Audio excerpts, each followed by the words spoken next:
Tonight, we step into a narrow alleyway in old Kyoto, where rain whispers gently on paper shutters and the scent of warm wax floats like memory through the mist.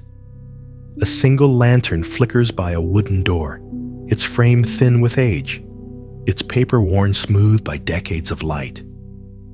Inside, a man leans over his workbench, his fingers stained with soot and resin, shaping the delicate ribs of yet another lantern.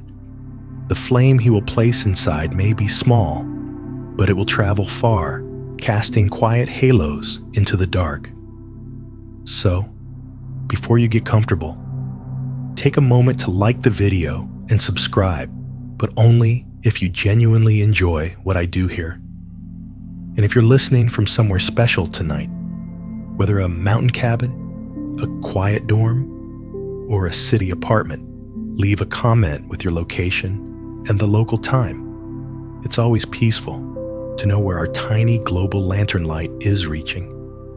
Now, dim the lights for that soft background hum, and let's ease into tonight's journey together. The rain has a rhythm of its own in Kyoto's southern quarter. Not hurried, not lazy, just persistent. A monk once said, "The rain is just the sky's way of practicing patience." The man behind the lanterns agrees, though he's never said it aloud. His name is Ishiro, and he's been crafting these quiet vessels of light for over 40 years. He doesn't talk much, never has, but every curve of bamboo, every brushstroke of translucent paste speaks something softer than words. This morning, Ishiro wakes not to an alarm, but to the smell of wet earth and the sound of rain tapping politely at the roof. He sits up slowly, his joints not quite ready to commit to motion, and wraps a worn robe around his shoulders. Outside, the alley is turned into a river of reflection, shimmering upside-down lanterns wobbling in puddles. The only evidence that his tiny shop even exists. In the old days, his lanterns lit tea gardens and temples. Now, they mostly hang outside noodle shops and guest houses, but the work, to him, is unchanged. Still the same delicate patience, still the same flickering mystery. It's a strange thing. He sometimes thinks, to build something beautiful, just to have it burn away. By mid-morning, the rain softens. Ishiro opens the sliding doors of his shop, letting in the cool breath of the street, the scent of pine oil, melted wax, and old paper greets him like family. A quiet clatter comes from the back tools shifting as the weight of memory stirs them into motion. His fingers hover over a half-finished lantern, its skeleton of split bamboo resembling a delicate rib cage. He's not sure what it will become yet. That's part of the practice. As he sits to begin, a flicker of light startles him. A candle, freshly placed into yesterday's lantern, sputters strangely its flame, leaning sideways before vanishing with a faint hiss. No draft, no wind, just silence. He stares at the empty lantern. No flame, no shadow, and for reasons he cannot name, something in him feels like it's missing too. He doesn't relight the candle right away.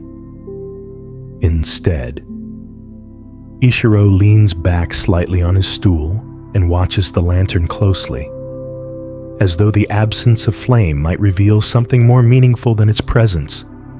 The paper is unburned, the wick barely singed, but it is still utterly still in a way that feels less like peace and more like a question. He rubs his fingers together, feeling the wax residue, rough and slightly sticky. There's nothing unusual, and yet Ishiro is not superstitious. He believes in glue, in balance, in slow patience. He trusts the curve of reed against reed, the angle of a seam cut just so, But this small silence, this quiet space where light should be, feels like a bell that's been struck somewhere deep inside him. Outside, footsteps echo faintly. Someone running, probably a schoolboy late for morning roll call, backpack thudding rhythmically against his side. The world, it seems, continues, but Ishiro, sitting in a shop that smells of cypress and smoke, has fallen behind a few steps. He eventually reaches for a new candle. This time, it lights with no resistance. The flame catches, hesitates, and then leans upward in a narrow golden spine. It dances, obedient, fragile, real. Ishiro lets out a breath he didn't know he was holding. But something has shifted. He completes the lantern in silence. Each part of the process is slow, sacred. The bamboo slats slide into grooves with a subtle click. Thin rice paper stretches across the frame, its surface taut and trembling like skin in winter. A final brush of diluted dye, and the lantern glows with a faded crimson hue, like old lacquer or memory worn smooth by time. It's a beautiful piece. Yet Ishiro feels no pride, just a strange, echoing hollowness. Like the empty curve inside the lantern has found a matching shape in his chest. That evening, as rain begins again and dusk pools in the alley like ink, he hangs the new lantern outside the shop. It sways gently on its hook, light steady and quiet. Passers-by murmur to each other, admiring its softness. No one notices Ishiro lingering inside, hands still, eyes unfocused. In the back of the shop, among boxes of bent bamboo and old brushes, he finds an object he hasn't touched in years. A small mirror, not the kind used for grooming. This one is round, polished metal, simple and undecorated. It was given to him by a monk who once passed through the village, asking for tea and offering silence in return. "You cannot see your own face," the monk had said, all those years ago. "But you trust that it's there?" Just so. The self you chase is a lantern without flame. At the time, Ishiro had nodded politely and returned to his glue. But tonight, he looks into the mirror and sees not much, just tired eyes, soft creases, a nose that never quite sat straight, but something feels less solid now. The image shimmers, not literally just in the way that a thought flutters when you try to hold it too long. He places the mirror on the bench, angled toward a half-lit lantern. Candlelight bounces against the metal surface, creating ripples of brightness that tremble across the wall. The lantern, reflected there, looks doubled, but also somehow more hollow. What exactly reflects what he blinks? Later that night, as he prepares for sleep, he folds his robe over the same hook it's hung on for decades. The weight of it is oddly comforting. He sits on his thin futon, legs crossed loosely, and lights a single candle. No lantern, just a naked flame, and the sound of the wind pushing gently against the papered walls. He doesn't close his eyes immediately. Instead, he watches the way the flame dances in response to every breath his own. The rooms, the nights. Each movement, each flicker is its own world, alive, then gone. He thinks about the lantern that failed to catch fire. He thinks about the monk's mirror.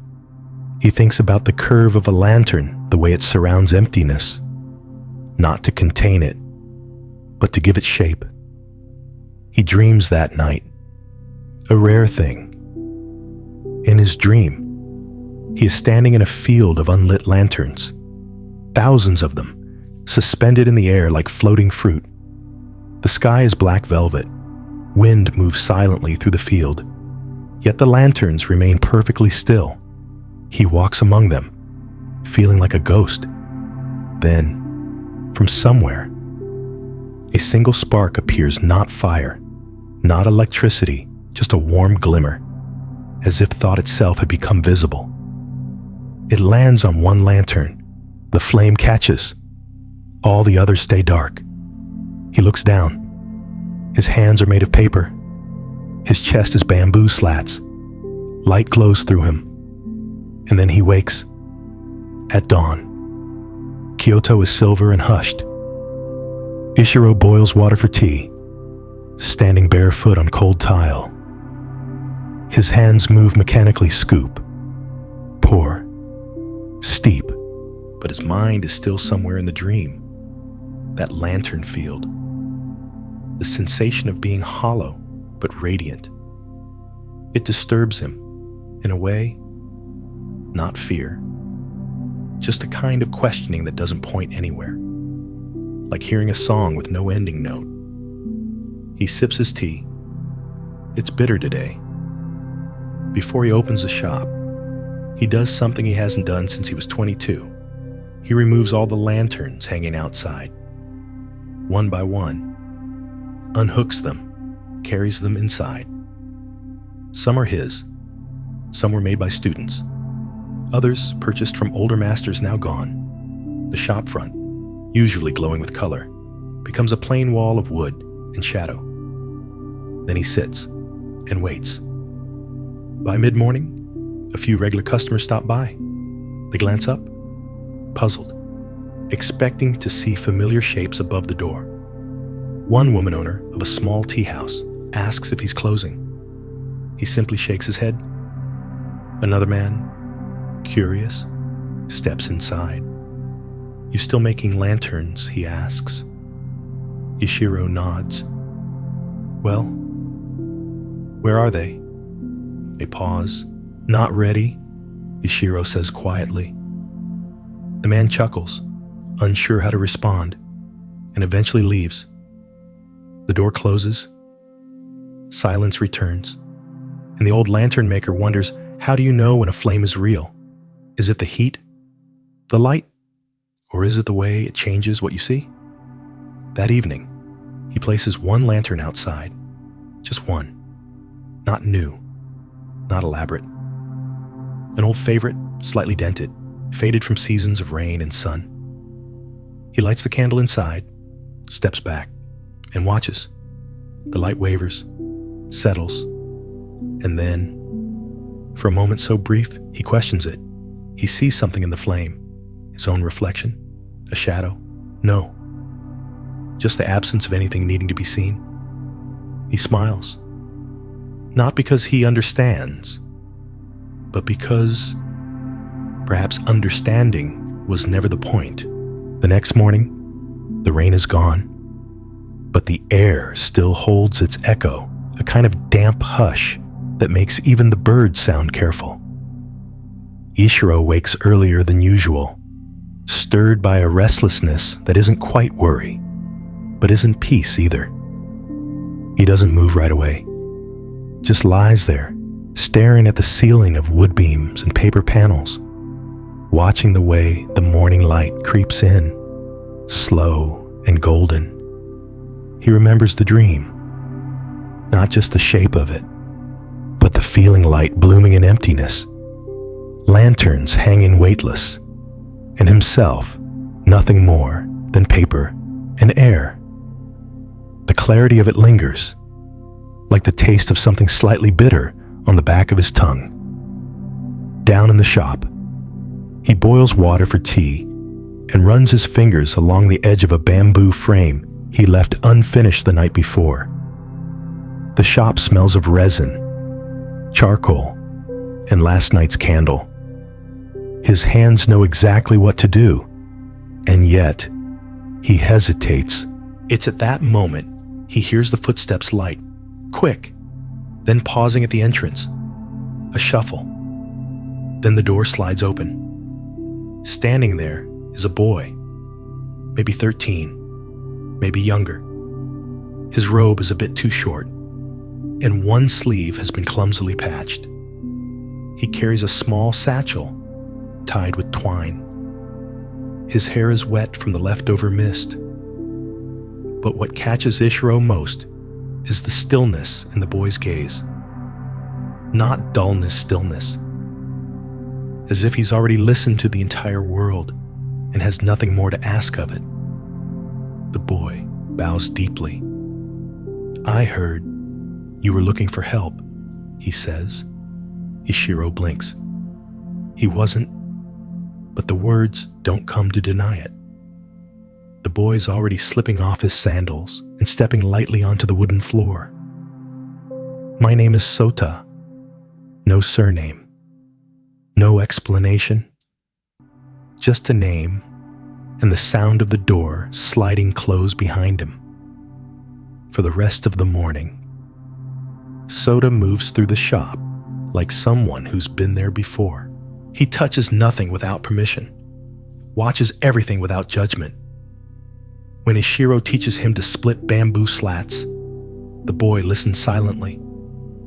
His hands tremble a little, but his focus is complete. At one point, he accidentally snaps a reed too quickly. It splinters. Ishiro expects the usual flinch, the apology, the guilt. But Sota just looks at it for a moment and says, "So, it was too dry. No fear. Just observation. Interesting." By late afternoon, they've completed a single lantern together. It's a plain one, small, white paper, no decoration. When they light it, the flame shimmers slightly, as if hesitant. Sota watches it with that same strange stillness. "It's not real," he says softly. Ishiro looks over. The flame Sota nods. It moves like it's afraid. Ishiro isn't sure what to say. He's made thousands of lanterns. He's seen flames flicker, dance, roar, die. But he's never heard anyone describe one like that. "You think flames can feel?" he asks, more out of curiosity than sarcasm. "I think maybe they don't have to," the boy replies. Later, as they sweep the workshop, Ishiro asks where the boy is from. "Nowhere." He says simply, "Everyone's from somewhere." Sota shakes his head. "Not really. We only think that because we remember things." It's the kind of answer that might annoy an old man on another day. But today, Ishiro just nods and continues sweeping.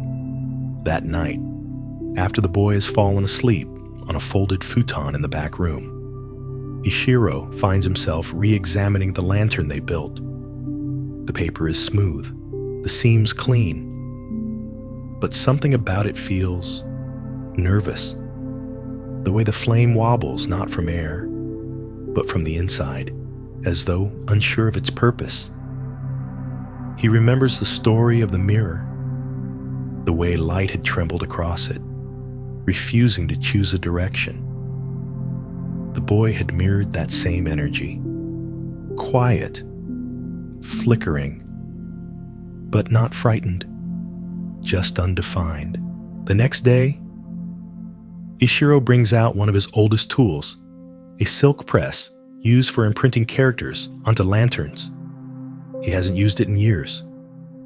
The symbols he once carved, harmony, stillness, light, path, have all faded from popular demand. People want cherry blossoms now, or stylized waves, but he brings the press out anyway. "Want to try?" he asks Sota, offering a small square of raw silk. The boy kneels beside him and watches the demonstration. Ishiro presses the tool, slowly and evenly, then lifts it to reveal a perfect kanji character inked in deep indigo mu emptiness. Sota stares at it for a long time. "What does it mean?" he asks. "Nothing," Ishiro says, voice calm.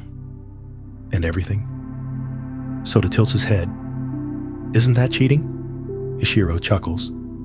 The sound surprises even him. "No," he says. "It's Zen." For the next hour, The boy practices most of his prints come out lopsided, faint, or blotched, but he doesn't seem frustrated. He just tries again, over and over, without speaking. At one point, he asks, "If I print emptiness enough times, will something fill up?" Ishiro doesn't answer right away. Then he says, "Only the part that was pretending to be empty." Sota nods. That evening, they take the best of the boy's silk prints and affix it to a lantern. Its imperfect edges curled, ink slightly smeared, but something about it breathes. They hang it in the back room. When they light it, the flame doesn't tremble. Ishiro watches it for a long time, then turns to Sota. "Did you do something?" Sota just shakes his head. Maybe it finally realized it doesn't need to perform. Again, Ishiro chuckles. It's been a long time since someone said something that surprised him twice in a day. The days pass gently after that. Mornings begin with tea. Afternoons pass in quiet craft. Ishiro teaches without teaching. Sota learns without needing to be taught.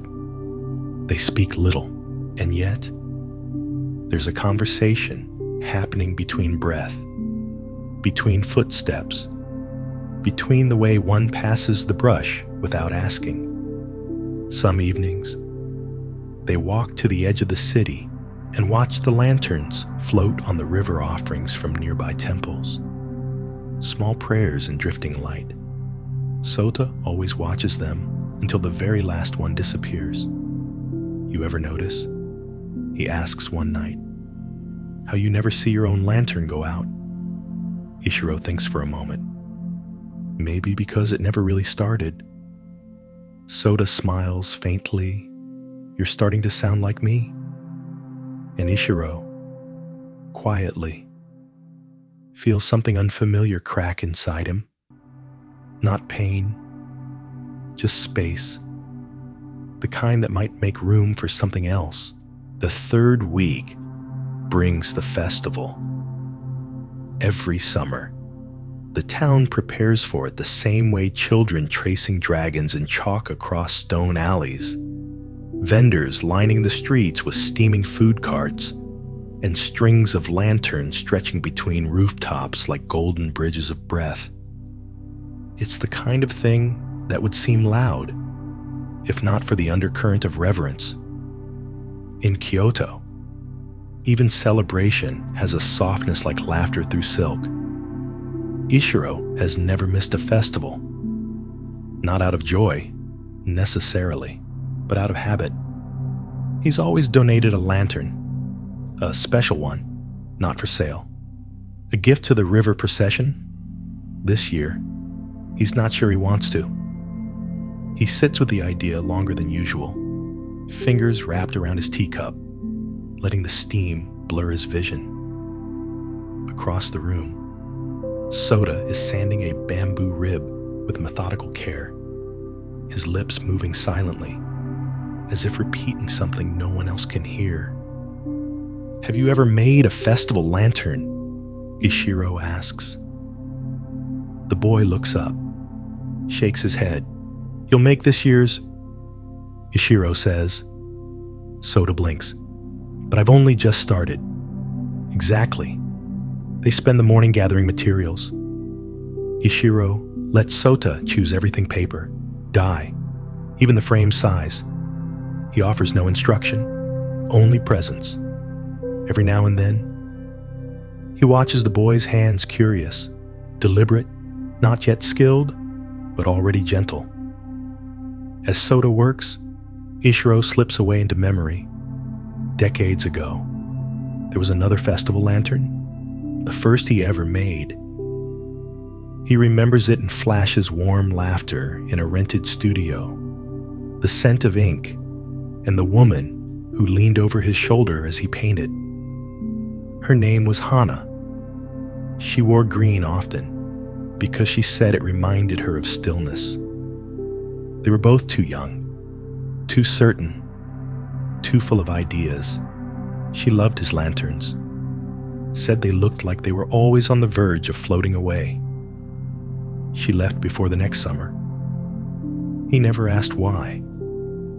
Some things, he learned later, were better felt than explained. In those early years, he thought making lanterns would fill the shape she left behind. But the more he made, the less he felt the need to fix anything. Light, after all, doesn't heal paper. It simply moves through it. That's when the craft became quiet. Not a task, not a performance, just a breath that happened to take form.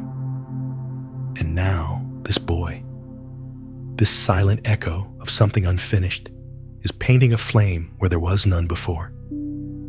The lantern takes days, not because it's elaborate, because Soda refuses to rush. Each stroke of dye is patient. He writes no characters, no symbols, just a single faint spiral near the base, like a cloud viewed from a distance. When it's done, Ishiro holds it in his hands and feels something unexpected grief, but not the heavy kind, the soft kind, the kind that moves like mist through an open window and rearranges the room without asking. On the night of the festival, the streets fill with light and movement. Children run barefoot, their laughter bouncing off stone. Couples stroll hand in hand, paper fans fluttering in rhythm with soft drums. The river becomes a mirror for the sky, reflecting lanterns, fireworks, and sometimes, if you believe in that sort of thing, memories. Soda carries the lantern. They walk in silence toward the riverbank. Ishiro follows just behind, his hands in his sleeves, heart strangely full. The crowd parts without effort, not out of deference, but because stillness tends to move unnoticed through noise. At the river, Sota kneels. He sets the lantern on the water, watching as it rocks gently, once, twice, then catches the current and begins to drift. The spiral faces them briefly, then turns away. They don't speak. They don't need to. The lantern floats, small and golden, surrounded by hundreds of others. And yet it seems alone, not isolated, but whole in its solitude. A drop of ink on silk, that night. As the crowd disperses and the final drums fall quiet, Ishiro finds himself standing outside the shop longer than usual. The sky is cloudless. He hasn't looked at stars in years, maybe decades. Soda appears beside him. Was she beautiful, he asks. Ishiro doesn't respond right away. Then, softly, yes, but not in the way people usually mean. Soda nods. Like a lantern that only lights from within, Ishiro smiles faintly. Something like that. The next morning, Ishiro wakes to find the shop already open. Soda is sweeping the floor, as he always does. But something about him has changed, not visibly, internally, like a flame that settled into its wick. They eat breakfast in silence. Then, as Ishiro reaches for a bundle of paper to begin the day's work, Soda speaks. I want to try something. Ishiro looks up. With the frame, the boy continues. I think it doesn't have to be round. Maybe it can be like a wave. Ishiro considers this. Lanterns have always been round for a reason. Structure, balance, breathability. But then again, wind doesn't always follow curves. He nods. Let's try.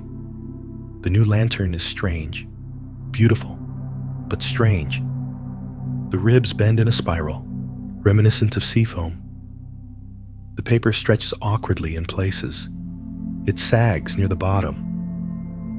But when they light it, the flame seems to climb, as though drawn upward by the shape itself. That evening, a regular customer stops by a scholar from the local temple. He admires the lantern and asks to buy it. Sota shakes his head. It's not for sale. The man raises an eyebrow. Why not? Because it hasn't decided what it is yet. The scholar chuckles, clearly unsure if he's being teased, but Ishiro simply says, "Come back next month." The scholar bows and leaves. When the door closes, Ishiro turns to Sota.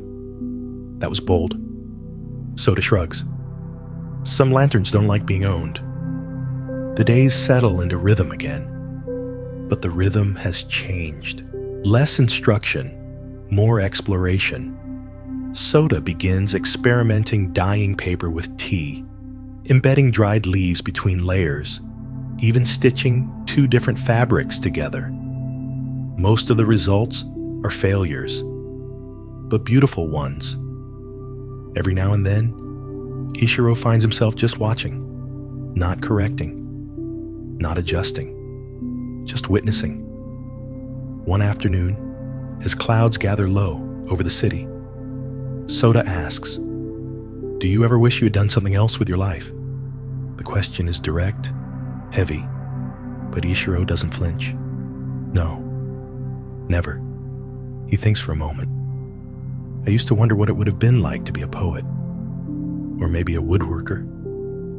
But in the end, all I've done is shape emptiness. Whether it's light or silence or wood or verse, what we really do is give space a name. Sota nods, then says, "I think I'll leave soon." Ishiro's hands pause mid-fold. "Where will you go?" "I don't know yet. But I think I need to see the places that make shadows." Ishiro exhales slowly. He doesn't try to change the boy's mind, because he remembers the monk and the mirror. He remembers Hana, and he remembers the lantern that never lit. Some things are meant to pass through us, not to stay. He finishes folding the paper and sets it aside. The sky rumbles. Rain is coming. Again, the rain doesn't arrive with thunder or flash. It simply falls quiet, soft, almost shy, the kind of rain that seeps into the grain of wood and the folds of thought. Ishiro listens to it patter on the roof as he boils tea. Sota is still sleeping. The boy hadn't said when he would leave, just that he would. And in that silence, there was certainty. Ishiro knows better than to ask more. In the hours before sunrise, he lights the fire in the workshop. It's an old routine, comforting in its simplicity. The kettle breathes, steam curling upward like a spirit returning home. He pours water into 2 cups, then sets one beside the futon. He doesn't wake the boy, just leaves it there, warm and waiting. The morning unfolds slowly. Ishiro finishes a few repairs, patches a cracked frame, restretches some faded rice paper.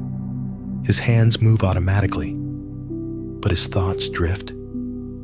He's thinking about the first lantern he ever lost to fire. It was decades ago, a midsummer afternoon, dry and sweltering. He'd left a batch of new lanterns in the courtyard to dry, their fresh dye still damp and fragrant. A spark he never discovered from where it caught the corner of a red lantern. Within seconds, the courtyard had bloomed into flame. It was fast, too fast for fear. He remembers standing still, frozen as color turned to smoke. And he remembers one strange, clear thought rising above the heat. So this is how impermanence feels when it's loud. The memory returns now, not as pain, but as presence. Something real, unshakable, like the quiet of morning tea or the scent of fresh bamboo. The shop door creaks. Sota appears, rubbing sleep from his eyes. He sees the tea, still steaming, and bows slightly. They don't speak. They sip. Outside, the rain thins, then vanishes altogether. Only the droplets clinging to leaves and gutters remain, waiting to evaporate. By midday, the humidity is thick. Ishiro hangs a few lanterns outside, not many, just enough to mark the rhythm of the day. He places the spiral-shaped one, the wave lantern, in the corner of the entry, its strange form catching the wind in odd ways. Soda watches from the doorway. "Have you ever seen a lantern burn without regret?" he asks. Ishiro tilts his head. "No lantern regrets burning," he says. "It just burns. It's us who regret watching it disappear." The boy nods slowly. "I think that's why I have to leave." And then, almost too quietly to hear I'm starting to want things again. That night, something happens. The air stills around sunset. A warmth lingers too long. A scent, not fire, but something close hangs in the air. Ishiro feels it first as a shift in the atmosphere, a tension in the silence. Then, from somewhere deep in the back of the shop, a pop. Then another. He moves fast, too fast for his age. By the time he reaches the storeroom, the flame is already dancing along the floorboards, licking the edges of stacked frames and curling the edges of silk. Something must have sparked, maybe a dropped ember from the morning's fire. Maybe something else. It doesn't matter. Soda is beside him in seconds. They don't speak. They move.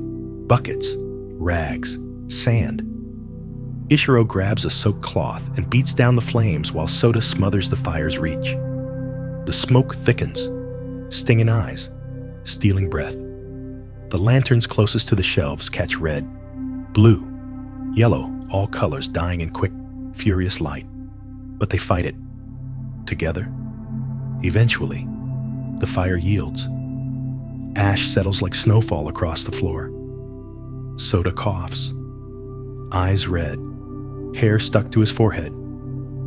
Ishiro sinks to his knees, breath shallow, hands blackened, and then silence. A few lanterns still hang untouched near the front of the shop. Their light soft, unaffected, but the back is scorched. Charred bamboo, melted wax, ruined silk, years of work, decades of patience gone. Soda looks around, eyes wide, not with fear, but sorrow. "I'm sorry," he says. Ishiro shakes his head. "No, don't be." He touches a burnt frame, brittle beneath his fingers. Lanterns burn. That's what they do. That night, they don't sleep. They sit on the floor, surrounded by remnants, drinking bitter tea. Ishiro's hands tremble, not from exhaustion, from release. There is nothing to rebuild. Not right now. And oddly, he feels free. "I dreamed once," he says quietly, "that I was made of paper."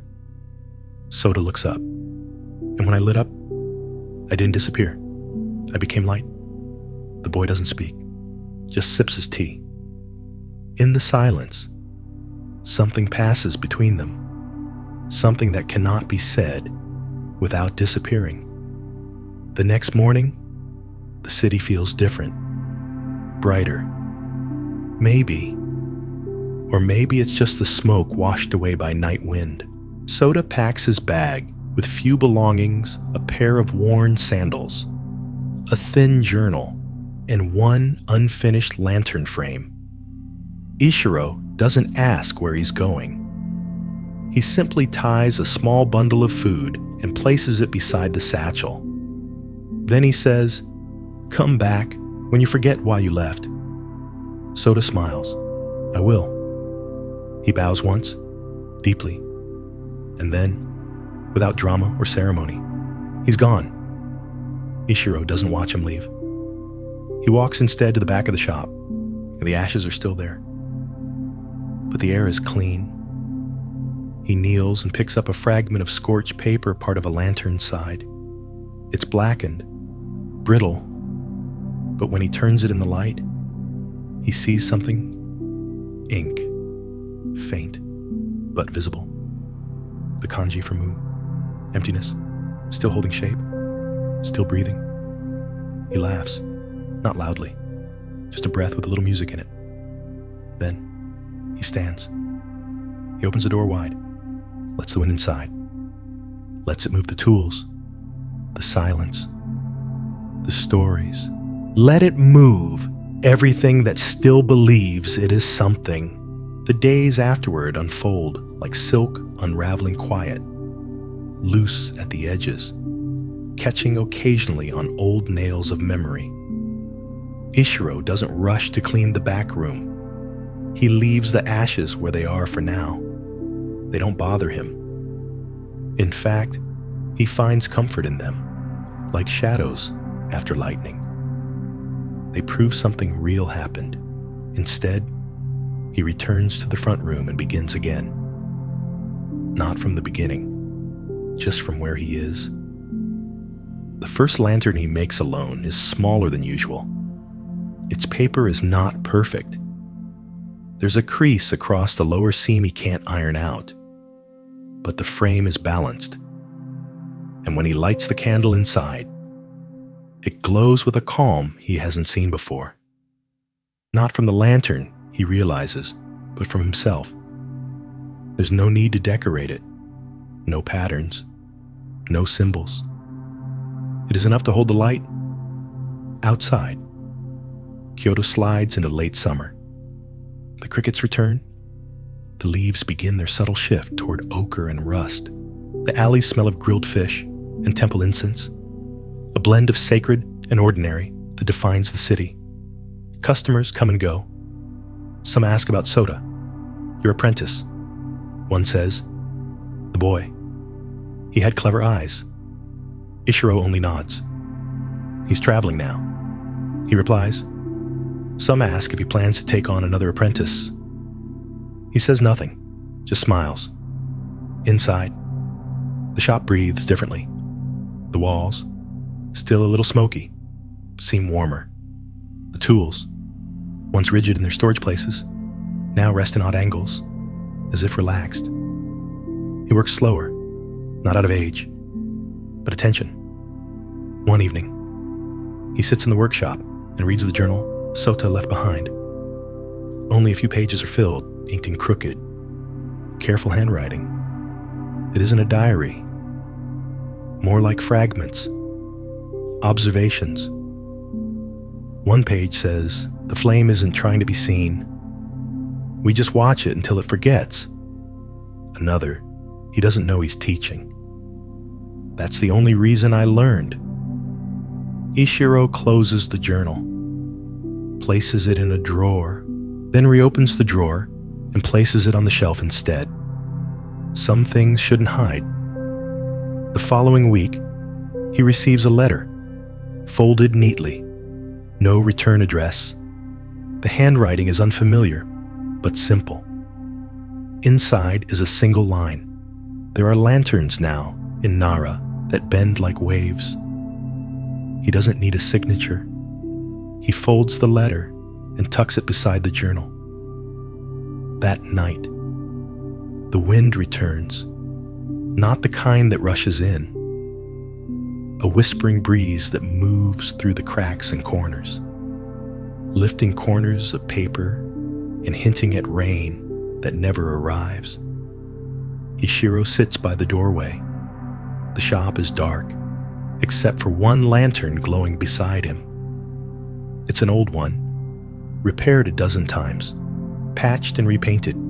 Inside, the flame flickers without hesitation. He watches it, breathes with it. The idea of self so urgent, so tangled, so defended feels laughable here. Not foolish, just irrelevant. He remembers again the monk with the mirror. He hadn't understood it then. Not really. But tonight, the flickering light on the walls, the quiet of the shop, The empty futon in the back, they all reflect the same truth he never needed to find himself. There was no one missing. Only light looking for paper. Only stillness needing a body.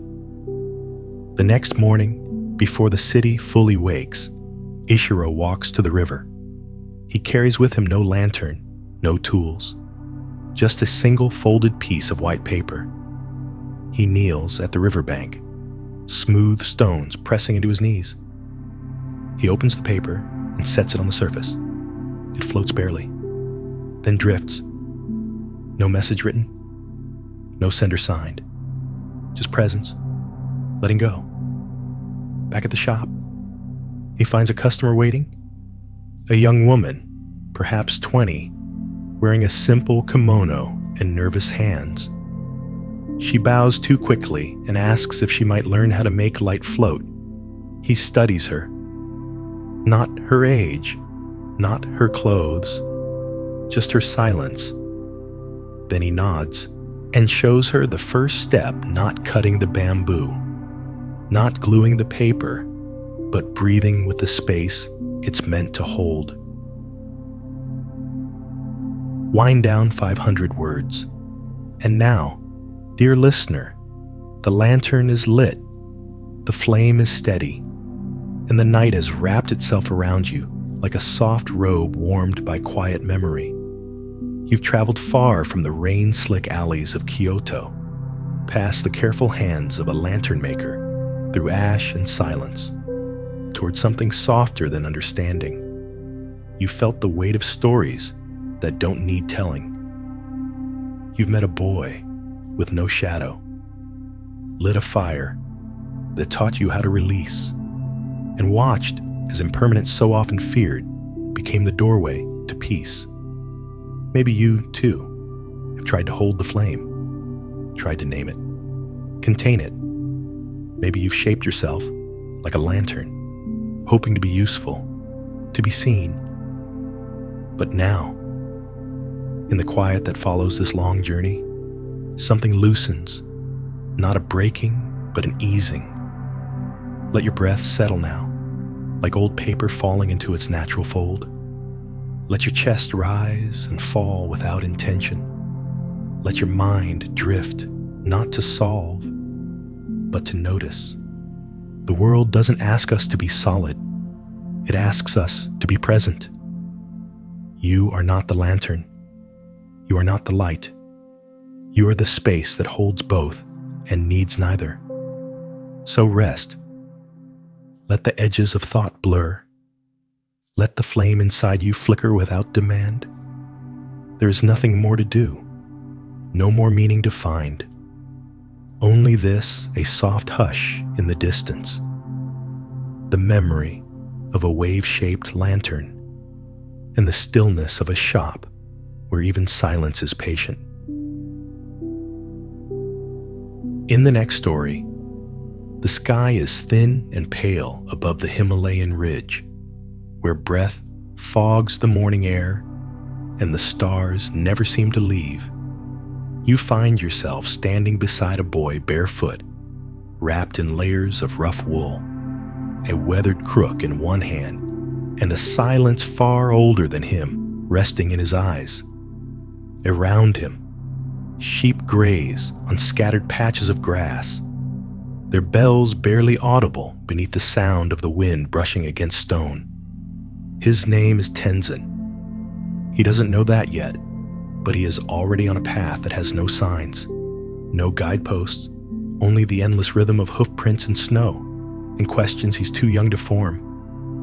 Up here, above the line where trees dare grow, his days are wide open, like the sky itself. He counts clouds instead of hours, and the only mirrors he's ever known are the glacial lakes that shiver at dawn.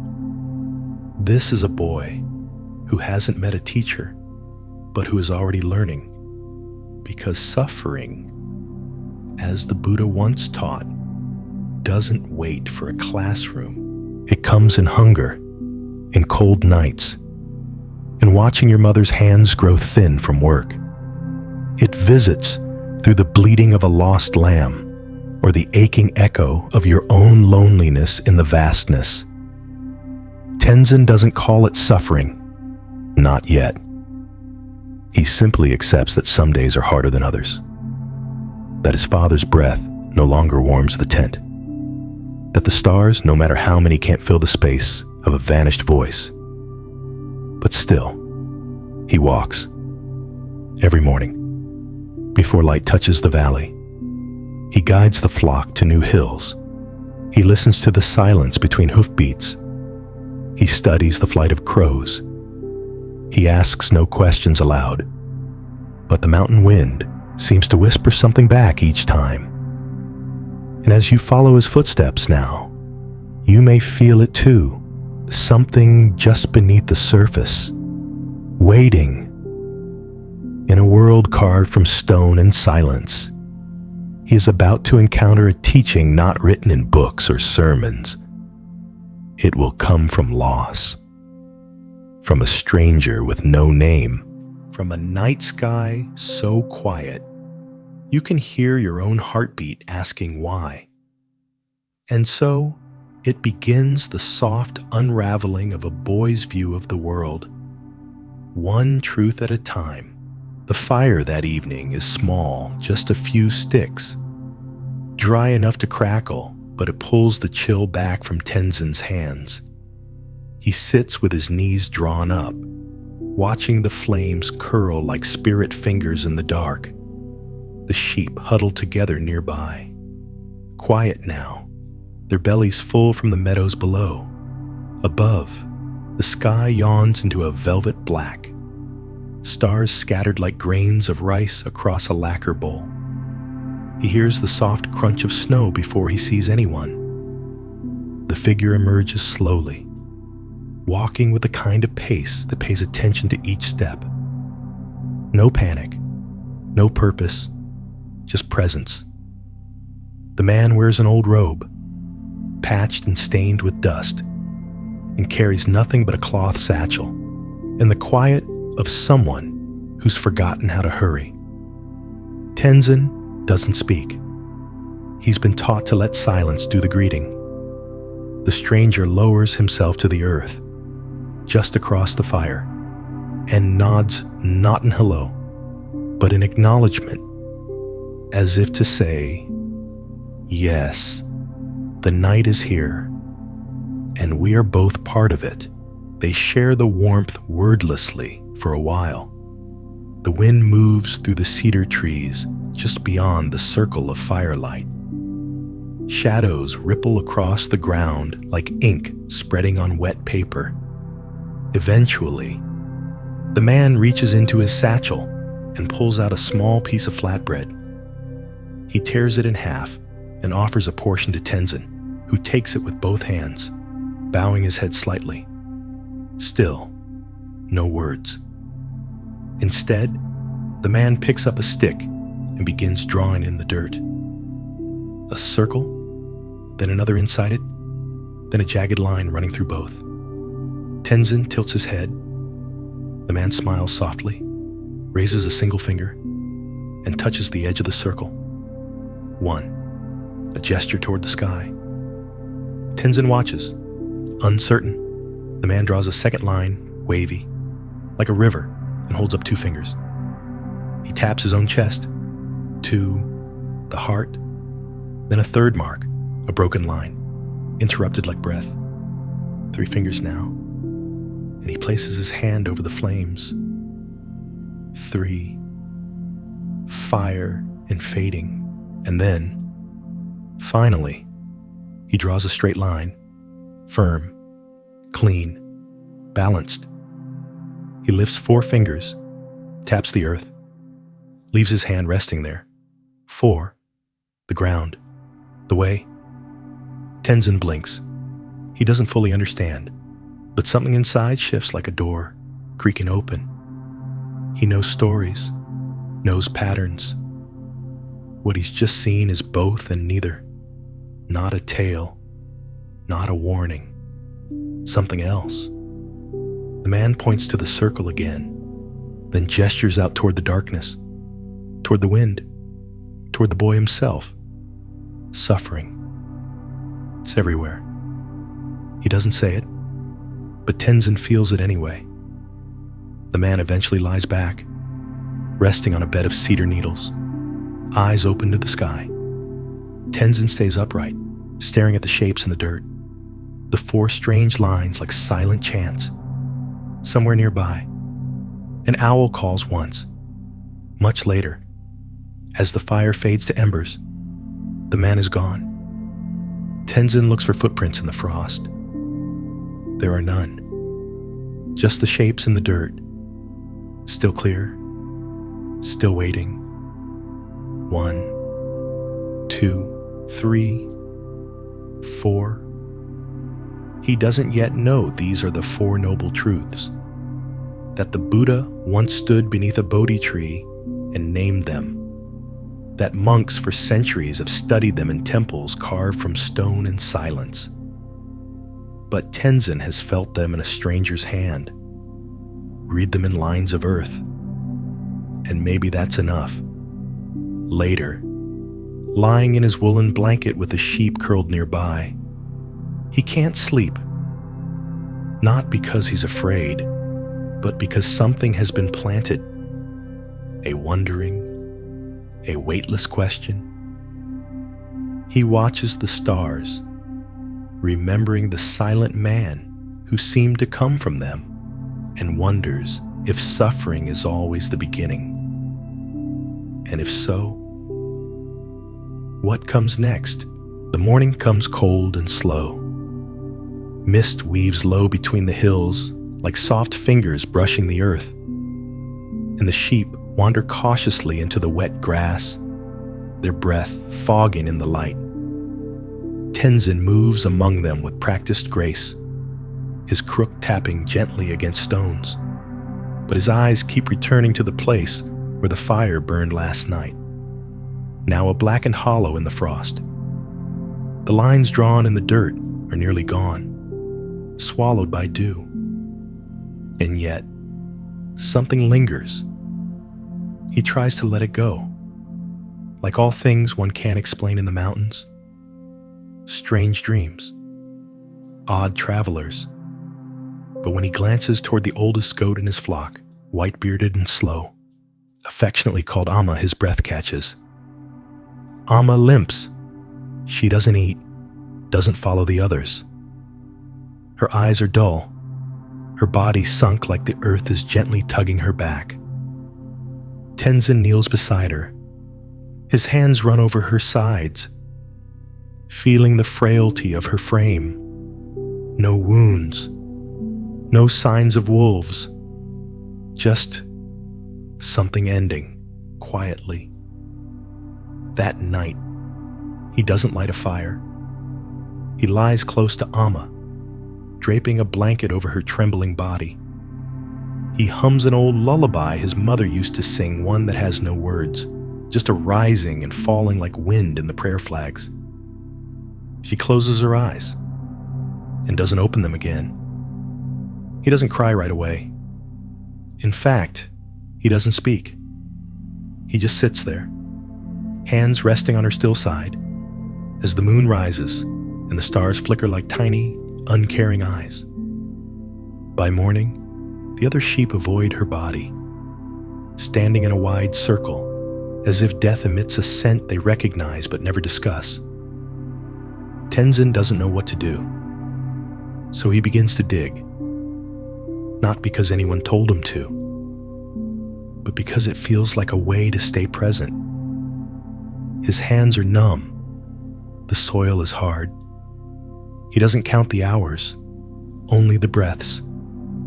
And when the hole is done, he lowers Amma inside with a tenderness beyond his years. He places a smooth stone over her, then sits beside it until his legs fall asleep. He remembers the drawing, the first truth, the circle, the jagged line. Suffering exists. Amma was good. She harmed nothing. She lived simply, but still, she suffered. Still, she died. He whispers to the stone, voice cracking. Why the wind? Unhelpful as always. answers in silence. That evening, as he walks the flock to a nearby meadow, Tenzin sees a shadow near the edge of the ravine, a lone wolf, thin and hesitant. It doesn't lunge, just watches, and then disappears into the trees. The mountains are full of reminders that nothing stays. Not goats, not fathers, not fires. Everything dissolves, like snow on sunlit stone. At the edge of the ravine, he sits, legs dangling over the drop. He watches a hawk ride the currents below, effortless and still. Tenzin thinks of the second line in the dirt, the one drawn like a river. The man had touched his chest then, his heart. The second truth, though unnamed, begins to take shape in Tenzin's body. Craving, wanting things not to change, wanting Amma to stay, wanting warmth, wanting love, wanting the impossible. The more he thinks, the more the ache in his chest grows. Not sharp, not panicked, just heavy, like stones in water. And slowly, with no teacher but the sky, he begins to feel something else too. Relief. Because if suffering is part of all things, maybe it isn't a punishment. Maybe it just is. Like frost, like hunger, like winter. And maybe it has something to teach him.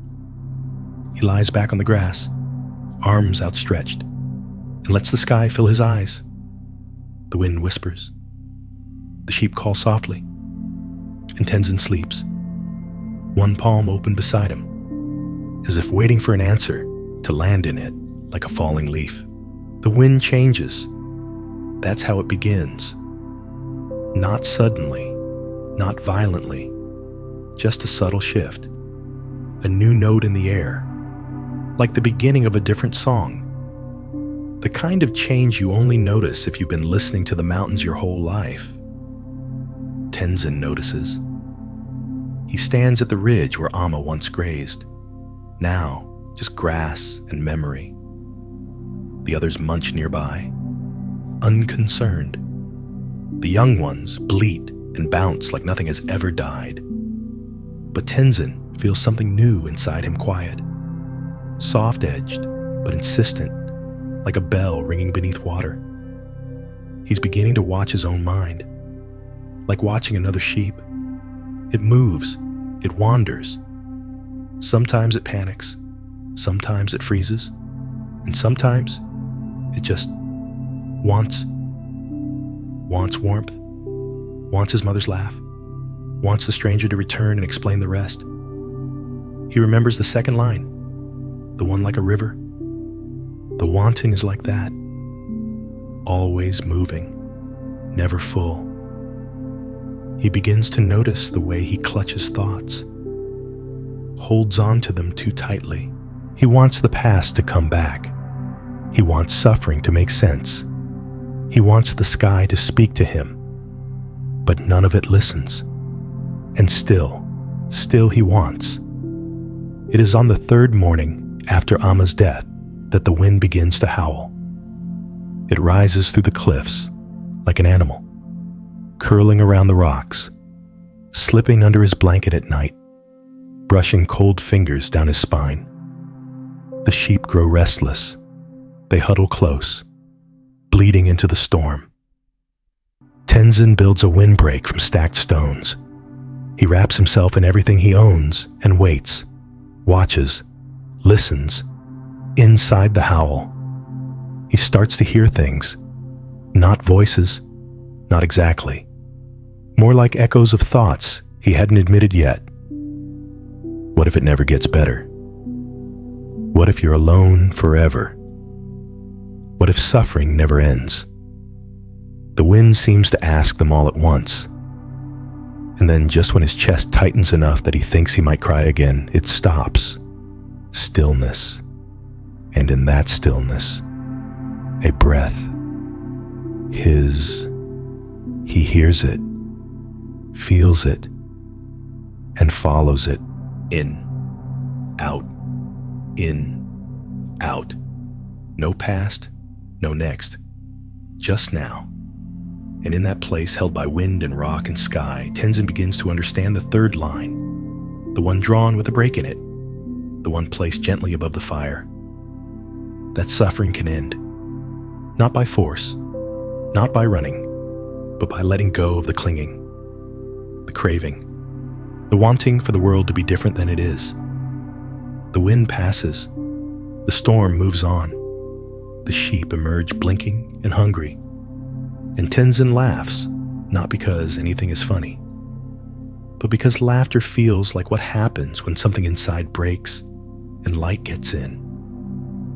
He climbs a ridge he's never dared before, stands where the air thins and the sky feels close enough to touch. From here, he sees the valley stretch below, rivers weaving through it like silver threads, smoke rising from homes he's never visited. And he says aloud for the first time in days, maybe there is a path. He means more than just the trail through the snow. He means the path from suffering, and somewhere inside, like the memory of a fire that still warms the bones. He recalls the fourth line, the clean one, drawn steady into the earth, the one the stranger left behind. The stars are back. It's late now, later than usual, for Tenzin to still be awake, and the sky above the ridge feels even larger than before, like a bowl has been turned upside down over the world. Each star hangs so clear, so quietly, it's as if the mountain itself is listening. Tenzin walks, not for the sheep, not for wood, just because something is calling him, not with words, but with a kind of stillness that tugs at his chest the way gravity pulls water downhill. He climbs a familiar slope, but tonight it feels different, lighter, each step quiet. Sure, the fourth line, the one the traveler drew solid, straight, unbroken, has been echoing in his body for days. It haunts him not like a ghost, but like a map. He's never heard of the Eightfold Path, doesn't know the words, right view, right intention, right speech, and so on. But here, walking beneath constellations that once guided his father's journeys, he begins to live those truths without knowing their names. He pauses by a cairn of stones left by other shepherds long ago and places his hand over it, a gesture of respect, of connection, a silent, I see you. That is right view, seeing clearly that life is not about fighting what is, but understanding how it came to be. He moves on, stepping over roots, avoiding thorns not because he fears them, but because there is no need to cause harm. The mountains teach this with every blade of grass growing without force, yielding without losing strength. That is right intention. At one point, he stubs his toe and mutters under his breath, but instead of cursing, he laughs. He doesn't need anger. The stone wasn't trying to hurt him. That is right speech. He adjusts the strap of his pack and keeps going. Each action deliberate, unhurried. His breathing and movement fall into rhythm with the night itself. That is right action, right livelihood. Well, he is a shepherd, and he's learned that true care is not just what you do, but how you do it. Not hurting for money or praise, but because these sheep are his companions, his teachers. Right effort. He feels it in his legs, in his lungs. Not striving, not pushing, but continuing. One step, then another. No heroics, just presence. He reaches the high meadow by dawn. The light is a faint blue brushing the edge of the world. He kneels and begins to stack stones, 8 of them. Not because anyone told him to, just because it feels right. Each stone stands for a path, a way forward, a reminder. Then he sits. Nothing to fix, nothing to escape. He watches his breath, lets the mountain enter him with each inhale, lets his thoughts pass like clouds, no need to grab, no need to resist. This is meditation. This is right mindfulness, right concentration. And for the first time, he isn't trying to understand. He's just being here now. The Eightfold Path isn't a road carved into the earth. It's a way of seeing, of choosing, of being awake. He lies back in the grass, the sky now softening to morning pink. The sheep still sleep below, curled like stones in the valley. He doesn't worry about them. Not now. They are part of the path, too. In his pocket, he carries a small smooth stone. He doesn't remember where he picked it up, but it feels warm against his palm, even in the cold. A reminder that everything has weight, and that some weights are worth carrying. Because now, Tenzin knows suffering exists. Its cause is craving. There's a way to let it go, and there's a path to peace step by step, breath by breath, even for a shepherd on a Himalayan ridge. And so, here you are. The stars have begun to fade, and the ridge is quiet again. The fire from that first night has long since gone cold, but its warmth lingers somewhere in your chest, soft and steady. You've walked with Tenzin, watched him bury what he loved, felt the ache of questions without answers. And you've seen how, slowly, gently, the truth begins to bloom where silence has room to grow. You may not be on a mountain, but you know what it means to long for peace. You've stood in your own valleys, listened to your own storms, watched the faces of people you love change, disappear, return in dreams. And like the shepherd boy, you've probably asked, why maybe tonight? You don't need an answer. Maybe what you need is space to sit with the questions. Let the breath move in and out. Let the heart be what it is, tender, human, trying. Tenzin didn't need a monastery. He didn't need scriptures. The mountain was his temple. The wind, his teacher. The fire, his sutra. And that stranger who left no footprints was simply a reminder that wisdom often arrives quietly, without fanfare, asking nothing in return. If your mind still wanders, that's okay. Let it wander. Let it graze, like the sheep on that high meadow. Bring it back, gently. No force, just kindness. You've learned the Four Noble Truths tonight, not in a lecture, but in a story. You've seen the path unfold beneath bare feet, over frost and stone. And now, as your body begins to rest, you don't need to hold anything. Just this breath, just this moment, just the sound of a shepherd's peace, echoing softly in the valleys of your own mind. Let it carry you. The wind is quiet now. And you, dear listener, are safe. In the next story, you find yourself walking slowly through a forest, dressed in autumn's calm. The path beneath your feet is soft with fallen leaves, their edges curled and gold like forgotten memories. A hush blankets the air, not silence, but something deeper, something ancient. You can hear it in the way the wind threads its fingers through the tall pine branches. You can feel it in the slow rhythm of your breath, matching the pace of the trees, as if the forest itself were gently exhaling. Somewhere up ahead, a soft crack echoes wood splitting clean. You pause, listening, Another crack, followed by the dry flutter of leaves drifting to the earth. And then, between those sounds, the faintest hush of movement. Someone is working, but not in a hurry, not chasing time, just being. The man you're about to meet has walked these woods since he was a boy. His name is Lin, a woodcutter from a small mountain village, where winters are long and memory lingers like smoke in an old kitchen.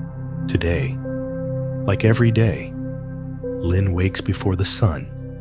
He straps his axe to his back, ties his boots with quiet care, and steps into the cool dawn, where mist clings to his beard and the scent of pine lingers on his cloak. He doesn't speak much, not because he has nothing to say, but because the forest listens better when words stay folded. Lin believes that trees remember, that the wind carries old voices, and that fallen leaves are not waste, but whispers from something wiser. And so, he walks.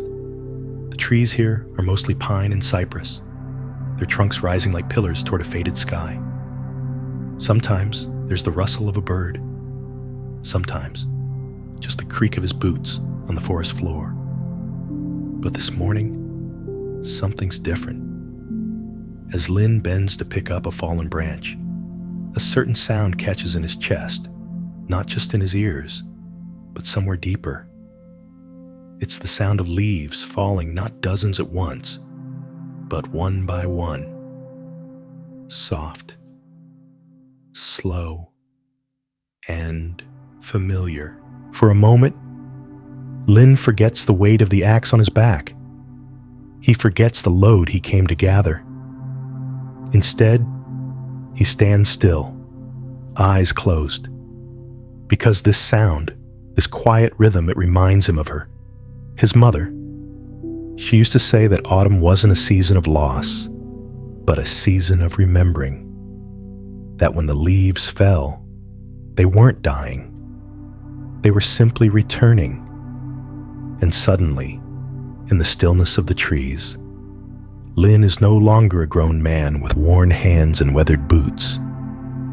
He is a boy again, sitting beside a fire, while his mother boils rice in an old iron pot, telling him stories that tasted like truth. He doesn't remember the stories word for word, but he remembers the feeling. The way her voice wrapped around him like a blanket. The way the smoke rose in gentle spirals, carrying her words into the rafters. That feeling is what calls him now. And so, axe in hand, but mind far away, Lin walks deeper into the forest, not just to gather wood, but to gather what he forgot he was missing. A sound, a story, a truth as gentle as falling leaves. The path curls downward now, and the ground is layered with soft pine needles that cradle Lin's steps.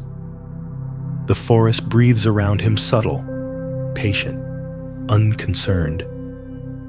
A jay calls out from the upper branches, then flutters away, its wings stirring the golden air. Lin shifts the axe from one shoulder to the other, but he's not in a hurry. He rarely is. His work, like the forest, unfolds in its own time. He comes to the place where the stream bends like a ribbon through stone. Here, the trees part just enough for sunlight to fall in dapples, glimmering across the surface of the water like spilled tea. Lin sets down his bundle and squats near the edge, scooping a handful to splash across his face. The chill wakes his senses. He listens, not to words but to water, and as he listens, another memory stirs. His mother's voice as she poured water into a bamboo bowl. The story she used to tell always in autumn, always by firelight, about a monk with nothing but a bowl and a robe. She told it slowly, letting the steam rise between them, as if the lesson wasn't in the words, but in the waiting. There was a monk, she had said, who walked from village to village with his bamboo bowl, never asking for much. One day, someone gave him a meal. He didn't expect hot rice with mountain mushrooms and pickled greens. He bowed in thanks, sat beneath a tree, and began to eat. But just as he took his second bite, a child came running, starving, dirty, and crying. Lin could almost hear her stirring the pot as she continued. The monk gave him the rice, every grain, but the child was so hungry. He dropped the bowl. It cracked in half. The monk didn't scold him. He didn't curse his luck. He just sat with the broken bowl in his lap and smiled. Why did he smile, Lin had asked, mouth full of rice. His mother had only said, because he understood what could be fixed and what never needed to be. Lin thinks of that now, as he picks up a nearby branch and begins to chop, not harshly, just enough to trim the limb down to what he can carry. He's always worked like this, deliberate, gentle, not because he's weak, but because the forest has taught him to take only what's offered, to leave no wound unhealed. He stacks the trimmed pieces neatly beside him and moves to another. The sound of the axe echoes lightly against stone, then fades back into the hush of flowing water. There is no rush. The stream is older than any task. The trees are older than any story. As he works, another scene from his childhood appears, one he hasn't thought of in years. It was the day he broke his mother's bamboo bowl. He had tried to carry it too full. It slipped from his fingers and split along the edge. He had been so ashamed, so afraid she would be angry. But she had only looked at the pieces, then at him, and smiled. "You can still drink from your hands," she'd said. "What matters is the water, not the bowl." He thought it was just kindness back then, but now, older, quieter, more worn by the seasons he sees, it was more than that. It was a teaching, a Zen lesson, hidden in the ordinary, like moss on stone. She wasn't forgiving the mistake. She was revealing its nature. What is broken may still serve. What is gone was never truly ours to hold. Lin lays down the axe and sits on a rock worn smooth by time. The stream gurgles beside him, still speaking its wordless truths. He watches a leaf land on the water surface, swirl gently, then vanish beneath the current. No resistance, no fear, just the continuation of motion. And just like that, the tightness in his chest loosens. Not all at once, but like mist warming under sun. He rises again, not because the work is done, but because the lesson is enough for now. He bundles the wood and continues along the path, the memory of his mother's stories riding in the quiet between his breaths. Up ahead, the light deepens. The forest grows older, thicker, more silent. The kind of silence that doesn't ask anything of you. It just surrounds you, like a robe too soft to notice. Lin walks into it, carrying not just wood, but the old warmth of bamboo bowls and broken things that still hold value. The trail thins as Lin moves further into the old part of the forest, where few villagers dare to wander. Here, the trees grow wider, their roots like sleeping dragons coiled beneath moss and loam. The light shifts between branches in ribbons of amber and gray, and even the birds seem to whisper instead of sing. Lin's boots scuff over damp earth and the occasional cracked twig, but otherwise, all is still. The silence doesn't feel empty. It feels expectant, like the air just before a snowfall. He knows this part of the woods, or he used to. It's where his mother once brought him when he was too angry to speak, too stubborn to sit still. Back then, he hadn't known why she led him here.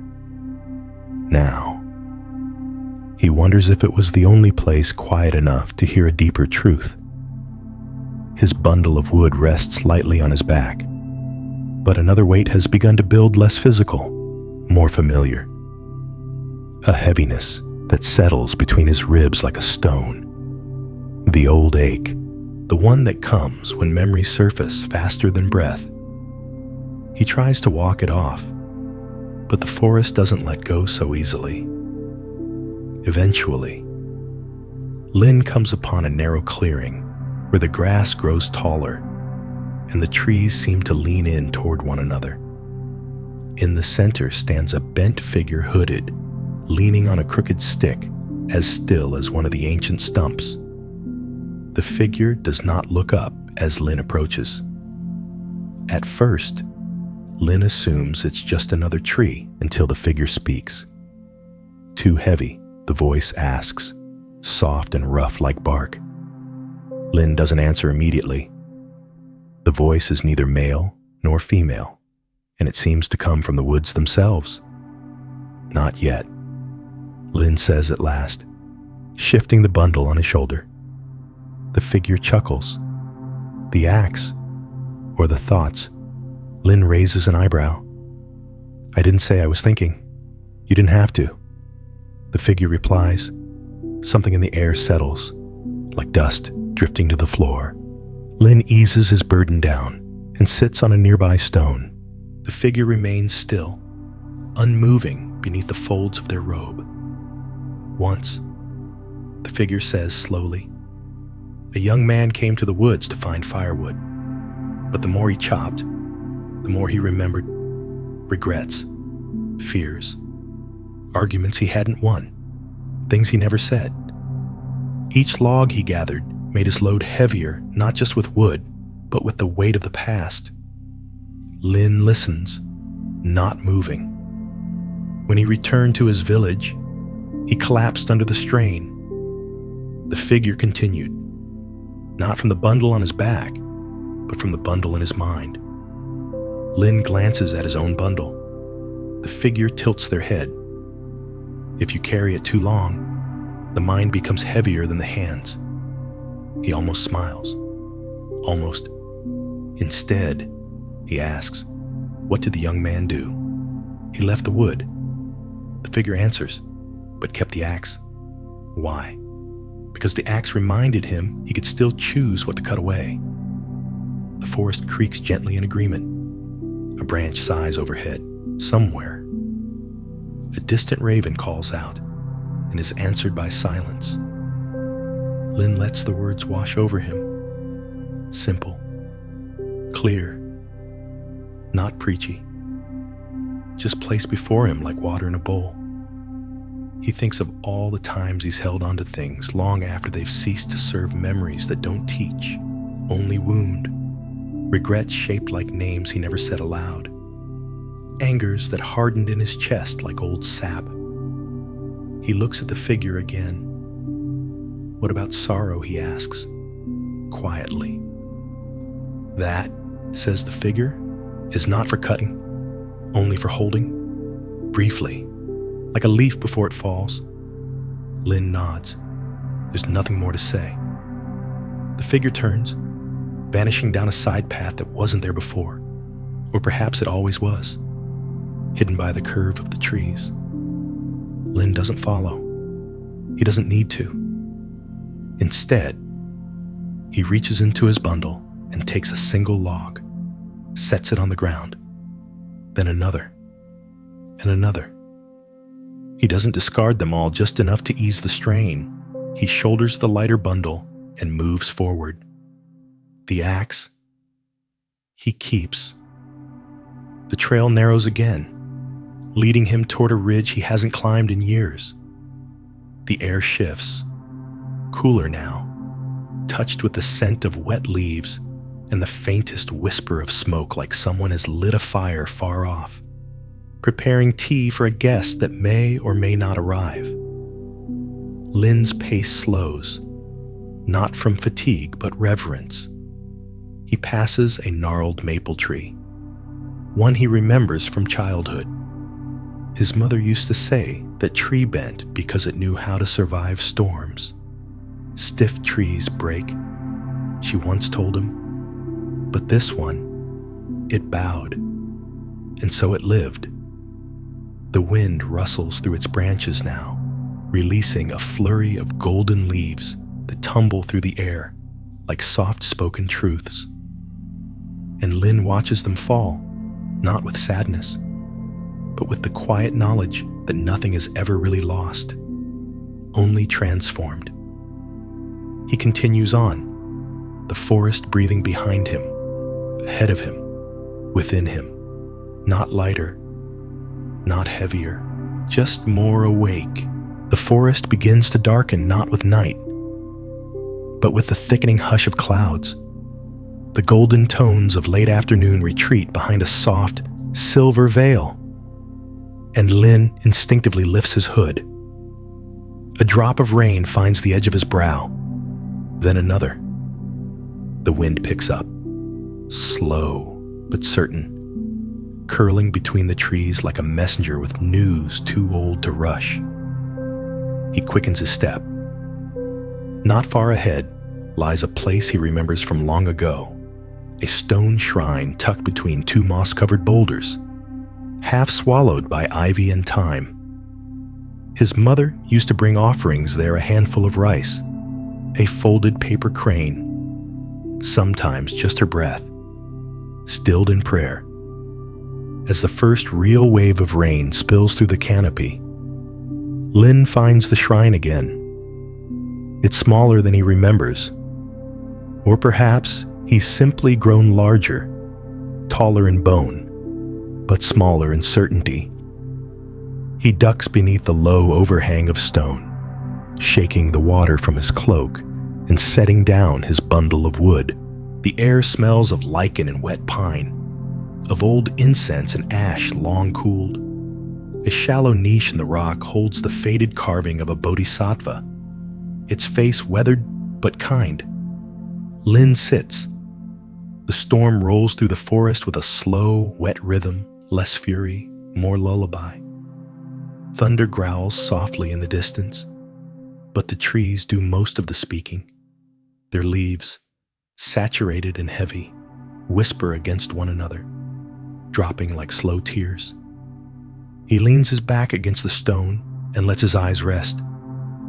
It is here, in this half-shelter between the seen and the forgotten, that another memory stirs this one not bright, not wrapped in warmth, but lined with the aching tenderness of farewell.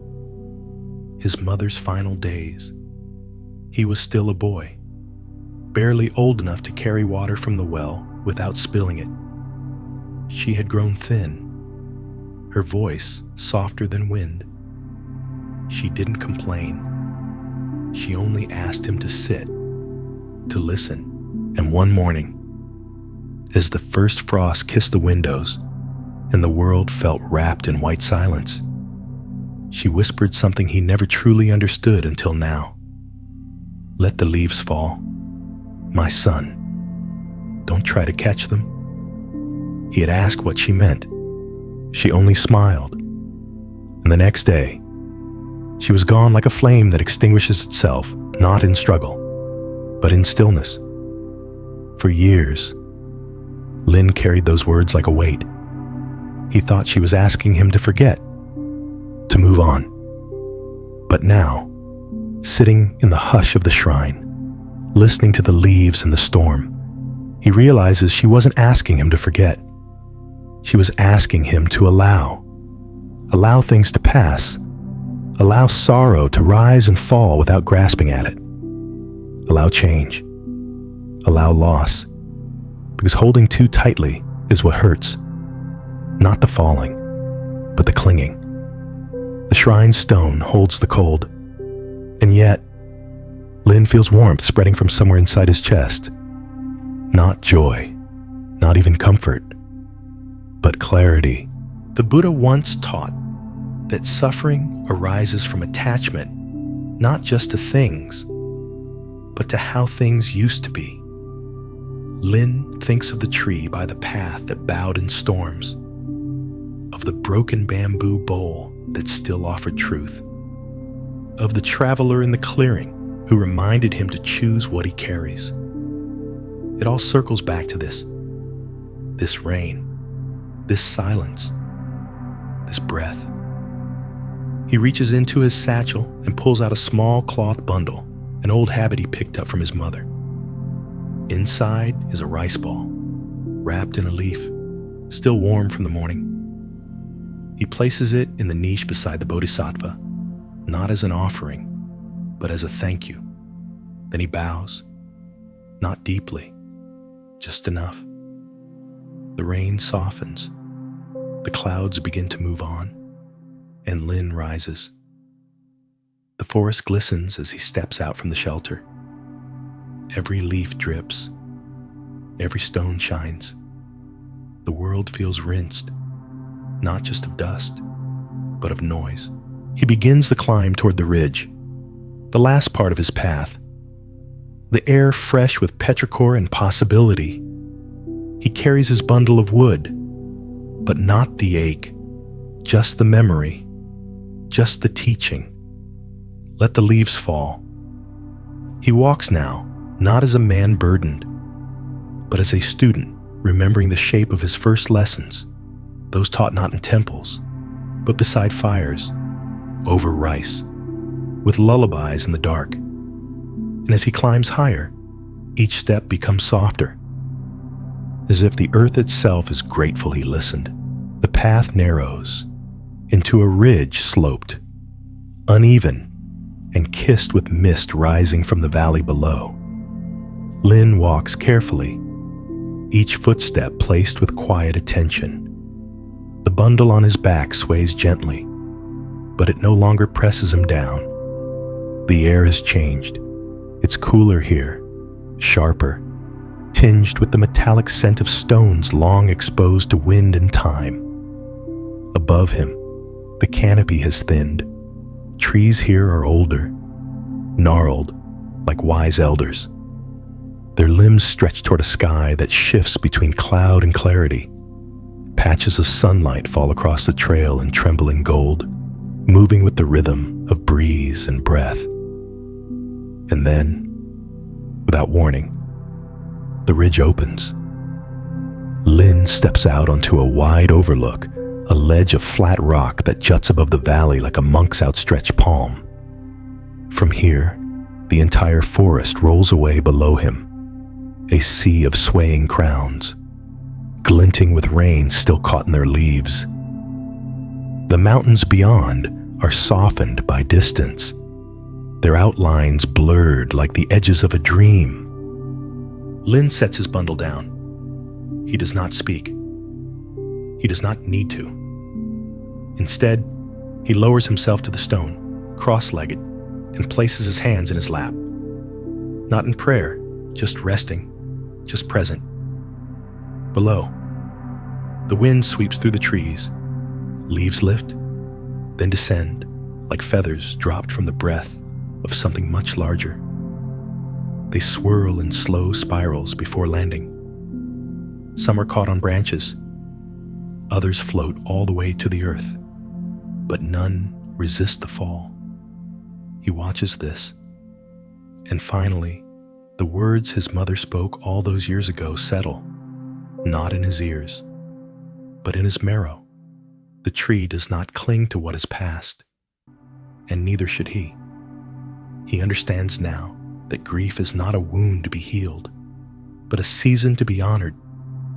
That peace is not a place without change, but a place where change is allowed to move freely without being held too tightly or feared too deeply. A leaf lands beside him, golden, curled. Lin picks it up, examines the veins like tiny rivers, then sets it gently back on the stone. He closes his eyes. The breeze wraps round him like a thin blanket. A bird calls out once, then is gone. Somewhere in the distance, the sound of a small bell, faint, like a temple remembering itself. And within him, space opens. Not the absence of thought, but the spaciousness that comes when thought no longer needs to prove anything. He stays there a long while. When he finally rises, the sun is dipping low, turning the valley into a basin of quiet light. He shoulders his bundle again, lighter than before, even though the wood has not changed. Because he has. He begins his walk back home. No shortcuts, no hurry, just the sound of his boots on the damp path, the whisper of trees above, and the occasional leaf brushing past his shoulder, like an old friend passing through.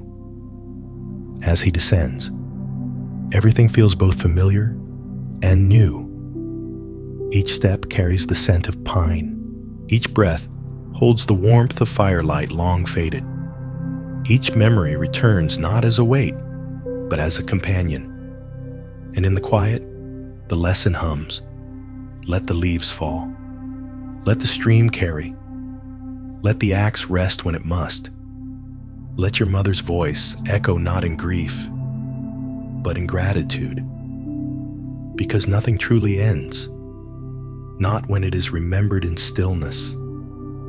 Not when it is carried with care. Not when it falls like a leaf and lands like a truth.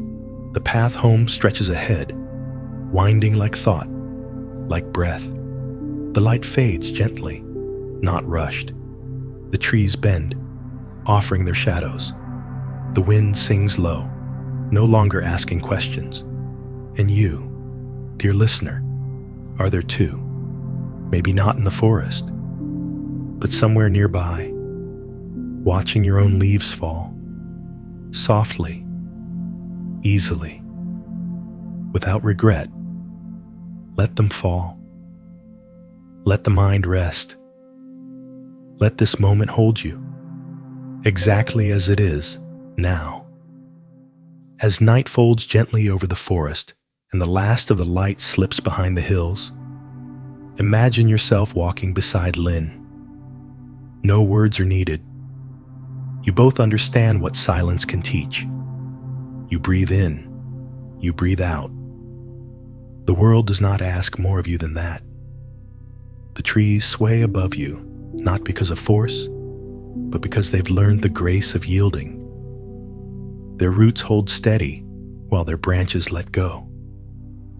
And you, yes, you are learning the same thing. Not all at once, not perfectly, but slowly, in your own way, like rain softening soil. You notice how the path glows faintly with twilight, how the forest no longer looms, but embraces, how the ache in your chest, if there was one, has eased, or shifted, or maybe just made room for something gentler. You've come far, not in distance, but in release. You hear leaves falling in the dark. You hear your breath. You feel your own weight, no longer burdensome, just present, real, enough. You pass the old shrine once more, just a shadow now against the stone. But you remember what it held: a lesson, a moment, an offering. And now you make your own, offering your presence, your stillness, your willingness to let this night be what it is. Nothing to fix, nothing to chase, just the steady rhythm of life as it is. You arrive home, not a house, necessarily, but a place within yourself that feels like arrival. You sit, or lie down, or simply close your eyes, and the forest comes with you, the whisper of leaves, the hush of wind, the warmth of memory, the quiet truth that you are enough. Let your thoughts settle like mist. Let your body sink into the earth, supported. Let sleep come, not as escape, but as a return. You have walked far. You have remembered well. Now rest and let the leaves fall. In the next story, you find yourself walking through the fading light of an ancient city somewhere deep within Tang Dynasty China. The sky is soaked in the color of dried persimmons, that soft, sleepy hue between red and rust. A slow breeze stirs the scent of sandalwood, ginger, and 100 different spices still lingering from the day's market trade. Your feet move over smooth stone streets, worn down by centuries of footsteps, and around you, shopkeepers pull down wooden shutters with a gentle thud, one after another, like the closing pages of a book. You are not alone, but it feels that way. The crowds are thinning. The noise is a whisper. Paper lanterns begin to flicker to life one by one, casting long shadows that stretch across the street like silk ribbons unraveling in slow motion. And right there, beneath a particularly bright red lantern, stands a merchant. He's not young, but not yet old, maybe 50, maybe 60. His beard is neat, his robes faded but fine, and his face bears the weathered look of someone who's bartered with emperors and peasants alike. His name is Shen, though tonight it hardly matters. What matters is the moment, because this is the moment Shen forgets which turn leads to home. It begins with something small, a sound, a silence, a flicker of movement behind a curtain. Perhaps it's nothing, or perhaps it's the echo of a choice made long ago, a ripple in the pond of karma that's just now reaching the shore. He pauses, unsure. His regular route past the silversmith, then left by the tea house, is somehow not there. It's as if the street has shifted, or he has. And then, as if drawn by something soft and strange, he follows the lanterns instead, turning down a narrow alley that smells of plum wine and distant thunder. You might think this is how a man gets lost, but that would be too simple. Shen is not lost, not in any way that a map could correct. He is entering the story the way most of us do sideways, without realizing, under the slow breath of a night that doesn't demand answers, only attention. And as the last bell of the market tolls low, like a monk's drumbeat in a temple half remembered, Shen disappears into the crimson dusk. Somewhere behind him, a child laughs. Somewhere ahead, a door waits to open. And above it all, the lanterns sway gently, glowing like questions we've carried for lifetimes. This is where your journey begins. With the moment a merchant steps off his path and into the unknown, he doesn't remember how long he's walked. Perhaps the sky has darkened further, or perhaps it was always the shade of charcoal and rust, the kind of dusk that doesn't just fall, it settles into your bones like a forgotten memory. Shen notices that the lanterns now seem fewer, but brighter. Their crimson glow is warmer, deeper, more hypnotic. They hang from bent bamboo poles, swaying in rhythm with some breathless wind. He doesn't know where the alley ends. He only knows that he's no longer in the city he knew. The walls are closer here, pressed in with moss-covered bricks, and the air smells less of spice and more of rain on old stone. Then he sees it. A wooden gate, barely taller than himself, half covered in ivy. No sign, no scroll, no name carved into the lintel, just the quiet thrum of stillness behind it. Shen hesitates, his hand hovering over the iron latch, the kind of hesitation that comes not from fear, but recognition, like seeing a face you think you've met in a dream. He pushes it open. Inside is an inn, or what passes for one. A gravel path winds through a small garden where night-blooming flowers glow silver under moonlight. A bamboo water spout clacks softly in rhythm. The sound is familiar, soothing, like a grandmother's lullaby. There's a koi pond to one side, and the flicker of firelight behind paper windows. The building itself is low and sprawling, built from weathered cedar and wide stones, like it's been waiting centuries for someone exactly like him. An old woman greets him at the door. Her hair is tied in a simple knot. Her robe is unadorned. She doesn't ask for his name or purpose. "You're here," she says simply, and gestures to a room down the hall. Shen, too tired to argue, simply nods and follows.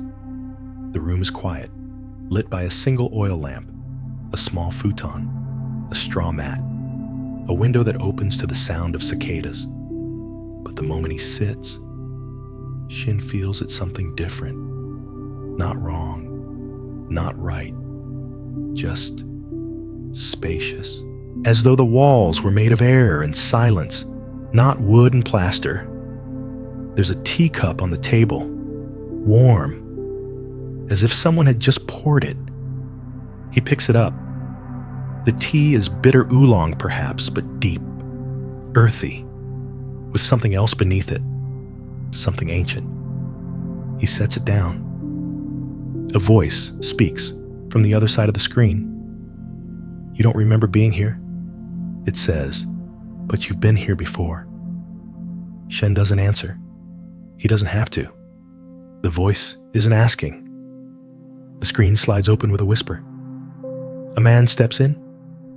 Not old, not young. Shaved head, robe the color of ash, a monk, perhaps. But no prayer beads, no title, no signs of hierarchy, just presence. "You've been selling and buying for so long," the monk says. "But what is it you're really trading?" Shen blinks, unsure whether it's a riddle or a reprimand. The monk just smiles gently and sets down another cup of tea. "Stay. Rest. Let the questions come." He says, "There's no cost here," and with that, the monk disappears down the hall, as though he were made of fog. Shen lies back on the futon and stares at the ceiling beams. They don't meet in the middle. They bend slightly imperfectly, but somehow, that makes the room feel more real, more forgiving. The inn feels outside of time. The night passes without passing. He drifts, not into sleep, but into something else. A memory, or a dream, or both. In it, he's young again, running through that same ancient market, chasing his father's footsteps.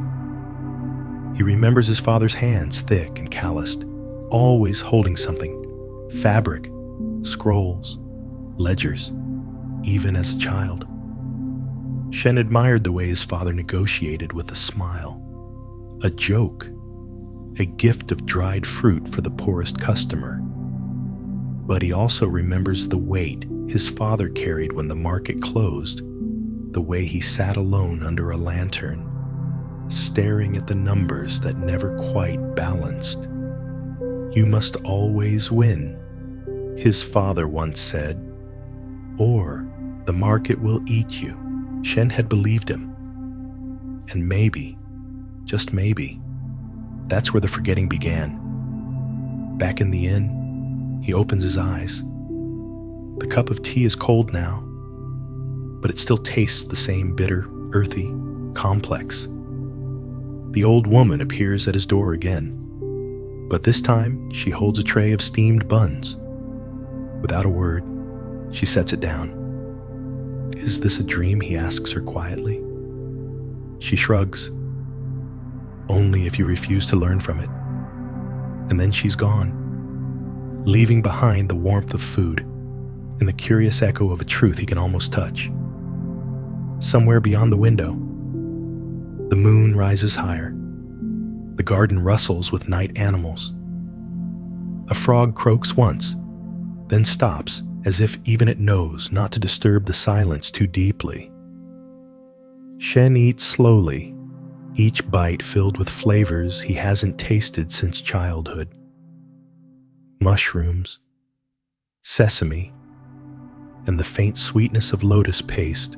As he chews, he thinks not of profits or debts, but of moments his mother's voice while weaving, the sound of riverboats arriving with goods, the simple act of holding someone's gaze for a little too long and realizing it mattered. Later, he wanders the hallway. There are no other guests, or perhaps they're all asleep, or perhaps they're not really guests. Each door he passes is slightly ajar. Behind one, the sound of soft weeping. Behind another, quiet chanting. And behind a third, just the tick of an old clock counting heartbeats. Then he finds a small alcove, a low table, a scroll unfurled. He sits, reads. The ink is faded but legible. Do not seek truth. Only cease to cherish opinions. He reads it again, then again. The scroll curls back of its own accord as if finished speaking. Outside, the lanterns shift color, no longer red, but gold, not brighter, just deeper. As if to say, you are beginning to see. Shen returns to his room. He leaves the door open, and for the first time in years, he does not feel the need to lock anything behind him. By morning, if it can be called that, the sky outside Shen's window hasn't brightened, but the stillness has changed. It's quieter in a different way, like the hush right before snowfall. He opens the shoji screen and steps into the garden, where the koi moves slowly beneath a thin layer of mist. The bamboo waterspout still clacks in rhythm. A single white crane stands in the pond's shallows, motionless as stone. And then, just beside the koi pond, he sees the monk again, sitting cross-legged, eyes half closed, hands resting in his lap, as if the entire world had paused just to match his breath. Shen doesn't want to interrupt, but the monk's voice comes anyway. Would you like some tea? Shen nods. They sit on cushions in the garden, steam curling from 2 cups between them.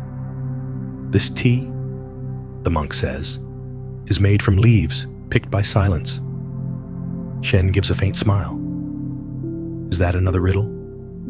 Only if you need it to be? The monk sips quietly, then begins to speak, not as a teacher, but as someone remembering something aloud.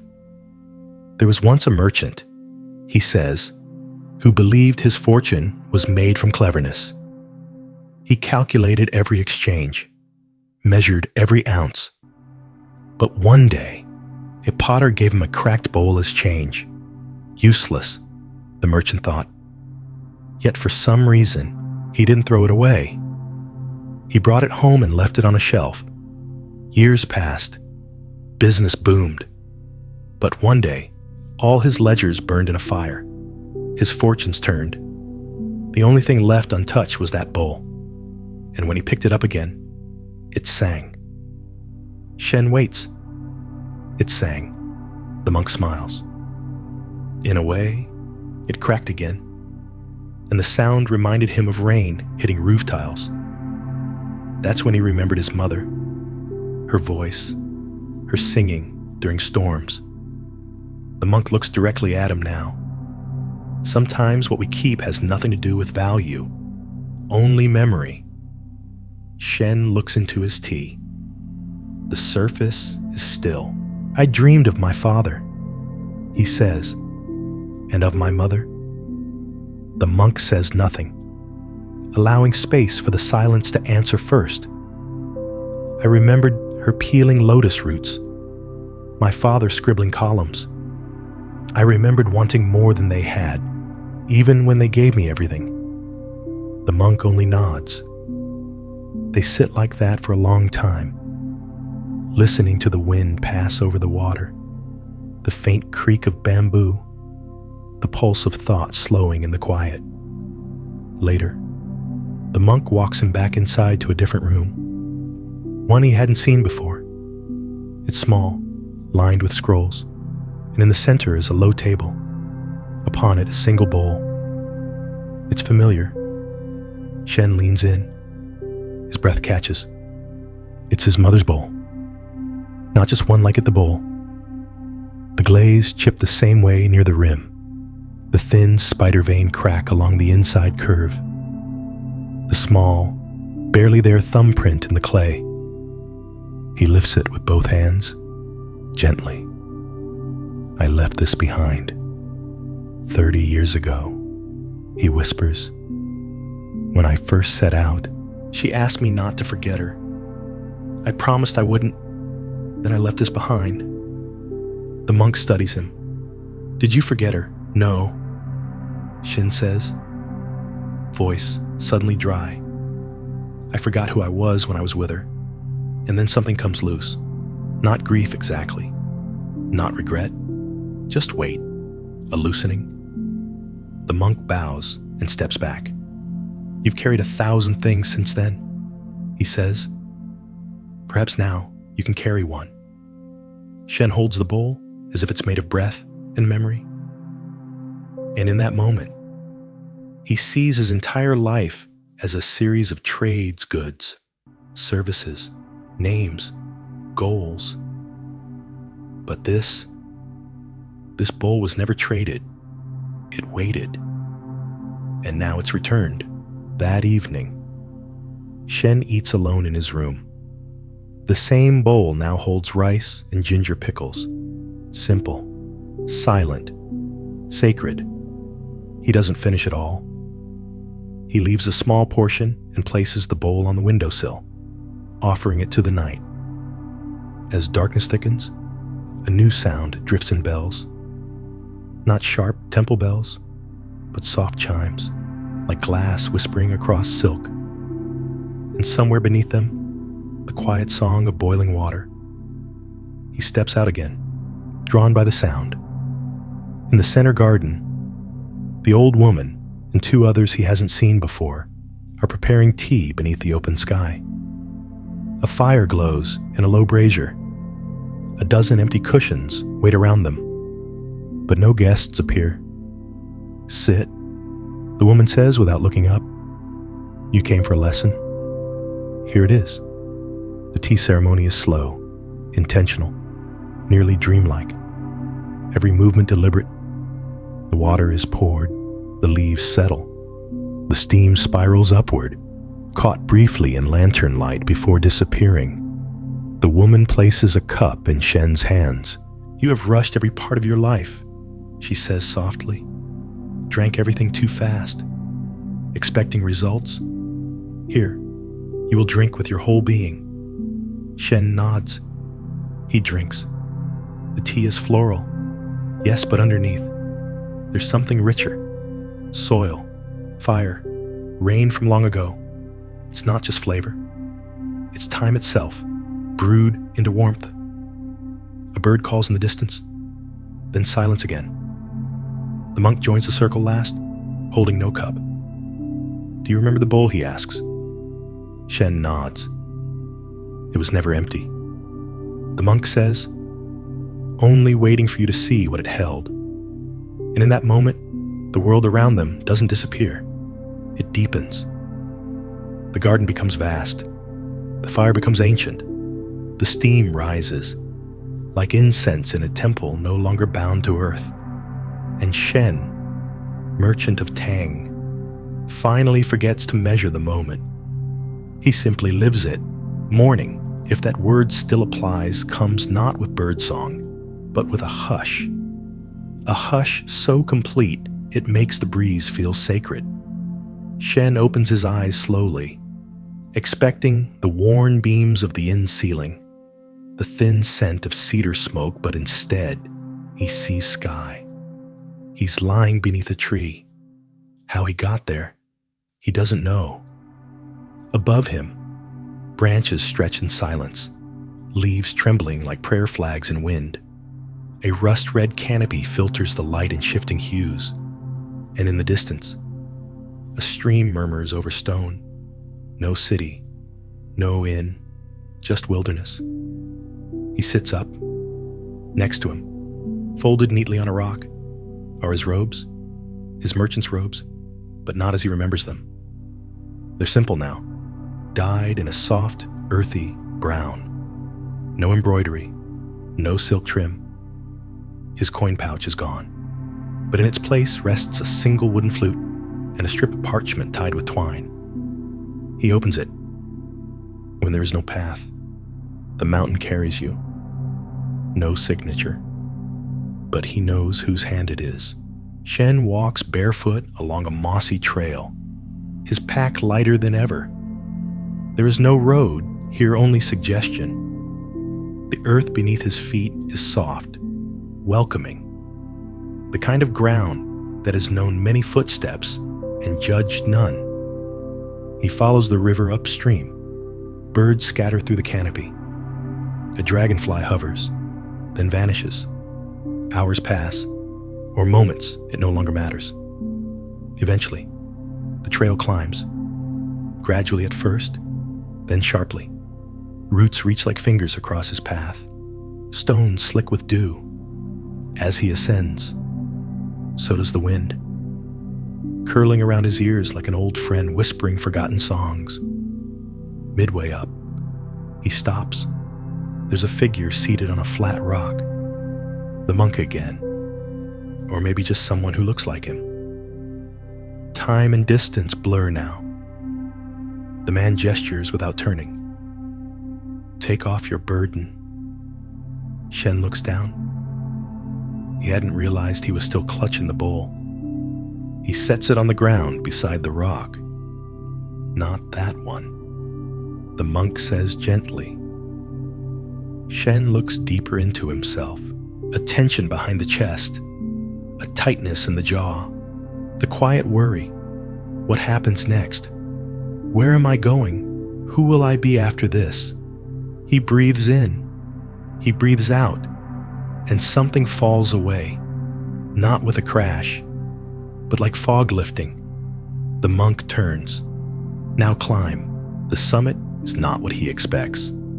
No temple spire, no statue, no scrolls or offerings or grand gates, just a clearing. A flat stone in the center, weathered, ancient, a hollow carved into its center, filled with rainwater, and around the edge, small carving symbols, birds, leaves, waves, each one etched by hand, perhaps over centuries. No words, just stories in shape. Shen approaches the stone and looks into the water. His reflection meets him, but it's not the man he remembers. It's not the merchant with 1,000 worries. Not the child chasing his father's robes. Not even the man who clutched a bowl of memories.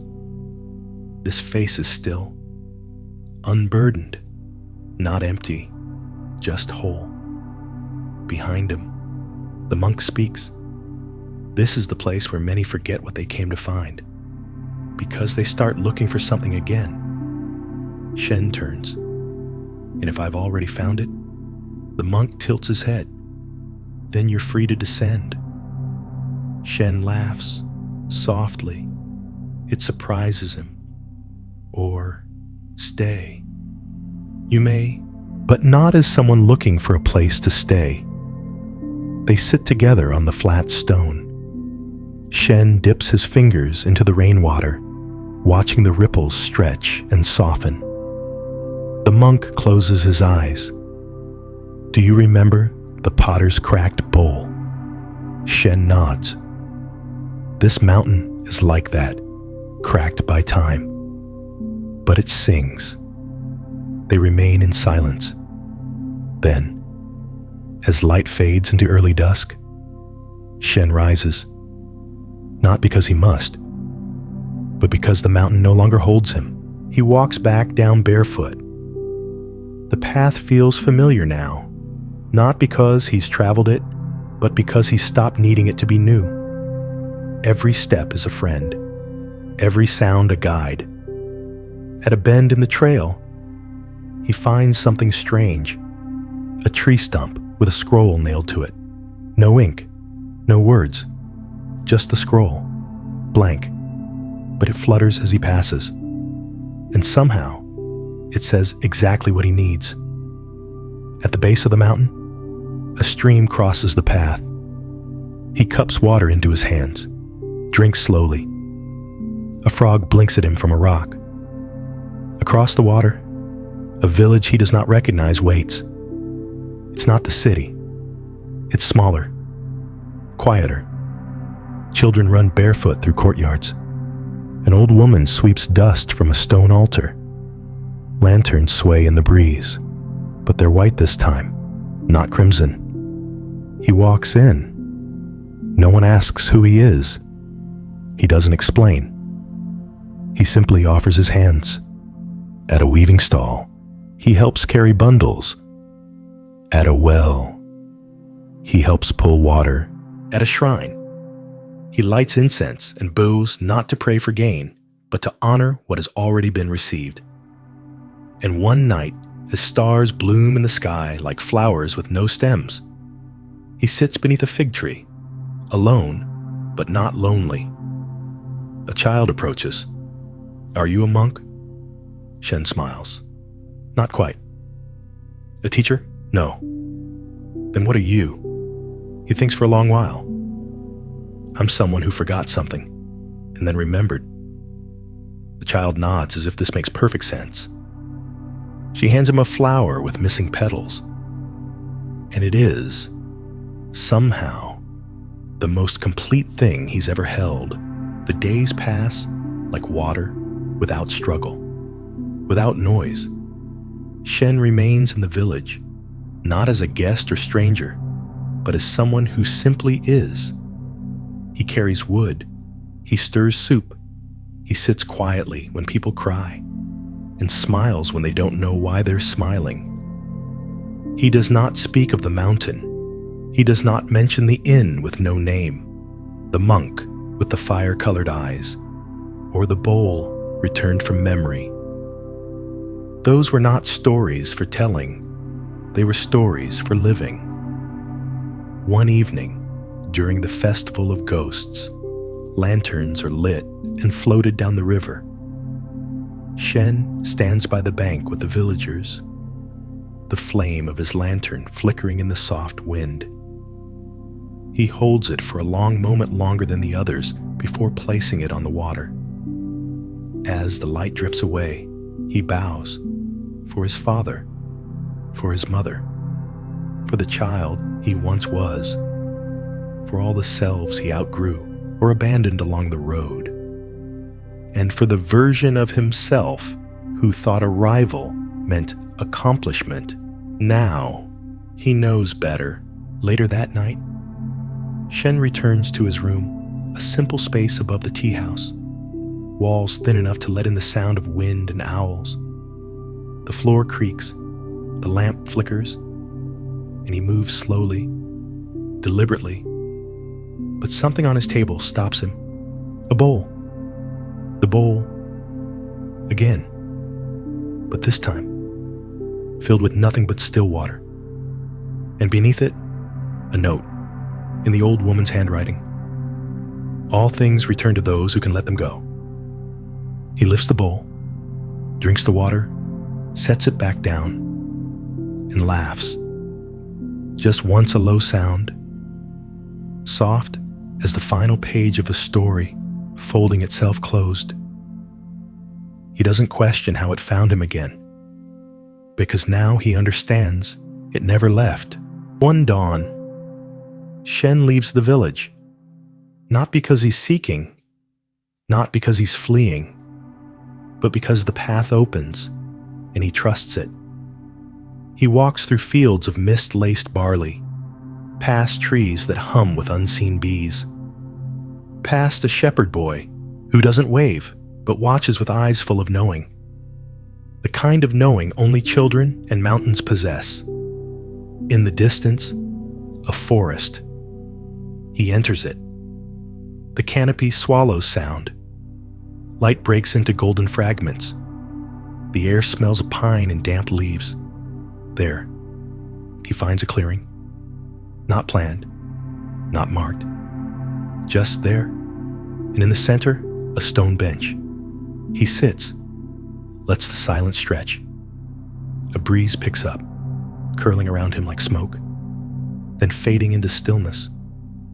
And then, you're here, now, sitting beside him, not in body, but in that space where breath meets breath and thought quiets to stillness. The stories you've heard tonight are not his alone. They are yours. They belong to anyone who's ever asked, what am I still chasing? Or, why do I still carry this? Let them go. Let the bowl rest on the windowsill. Let the path find you. And now, the final lantern dims. The air grows slower, softer. Your breath begins to match the rhythm of trees swaying somewhere far off. The stories begin to dissolve, not vanish, but loosen, like mist rising from a still lake in early morning. You are not lost. You were never lost. You were simply walking. Now, sleep. Sleep with the sound of stream water curling around stones that have heard everything and judged nothing. Sleep under a sky that never needed a name. Sleep knowing the story will continue without rush, without fear, just stillness, just now, just breath. You've traveled far tonight, not in distance but in depth. From the narrow alleys of an ancient market where lanterns swayed like questions, to the garden of an inn where tea was poured not to quench thirst, but to awaken memory. You followed a merchant who became something else, not because he changed, but because he stopped pretending he hadn't already been enough. You listened as he remembered, as he climbed, as he let go. And now, you return. Return to your own body, to your own room. But something is different. Can you feel it? Your breath is a little slower. Your thoughts, quieter. The world, perhaps a touch softer around the edges. That's not magic. That's presence. You've stepped out of the story not because it ended, but because you've become part of it. There is no need to hold on to every image, every word, every metaphor. Let them drift like petals on a pond. Let them settle. What stays, stays. What fades was never yours to keep. Like Shen, you may forget the path again. You may doubt. You may carry too much. But you will also remember. You will hear the sound of a single bowl singing in silence and know that you are home again. So now, rest. There's nothing else to solve tonight. No bargain to make. No role to play. Just breath. Just the sound of the night wrapping itself around you like a familiar robe. And in the morning, when you wake, perhaps you'll carry something lighter. A stillness, a knowing, a bowl with no contents, but infinite meaning. Let the story hold you. Let the mountain wait. Let go. In the next story, you find yourself drifting over still waters just before dawn. The world is quiet, so quiet that even your breath feels like it might disturb something sacred. The lake is wrapped in a low curtain of mist, soft and thick like milk stirred into tea.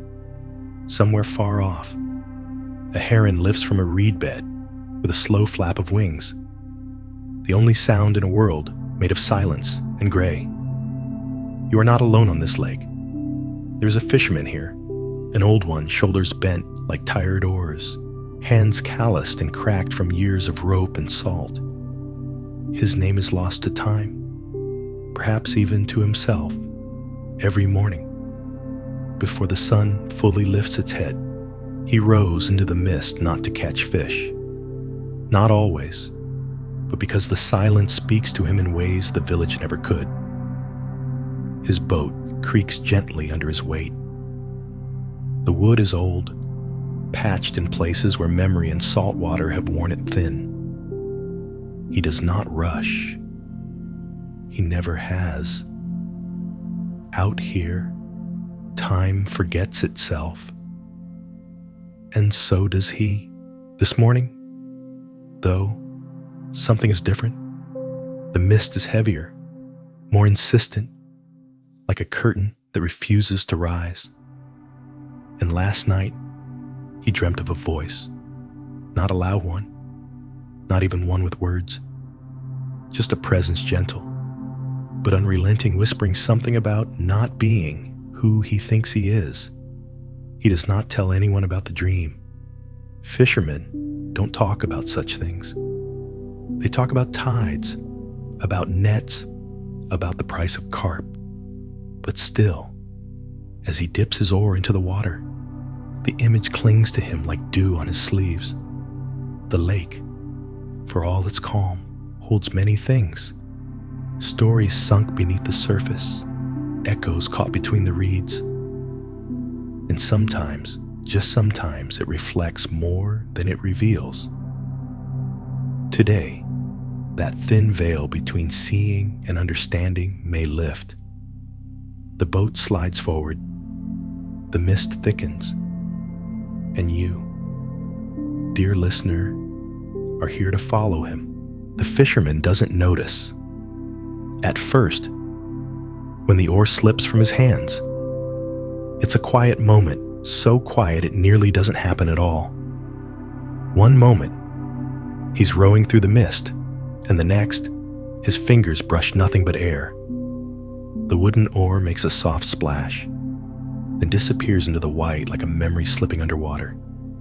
He doesn't panic. That's not his way.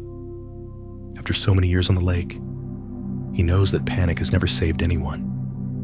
Instead, he leans back, breathes in the cool fog, and listens. The boat drifts, spinning ever so slowly in place. There's no wind, just breath, just stillness. And in that stillness, the lake begins to change. The edges of things blur. There's no more here or there, only the space between. The fisherman closes his eyes and feels the boat shift under him, like the back of a sleeping animal. He used to be afraid of this kind of drift, back when he thought life was about getting somewhere. But now, he's starting to suspect the truth might lie in going nowhere at all. He opens his eyes and sees it, a shape ahead, half veiled in mist. At first, he thinks it's an illusion. The fog plays tricks on tired eyes, but then the shape steadies, darkens, takes form. It's a structure, wooden, ancient-looking, not floating debris, but something built, something real. A small temple. Its curved roof is lacquered black, its beams gently swaying with the movement of the water. No mooring, no land in sight, just this floating temple, drifting like him, anchored to nothing. He blinks once, twice. It's still there. The fisherman's boat glides closer, drawn not by wind or will, but by something else, perhaps curiosity, perhaps fate. The two vessels nudge gently against each other with a quiet thump, like old friends meeting in the dark. There is a dock, just wide enough for a single step. No signs, no lanterns, no prayers written on paper tied to bamboo poles, just old wood and older silence. He grips the side of his boat and rises. His knees protest. His spine creaks, but he steps across anyway onto the temple's dock. The wood beneath his feet is warm, despite the chill in the air, as if someone has been living here, waiting. The air smells faintly of incense and something else. Sandalwood, ash, the memory of rain on old stone. He walks forward, his breath shallow, not from fear, but reverence. Every step feels like it echoes through more than just the structure. It echoes through him. With each footfall, he feels something falling away: his name, his past, the stories he's told himself. He steps into the temple. Inside, there's no golden statue, no offering bowls, no candles or chants, just an open room, dimly lit by the pale morning mist that filters through wooden slats in the walls. And in the center, sitting as still as the lake outside, is a monk. No robe, no prayer beads, just old folded limbs, weathered skin, eyes closed like windows long shut. The fisherman does not speak. The monk does not move.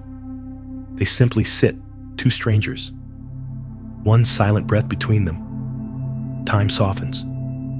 The fisherman does not know how long he stands there, watching. He only knows that his feet have rooted to the floor. His hands have stopped trembling, and his heart is doing something strange. Not racing, not still. Something else, like it remembers a rhythm older than his birth. Then, without warning, the monk speaks. "You've lost your oar," he says, his voice low and smooth, like water flowing over stone. The fisherman nods. Of course, that's what started all this. The monk opens one eye. "You've been rowing in circles for years. It isn't a question. It's not even a judgment, just a statement, gentle and devastating." The fisherman opens his mouth but says nothing. He has no defense, because it's true. The monk smiles, almost kindly. "Perhaps now you will learn how to float."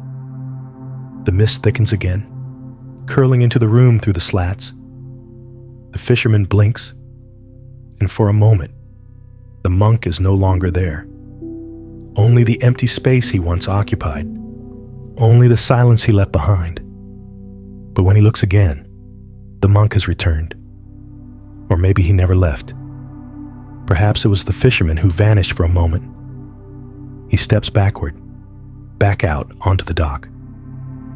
The temple sways gently, patient as always. The boat still waits beside it. No oar, no direction, just stillness. He sits again. This time, he does not try to move. The lake drifts. He drifts. And in the drifting, something lets go. The sun begins its slow rise, but barely filters through the mist. Light moves like memory here, fragmented, indirect, and soft around the edges. The fisherman remains in his boat, drifting gently in wide, slow circles, as if the lake itself breathes beneath him. The temple has vanished into the fog behind him. He isn't sure when. He hadn't heard it go, hadn't seen it retreat. But when he turns his head now, there's only water and mist, no outline, no shadow, just the empty hush of morning. And yet the monk's words linger. "Perhaps now you will learn how to float." The boat tilts as if in agreement. He remembers, long ago, as a boy, he was terrified of water, not because he couldn't swim, but because he could. Because he knew how easy it was to be swallowed. There's something unsettling about water, how it holds you up when you're still, but betrays you the moment you fight. That lesson stayed with him, even as he became a fisherman, even as his muscles learned the rhythm of tides and ropes and silence. But that fear of being submerged, of being no one, of losing shape never really left. Until now. Now, he wonders what is there to lose. Really. A ripple brushes the side of his boat. He leans over and peers into the water. His own reflection stares back, blurred and broken by the gentle movement. His beard is whiter than he remembers. His eyes more tired. But even here, even in this calm mirror, something feels off. He tilts his head. The reflection doesn't follow. He frowns, leans closer. The water ripples again, and the image is gone. He sits up, confused, but oddly calm. The mind tries to explain it. A trick of light, a current, a passing fish. But somewhere deeper, beneath thought, something inside him has already accepted what just happened. Like a pebble dropped into a pond, no resistance, just widening circles. Then, from somewhere in the mist, a bell. Not loud, not even near, just a single soft chime, faint but unmistakable. He looks up. Ahead, barely visible, is a raft made of driftwood and rope, floating toward him. On it sits the monk, legs crossed, hands resting gently in his lap. No paddle, no sail, just presence. "You're still here," the fisherman says aloud, not expecting an answer. The monk's eyes open, and this time, both of them smile. Not polite smiles, not forced ones, but the kind that stretch out slowly, like the morning sun over the horizon, inevitable and warm. "You expected someone else," the monk asks. The fisherman shrugs. "I didn't expect anything." The monk nods. "Exactly." He gestures for the fisherman to join him. There's no way to paddle over, but the boats align themselves, as if responding to an invisible current. When they touch, the fisherman crosses to the raft and sits across from the monk, mirroring his posture without thinking. The silence between them is thick but comfortable, the kind of silence that feels like a hand resting lightly on your shoulder. Then the monk says, "Do you know who you are?" The fisherman opens his mouth, closes it. "Your name." The monk continues, "Your story, the things you've done, the nets you've thrown, the fish you've caught. Are they you?" The fisherman shifts. He feels the old ache rise, the need to define, to defend, to describe, but it fades, like smoke and wind. "I don't know," he says finally. The monk tilts his head. "That's closer." He reaches into his robe and pulls out a small bowl, simple clay, unglazed. He hands it to the fisherman. "Look inside." The fisherman peers into the bowl. It's empty. "What do you see?" the monk asks. "Nothing." The monk nods. "That is you." The fisherman raises an eyebrow. "I don't feel like nothing." The monk chuckles. "Because you are full of things, memories, worries, stories. You filled your bowl with fish and nets and grief and pride and fear. But underneath all of it, before all of it, there is only this." He gestures again at the empty bowl. "You are not your story," he says softly. "You are the space the story fills. But you cling to the fish, not the water." The fisherman stares into the bowl. For a moment, he swears he sees a glimmer there, a flicker of his younger face. Then it fades. He sets the bowl down. "I don't understand," he whispers. "That's all right," the monk replies. "Understanding is just another net." A bird cries out overhead. A cormorant. Maybe. Black wings cut through the fog. The fisherman watches it disappear. And in that moment, something inside him loosens. not in a dramatic way, not like breaking or bursting, more like a knot slowly untying itself after years of tension, a quiet unraveling. He looks at the monk. "Then what do I do?" he asks. "Watch," the monk says. "Float. Let the nets fall away." When the self disappears, the lake becomes clear. The fisherman blinks, and the monk is gone again. This time, the raft is empty. No bowl, no figure, just drifting wood. The mist begins to lift, not all at once, just enough to see the horizon again, just enough to see that his boat, somehow, is nearby once more. He climbs into it without thinking. He does not search for the oar. He does not need to.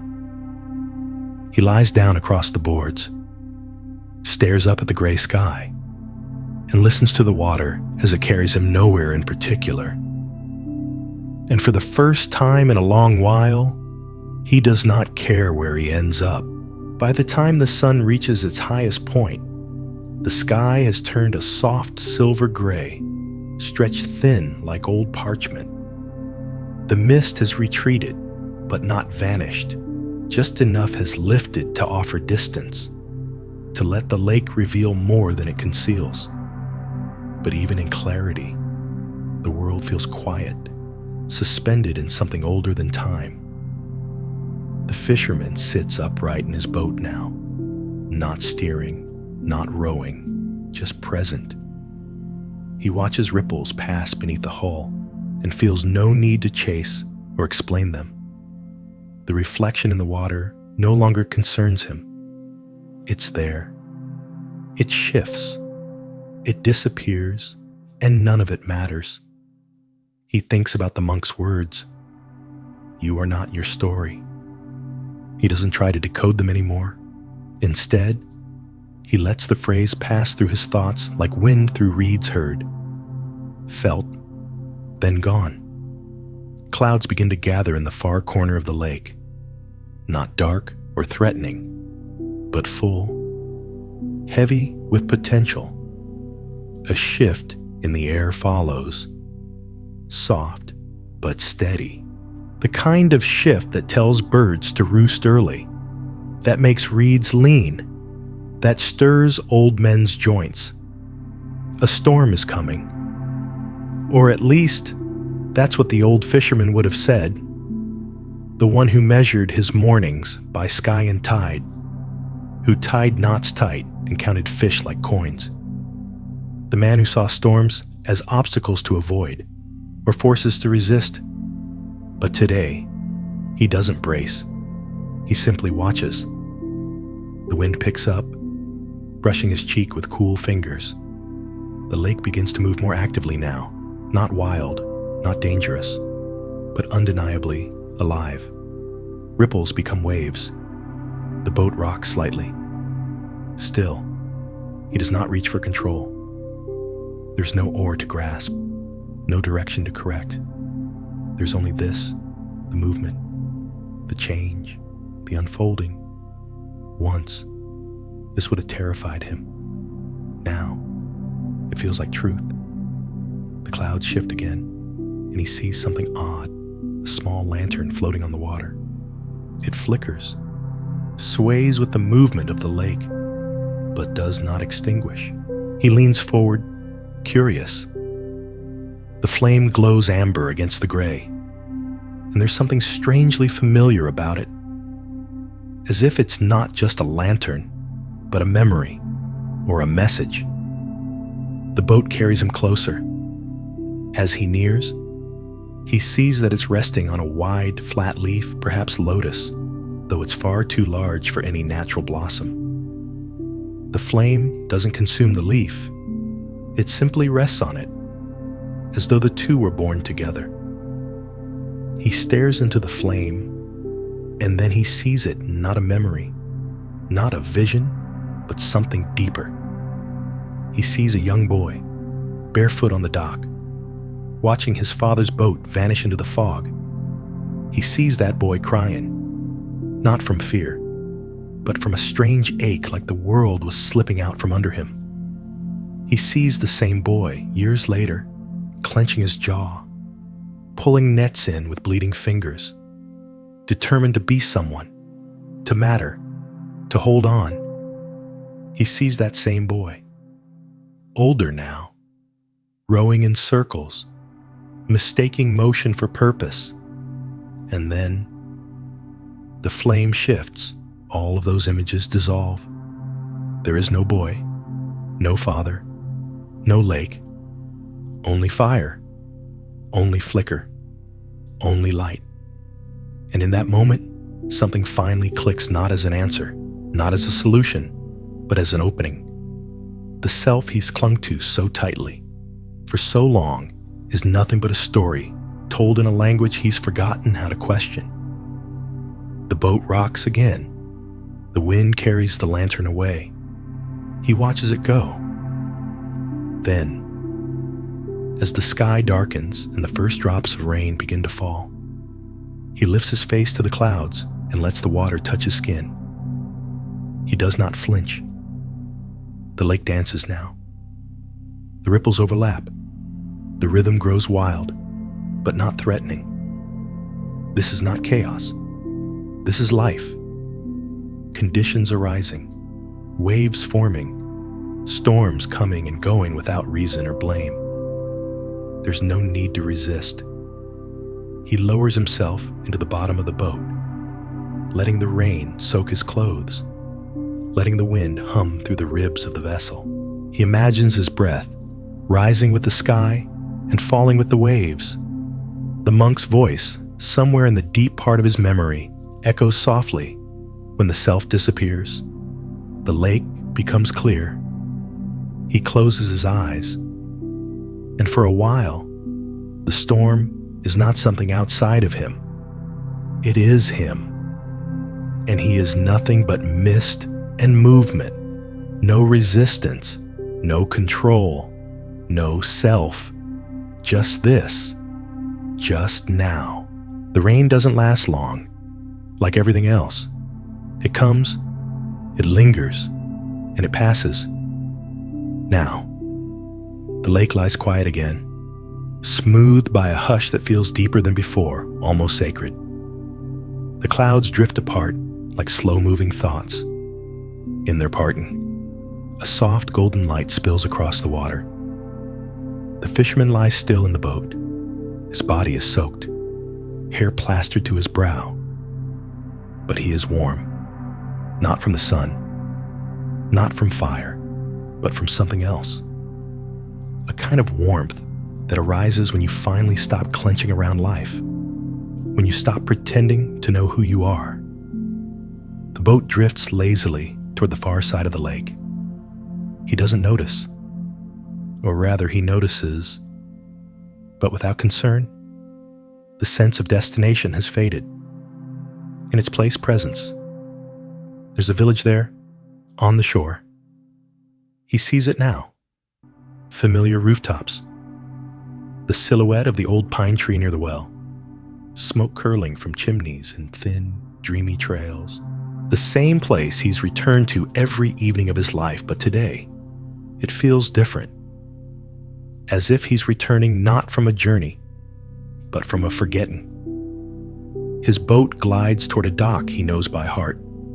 The worn boards. The twisted rope that never quite holds the post. His hands find the edge of the pier, and he pulls himself up without effort, knees creaking, clothes dripping. No one greets him. Not because they aren't watching, but because they don't need to. He walks past the fish stalls, still closed this early, past the narrow alleys where children usually play, past his own house, the small wooden one with the crooked step and the empty porch. He steps inside without looking back. Everything is just as he left it. The stool, the clay cup, the sleeping mat still unrolled, a single fishhook on the windowsill, left behind like a breadcrumb. But the air feels hollow, in the best way, like a bell waiting to be wrung, or a room cleaned of dust and thought. He sits, and for a long time, he simply breathes. In, out, in again. A small spider descends from a ceiling beam, its thread gleaming in the light. He watches it turn slowly in the air, suspended by something so thin, so delicate, you almost wouldn't know it was there. He smiles, and at that moment, he understands not as a thought, but as a silence between thoughts, that the thread holding everything together is just as invisible and just as fragile. And that's okay. There's no need to grasp it, no need to name it, no need to ask, who am I?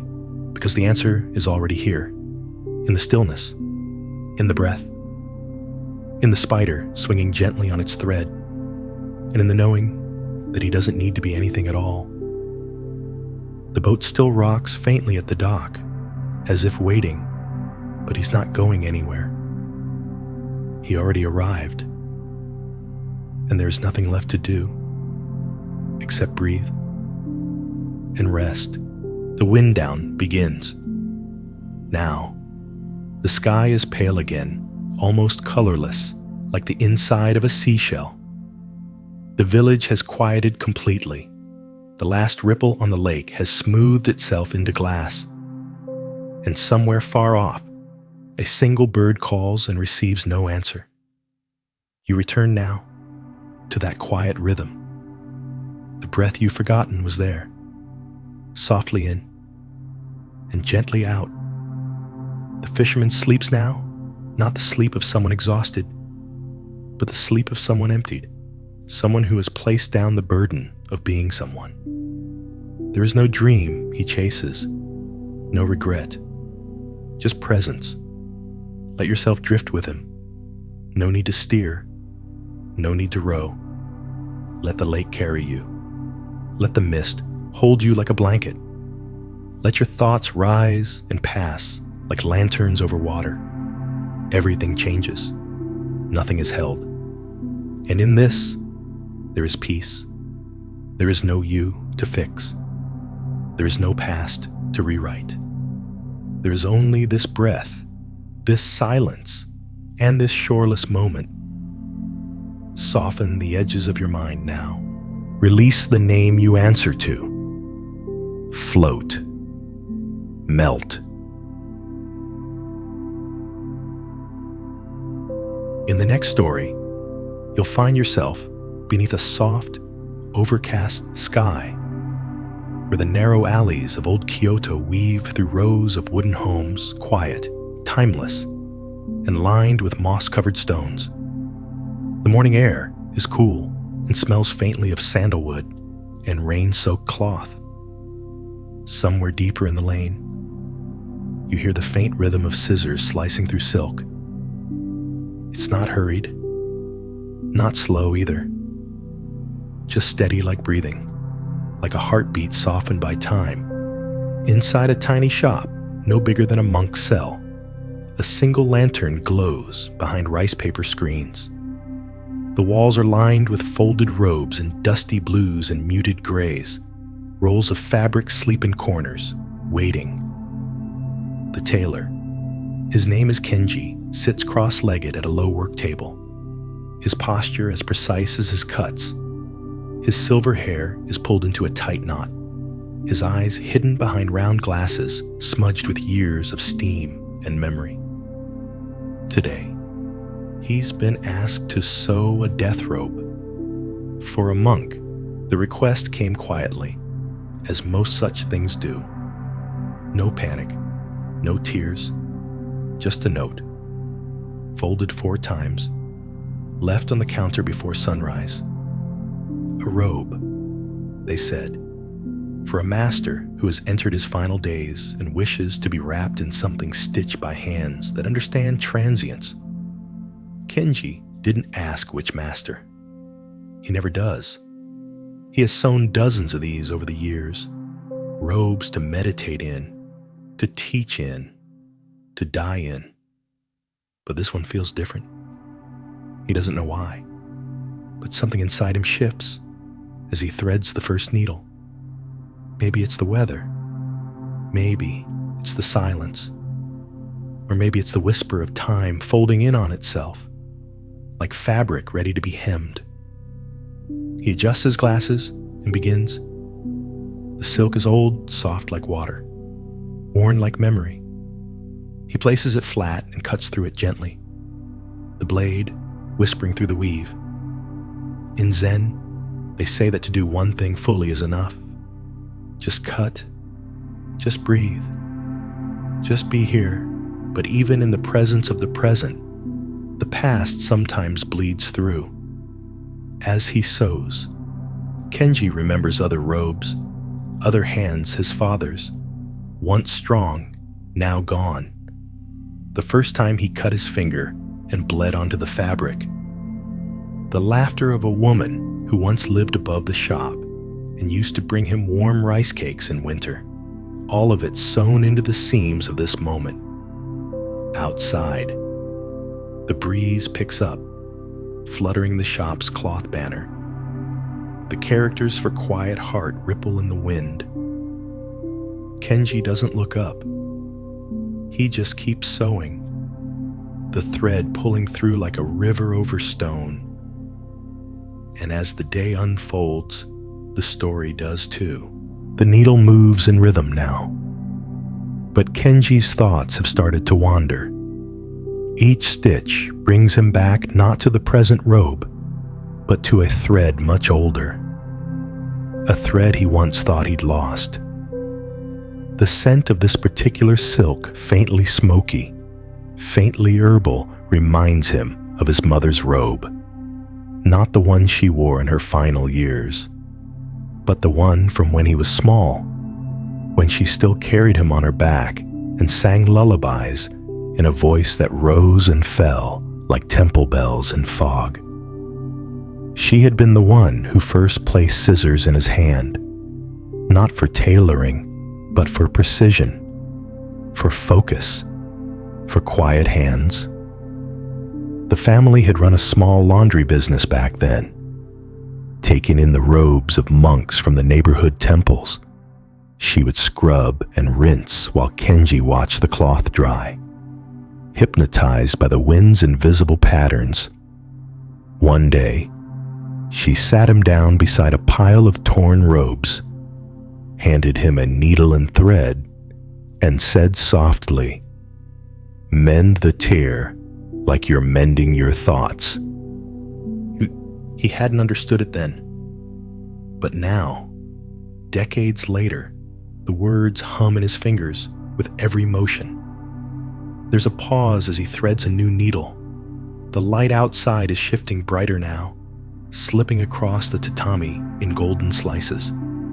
Kyoto's rhythm continues beyond his shutters, the soft clang of a bicycle bell, the distant bark of a dog, the rattle of a vegetable cart rolling by. All of it part of the city's slow heartbeat. Kenji lets out a breath, long and soft, and resumes. The sleeve is coming together. The collar will be next. As he sews, he thinks about robes not just as clothing, but as stories. Each fold hides memory. Each thread is a choice. He's always wondered how many decisions are sewn into a single garment. Which line is the straightest? Which mistake was embraced, not corrected? Where does the body end and the teaching begin? That question once led him to the foot of Mount He in the spring of his youth. Back then, filled with the energy of ambition and the pride of being praised as a skilled apprentice, Kenji had decided to visit the monks who lived atop the mountain. He carried a bundle of robes he had stitched himself his finest work, each one pressed and wrapped with exacting care. He had hoped to offer them to the temple, not for money, just acknowledgement. But the head monk, an elderly man with eyes like still water, had accepted the robes silently, laid them aside without even unfolding them, and offered Kenji only a bowl of barley tea and a simple phrase, "Sit." So Kenji sat, and nothing happened. Not for minutes, not for hours, just silence. A bird landed nearby and flew off. A cloud passed. Someone coughed. Eventually, the monk poured another bowl of tea and said, "The stitch you fear to make it. The one you boast about, remove it." Kenji left before nightfall, confused and irritated, but the words stayed with him. Years later, while repairing a hem he had tried to impress someone with, he remembered, and he did remove it, and in its place, he stitched without ambition, for the first time, truly. Now, in the quiet of his shop, Kenji folds the half-finished robe and sets it aside. The bell above his door chimes. A boy enters no older than 10. His sandals are muddy, and his breath comes in little clouds from the cold. Kenji doesn't ask why he's here. He just gestures for him to sit and pours a cup of tea. The boy wordlessly pulls out a pouch from his sleeve and places it on the floor. Inside, a tiny frayed drawstring bag. "It's been patched too many times. My grandmother made it," the boy says finally, "but it's coming apart." Kenji picks it up. The fabric is thin, the stitching faint, but the care, the care is everywhere in its creases. He smiles gently. "She loved you very much." The boy nods. Kenji doesn't offer false promises. Some things can't be mended, but he motions to a stool beside the work table and says, "Come, then help me hold the thread."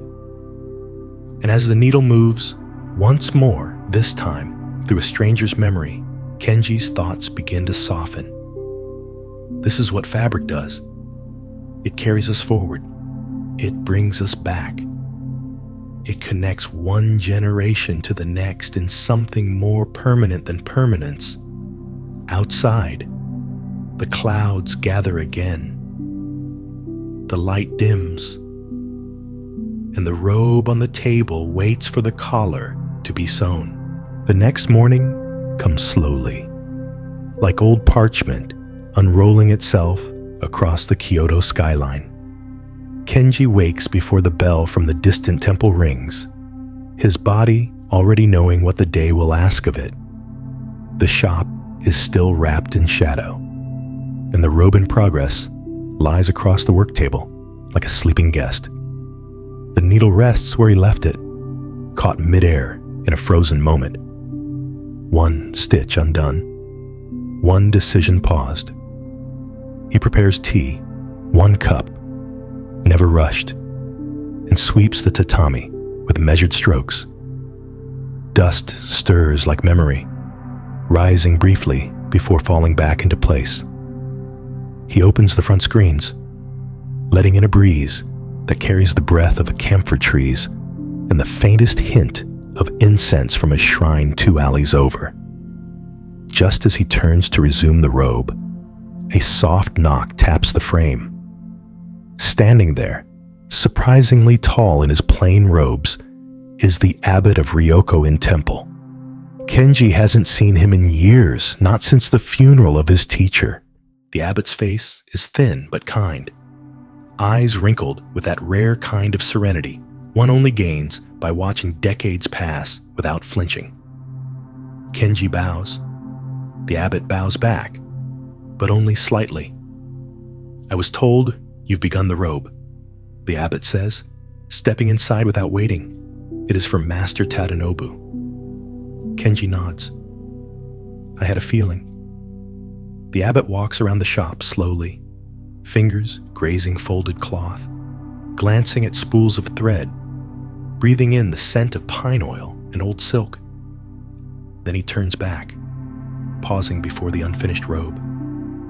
"This is to be his final robe," he says quietly, "but he has one request." Kenji raises an eyebrow. "Yes," The abbot smiles as though already apologizing. He asks that you leave the left sleeve unfinished. Kenji blinks. Unfinished? He echoes. Yes. One sleeve must remain open. Loose thread visible.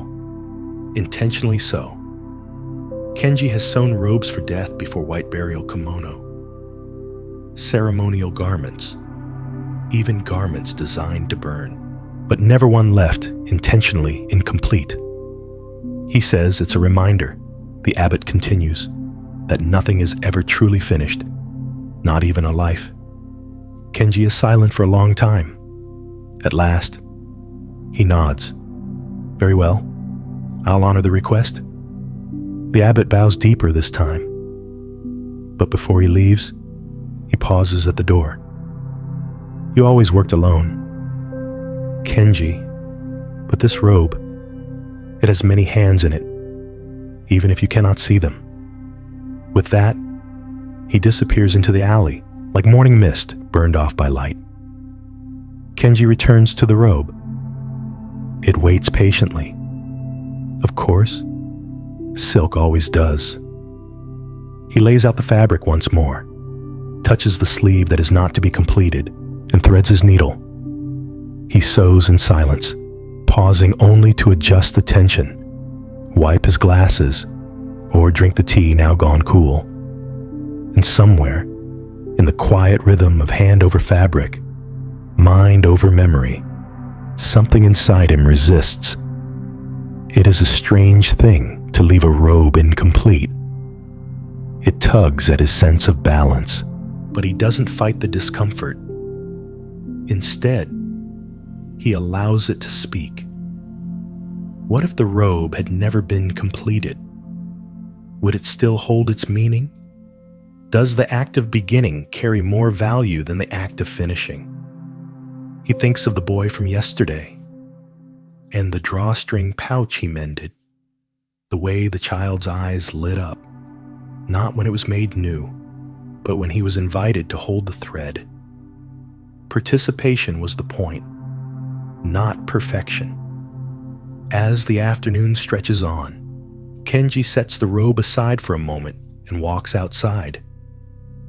The air is crisp. Light filters through ginkgo leaves turning gold. Children race past him, their laughter trailing behind like autumn wind. He watches an elderly woman struggle with a bucket of water and offers a hand.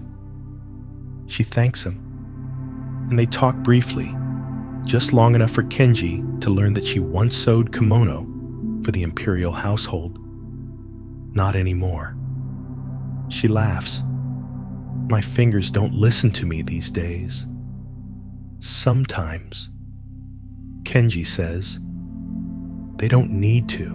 When he returns to the shop, the room feels different. Not because anything has changed, but because everything has. A shift so subtle it barely registers, but it's there. The robe, the needle, the light, they all seem to carry just a little more space between them. He begins sewing again, and with each stitch, the idea of incompleteness no longer bothers him.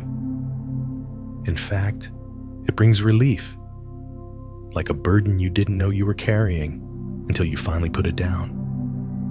Evening settles. The lantern is lit. Shadows stretch long across the floor. The final touch approaches the loose thread at the end of the sleeve. He considers tying it off, but he doesn't. Instead, he lets the needle drop gently into the pincushion and leaves the thread dangling. Not in negligence, but in reverence. And in that small decision, one thread left open, he feels the truth of what the robe has taught him. Life, like fabric, phrase. And that, too, is beautiful. That night, sleep finds Kenji only in fragments. He lies on his futon beneath a thin cotton blanket, eyes fixed on the ceiling's wooden beams, following the grain as if it might map out his thoughts. Outside, The wind brushes through the cypress branches, their shadows dancing faintly on the shoji screen. Somewhere in the distance, a nightingale calls once, then again, the city sleeps. But his mind still sews. He's thinking about that loose thread. He sees it in his mind, quiet, soft, dangling from the end of the monk's robe like a question never answered. It should bother him, this tiny flaw. But it doesn't anymore. It comforts him now. It reminds him of something he can't quite name. Like the feeling of forgetting what you were looking for, only to realize the search itself was enough. By dawn, he rises slowly, making tea without rush, his joints stiff but loyal. The steam curls like incense from the cup, and the first light of morning creeps across the floor like a blessing. Then, just as he sits to resume his day, the bell over the door chimes again. But this time, it's not the abbot or the boy. It's his younger brother. They haven't seen each other in, 20 years? Maybe more. Kenji isn't sure. His brother, Satoshi, stands in the doorway like a misplaced memory, wearing city clothes and nervousness. He looks older than Kenji remembers, but then again, so does Kenji. Neither of them speaks at first. Then I was nearby. Kenji raises an eyebrow. And I heard, Satoshi continues, that you were sewing for the temple again. For the old master. Kenji nods once. No need for words yet. He gestures to the work table. The robe lies there, complete but not complete, the sleeve undone, just as requested. Satoshi steps forward, studying the fabric. It's beautiful, he says finally. You still sew like father.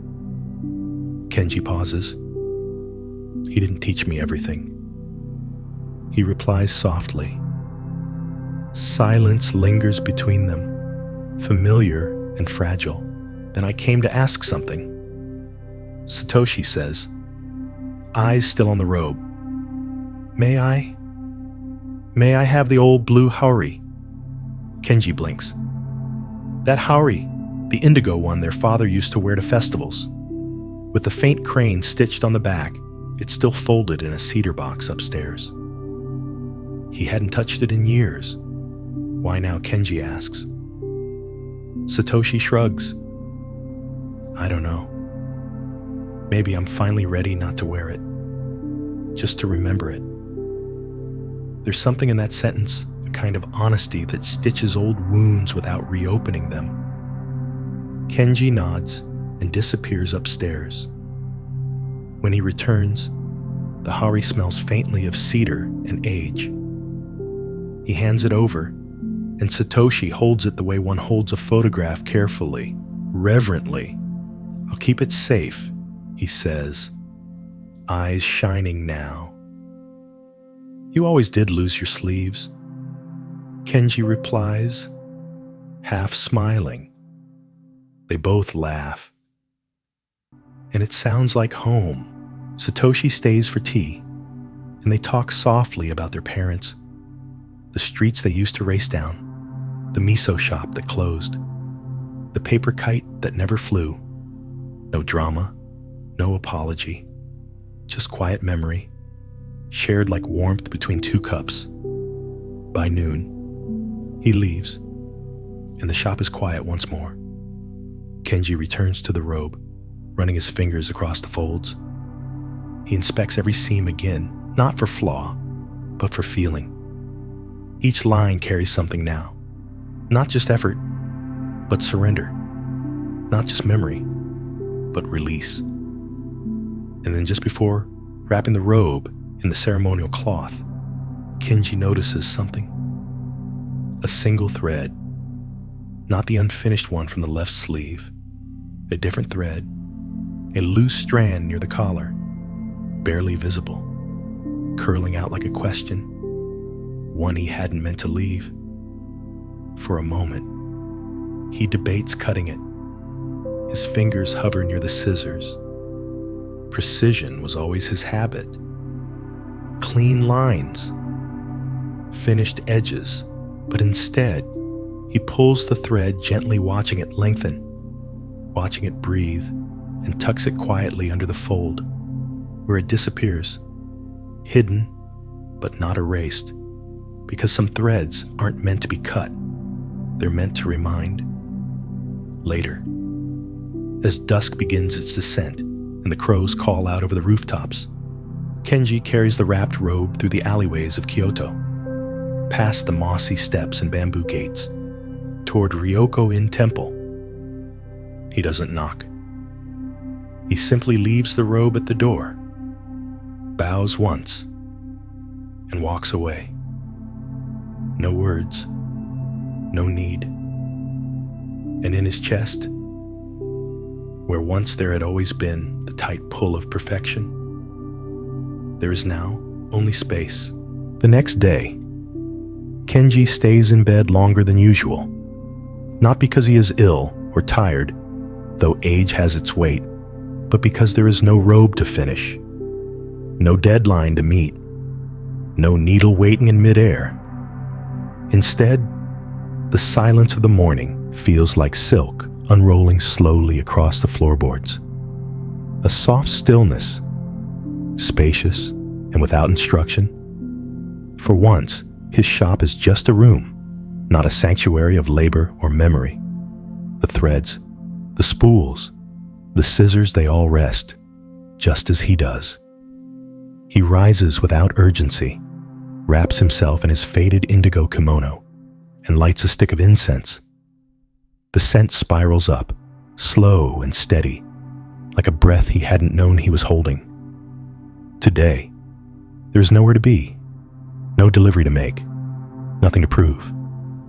He watches the smoke curl, disappear, and reappear again in the early light.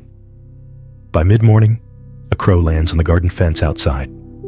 It caws once sharp, amused, and tilts its head, as if asking why the usual rhythm has stopped. Kenji only smiles. The bird flaps off. The world continues. Then, almost as if summoned by quiet itself, someone else appears at the door. This time it is not a monk, nor family, nor child. It's a young woman, carrying a bundle wrapped in simple cotton.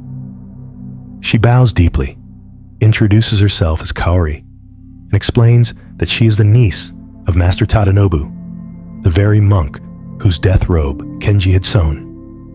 He passed this morning, she says softly, not sorrowful, not dramatic. In silence, surrounded by students, Kenji lowers his gaze. She continues. He wore the robe, and near the end, he placed his hand on the unfinished sleeve and whispered something no one quite heard. But he was smiling. Then she holds out the cotton-wrapped bundle. I don't come to ask for a favor, she says. I come to offer thanks. Inside the bundle is a scroll. Calligraphy. Bold but balanced, written by the master in his final week. The kanji reads, "No thread runs forever, but every stitch is whole." Kaori bows again and leaves Kenji with the scroll. He doesn't hang it right away. Instead, he places it on the work table and sits with it, letting the words settle in like tea leaves in water. No thread runs forever. He looks around the shop. There are unfinished garments on the shelf, robes he never sold, swatches of fabric left from projects long forgotten, a few seams that frayed under time's hand. And in all of it, he sees something new, the kind of quiet perfection that comes from not completing everything. Perhaps this is the true robe he's sewn, not the one that drapes the body, but the one made of moments, of breath, of pauses, of things unspoken and left undone. Later that evening, as dusk turns the sky violet and the lamp inside glows like a distant memory, Kenji begins to tidy the shop, not to erase, but to soften. He places the scroll in a frame, props it gently behind the counter, folds the scraps of silk into small, respectful squares, polishes the scissors, sweeps slowly, and finally, he kneels at the threshold, opens the front screen, and simply watches. Children laugh in the distance. A wind chime clinks once. Bamboo rustles against bamboo. The world breathes, and he breathes with it. He closes his eyes, and in that stillness, he sees the robe again, not on the table, not in the temple, but floating gently in his mind, sleeve undone, thread uncut, a perfect, quiet reminder that life is not what we finish, but what we notice, what we hold, what we let go. And now, dear listener, let it all settle. Feel the stillness you carry, the gentle quiet that lives beneath the noise. Breathe into it, slowly, gently, as if your breath were a thread, one that tugs you softly back to yourself. There's no robe to sew tonight, no lesson you must rush to understand. The teachings have already been sewn into you, line by line, with every breath you took while listening. Rest in them now. Let go of the seams that try to hold your thoughts together. Let them unravel. Let them drift. The tailor has finished his work, and now it's your turn to dream. In the next story, the sky is already gray, the kind of gray that makes no promises, neither thunder nor sun. Just a vast smudge of silence hanging over the mountains. Wind brushes the old shingles of a wooden inn tucked deep in a Japanese forest, where the road bends and travelers slow without knowing why. The scent of pine needles mixes with the faint tang of something older wood smoke, soaked earth, and the smell of time itself. The inn sits on the edge of a sloping hill, the kind that offers no view. Just trees, endless rows of cedar and bamboo whose trunks creak like bones when the wind passes through. A moss-covered sign swings gently at the entrance, its calligraphy mostly faded, but the meaning is still there, written in brushstrokes older than your memory.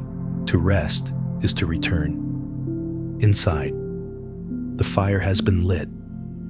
It's a soft orange glow that spreads out over the tatami floor, catching on the paper screen doors and the polished teacups set out in anticipation.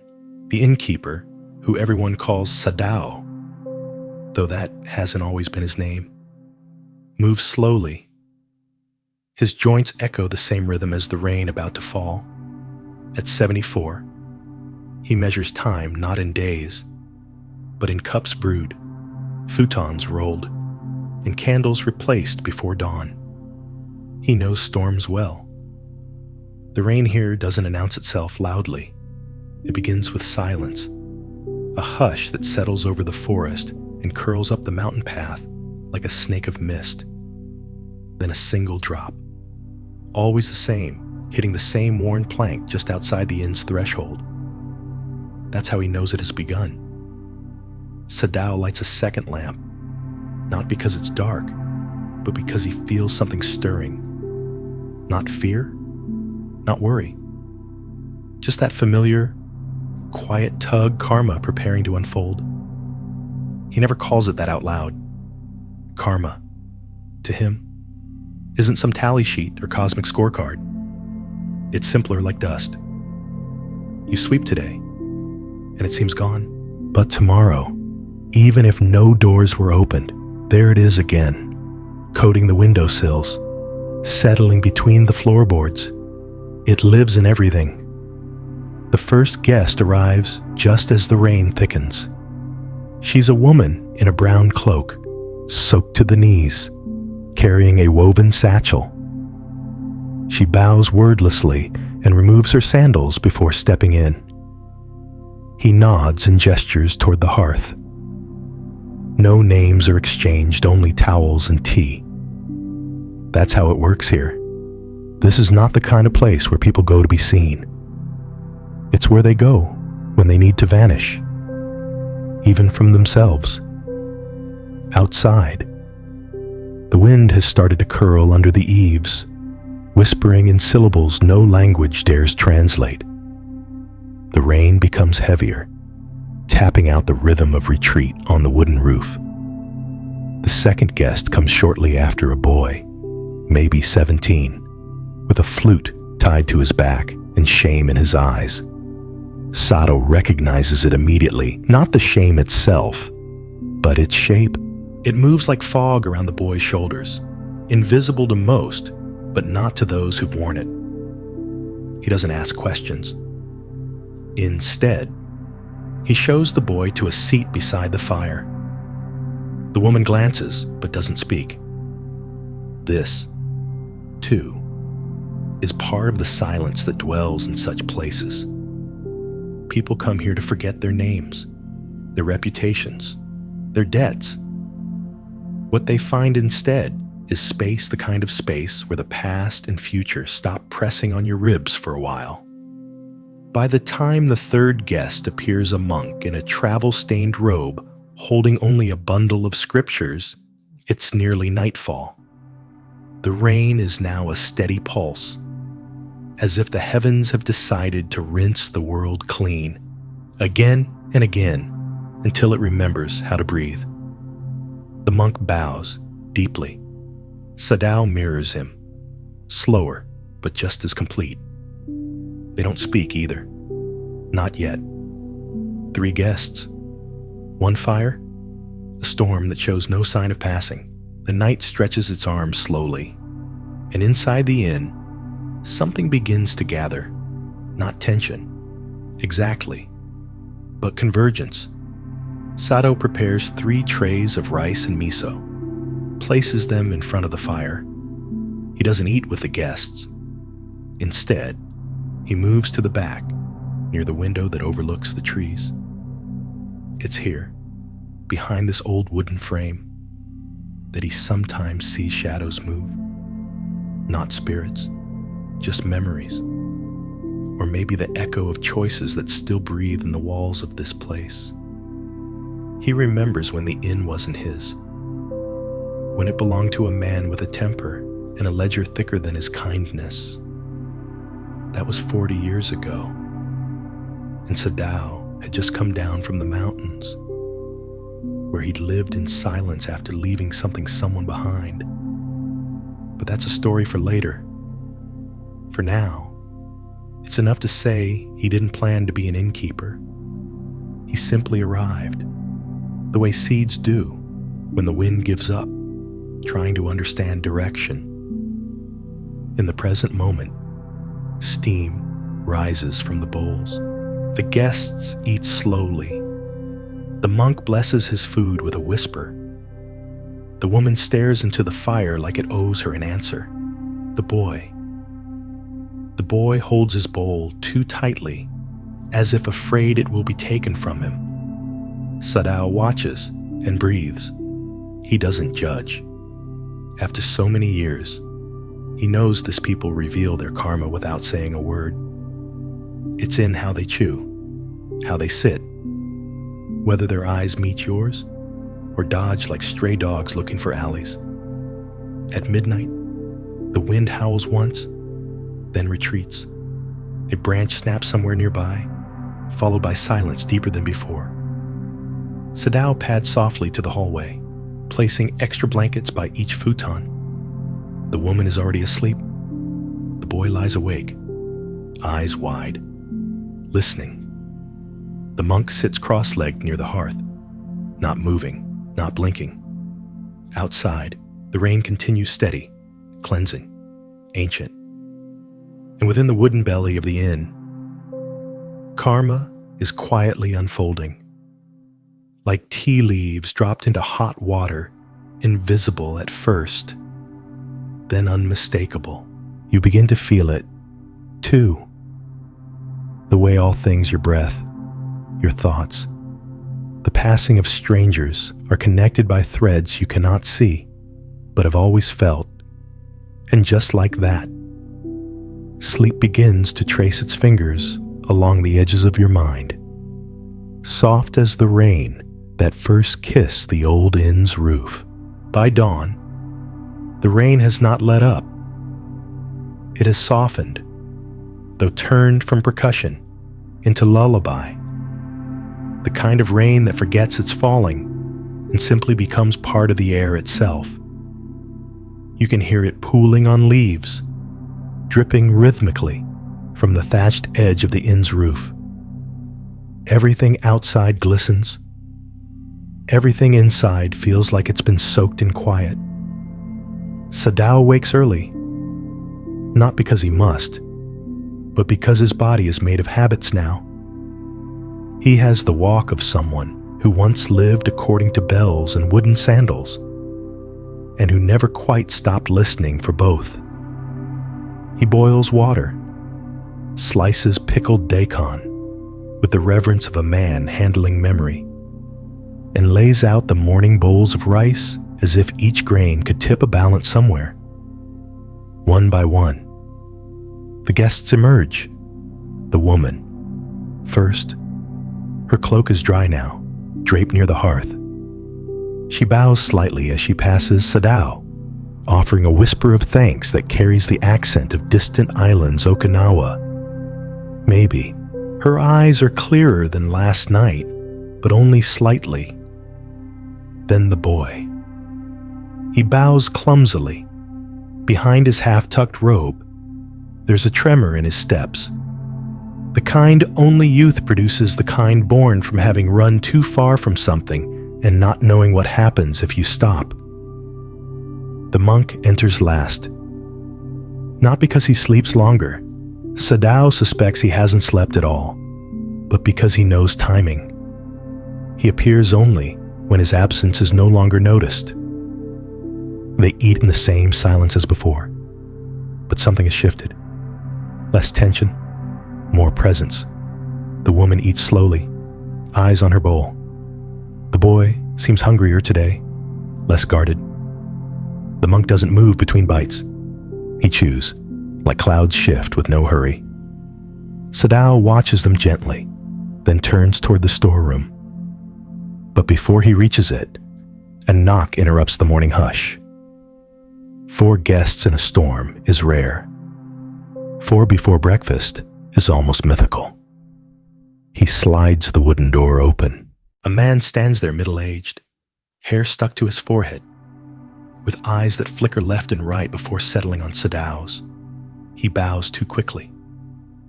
His robes are richer than the others, but stained by mud.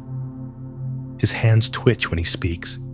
"Room" is all he says. Sadao nods. No questions. He steps aside, gestures toward the hearth. The others glance briefly at the new arrival. The woman's gaze sharpens for a moment before softening again. The boy lowers his head. The monk, of course, doesn't react, not visibly. Breakfast resumes, now with the hush of shifting winds. Something has arrived with his 4th guest. Not a storm, it's already storming. More like a thread, taut and vibrating, pulled tight between unseen fingers. Later that morning, the woman offers to help sweep the hallway. She does so gracefully, with the quiet of someone who's done such work before. Not in this life, maybe, but in lives of humility. The boy follows, fetching kindling for the hearth. He asks no questions, but looks at everything, his gaze sticky with curiosity and grief. Sadao takes a seat behind the counter, polishing a single cup. He doesn't need to, but the motion is familiar, meditative. In truth, he is listening. The rich man, the 4th guest, paces near the window. He does not offer help, nor speech. Yet Sadao hears him. Not his voice, but the weight of him. The kind of weight that money doesn't remove, it only perfumes it. Regret and fear still stink, even in fine robes. By midday, the inn feels full not of people, but of lives half unfolded. Karma does not announce itself. It waits, like rain pooling in the corners of a roof, slowly pressing down until the wood creaks. That moment arrives during tea. They sit around the hearth again, each with a small cup. Steam rises, silence holds. Then the man speaks. "My name is Genji," he says, not looking at anyone. "I lost something yesterday." The woman does not respond, though she sets her cup down carefully. The boy says nothing. His body tenses. The monk remains unmoved, gazing into the rising steam. Sadao waits. "A pouch," Genji continues, "of coins. Stolen. I think it happened on the mountain path." The words are dry, like old rice left too long by the fire. No one saw, Genji adds, his voice louder now. Still. No answers. Not defensiveness, just absence. The kind of silence that lets falsehoods echo too loudly. Sadao closes his eyes for a moment. He remembers something from long ago, a teacher who said that karma was not punishment. Karma was the teaching. Not a gavel, but a mirror. Genji looks at each of them in turn, then at Sadao. "You run this place," he asks. Sadao nods. "I'd like to ask," Genji begins, "that you search their things." The air thickens, not from fear, but from choice. Every breath now carries weight. Every silence is full of response. Sadao puts the cup down gently. He stands. His back is straight despite the years. He doesn't speak for a long time. Then this inn is a place of rest, not judgment. "But I've been wronged," Genji insists. "Someone here has taken from me." Sadao tilts his head. "Have they taken from you, or has something left you?" Genji blinks, uncertain whether it's insult or wisdom. Perhaps it is both. The monk finally speaks, his voice no louder than wind brushing leaves. A coin changes hands, but intention changes lives. No one speaks after that. Genji withdraws, muttering, disappearing to his room. The woman sighs softly. The boy still clutches his tea. The moment passes, but not really. Karma doesn't pass. It waits, turning gently like a wheel underwater. That night, thunder growls for the first time since the storm began. It rolls through the hills like a memory resurfacing. In the quiet that follows, the inn breathes. And each person within it, whether sleeping, weeping, or meditating, feels something inside them start to shift. Karma is not punishment. It is a doorway.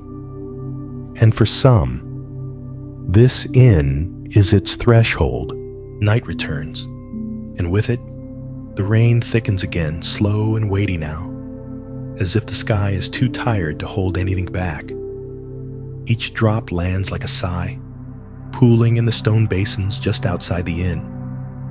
The air smells of pine, old smoke, and something subtler, like warm rice left out for spirits. Inside, the inn glows gently with the flicker of oil lamps. Shadows move along the shoji screens, like memories rehearsing their lines in secret.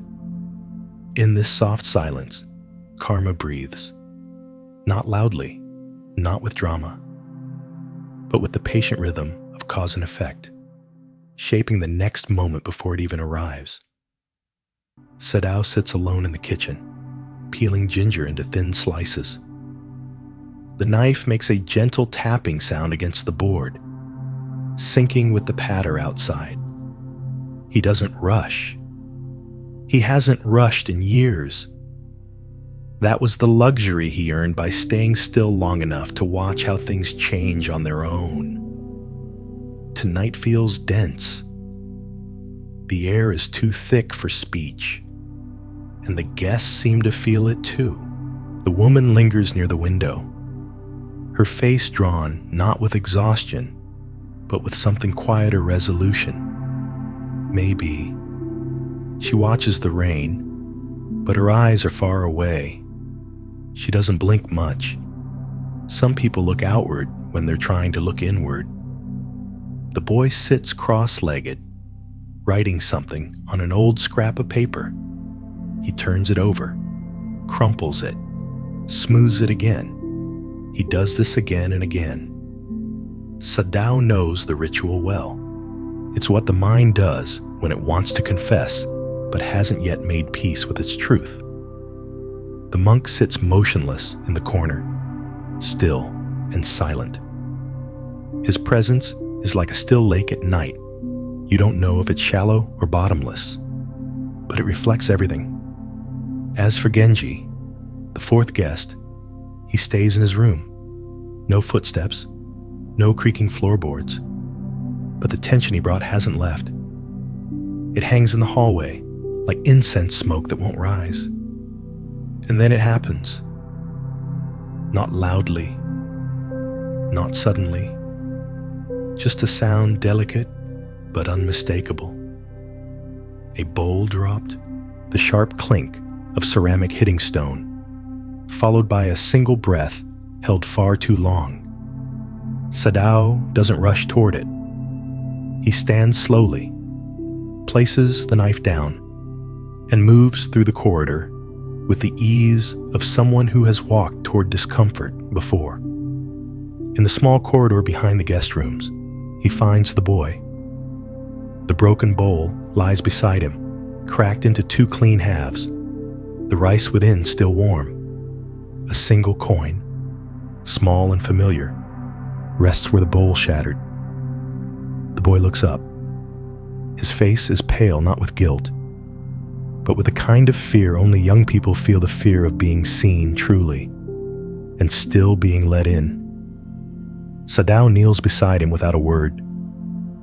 "I didn't steal it," the boy says, his voice shaking.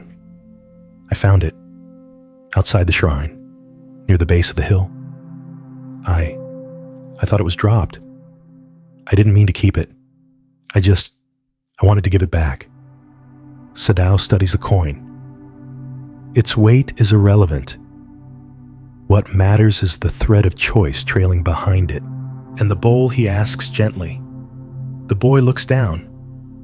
"I dropped it when I saw the coin fall out. I forgot it was there." Sadao doesn't speak. Instead, he picks up the two halves of the bowl, runs his fingers along the fracture. "This bowl was already cracked," he says softly. "The heat finished the job." He sets the pieces aside, places a hand on the boy's shoulder. "Karma isn't just what we carry," he adds. "It's what we're ready to put down."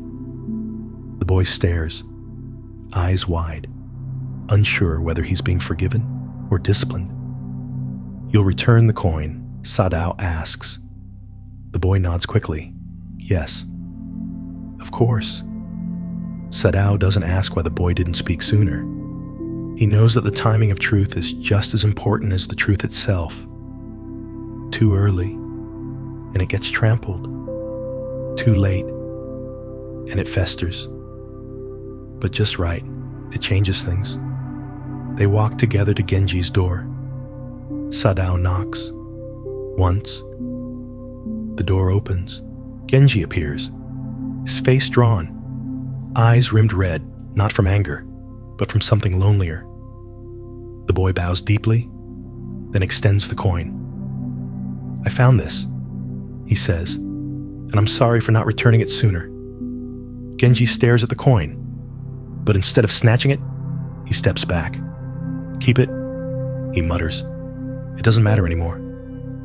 The boy flinches. "But it's yours." Genji's voice cracks. "No, not really. What I lost wasn't in that pouch."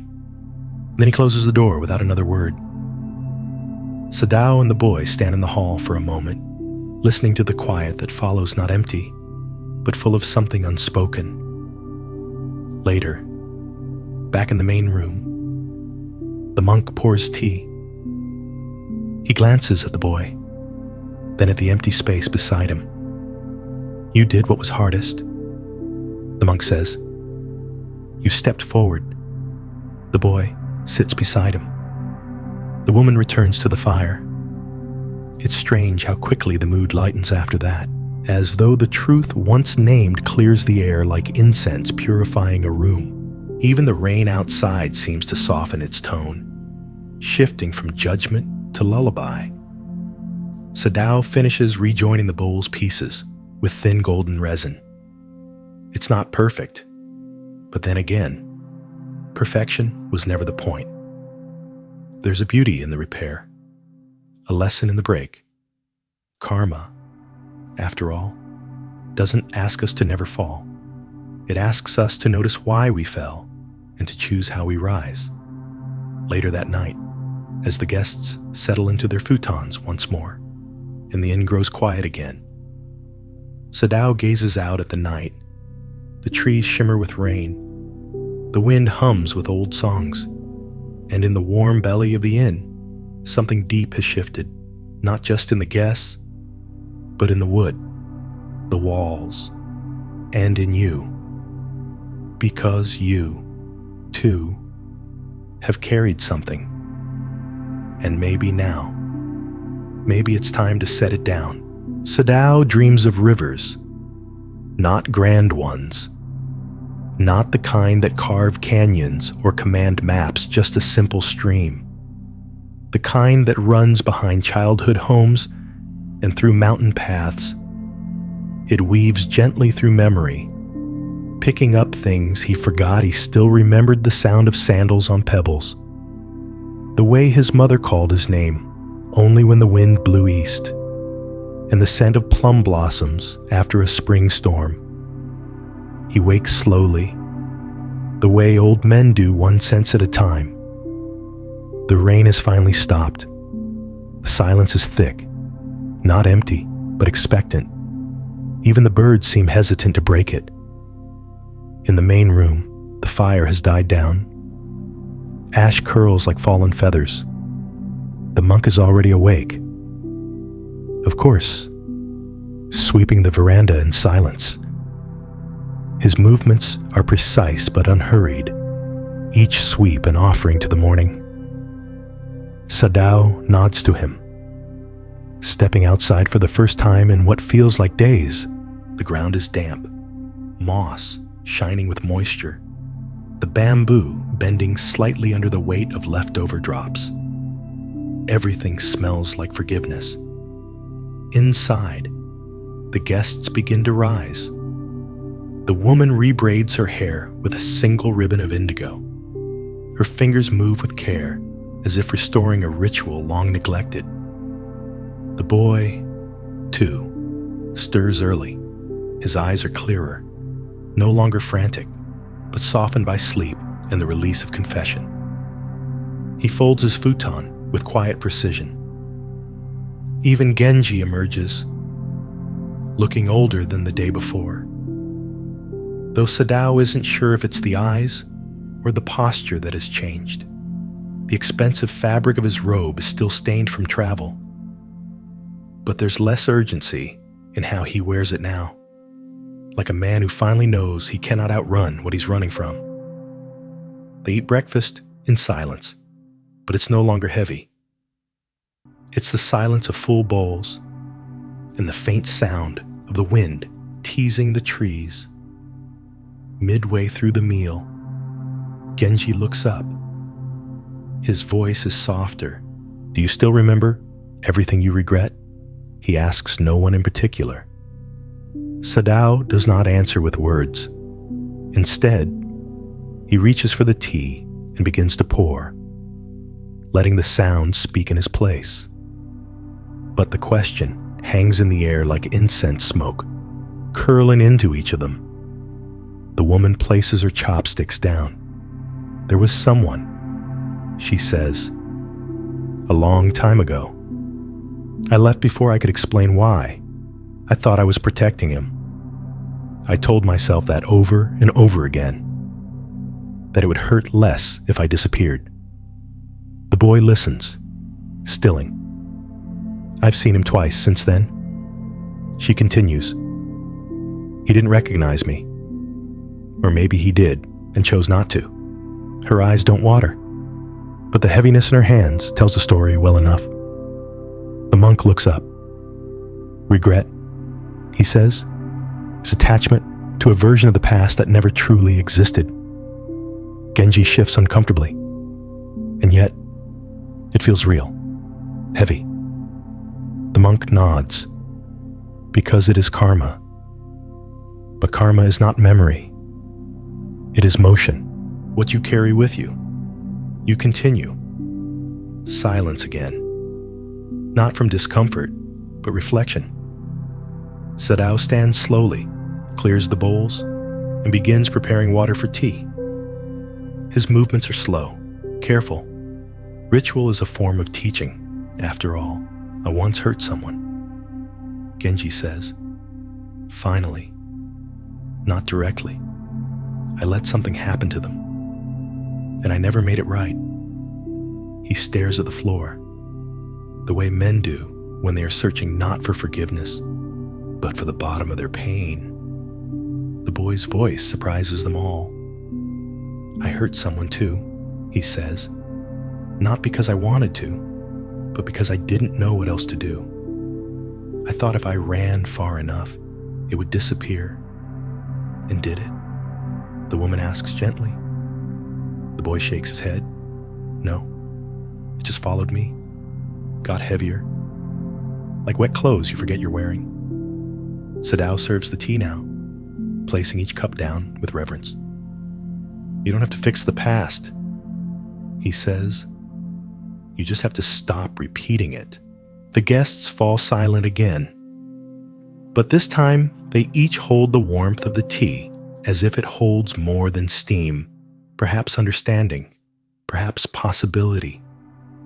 Outside, the clouds begin to lift. Patches of blue sky peer through like shy children peeking behind a curtain. The monk stands. I will leave today, he says simply. My path continues. Sadao bows. Thank you for walking this far with us. The monk bows back. Deeper? The others say nothing, but each offers a glance, a nod, a small gesture of gratitude. As he gathers his few belongings, the monk turns once more to Genji. The past asks us to remember. The Dharma asks us to wake up. Then he steps outside, his figure fading into the mist that still lingers along the bamboo path. The rest of the day passes slowly. No more guests arrive. No more bowls are dropped. Just the quiet act of cleaning, tending, and being. By evening, the woman departs next. She thanks Sadao quietly, places a folded note beside the hearth, and disappears into the forest road. When Genji leaves, it is raining again, but only lightly. He carries nothing in his hands. Whatever burden he arrived with, it now walks behind him, not inside him. Only the boy remains. He helps Sadao fold the last of the linens. I want to stay, he says. Sadao nods once. You may. The rain, gentle now, drums softly on the roof, like a memory being rewritten quiet, tender, incomplete, but free. The boy stays. He sweeps the corridors with short, deliberate strokes. At first, he's clumsy, dropping the broom, missing corners, moving too quickly as if speed alone could grant precision. But over time, the rhythm changes. He starts to notice things, how dust clings to the base of the lantern stand, how the light hits the wooden floorboards differently in the morning than in the evening, how silence can thicken or soften depending on what you carry into it. Sadao doesn't instruct much. He simply shows, not through words, but through consistency.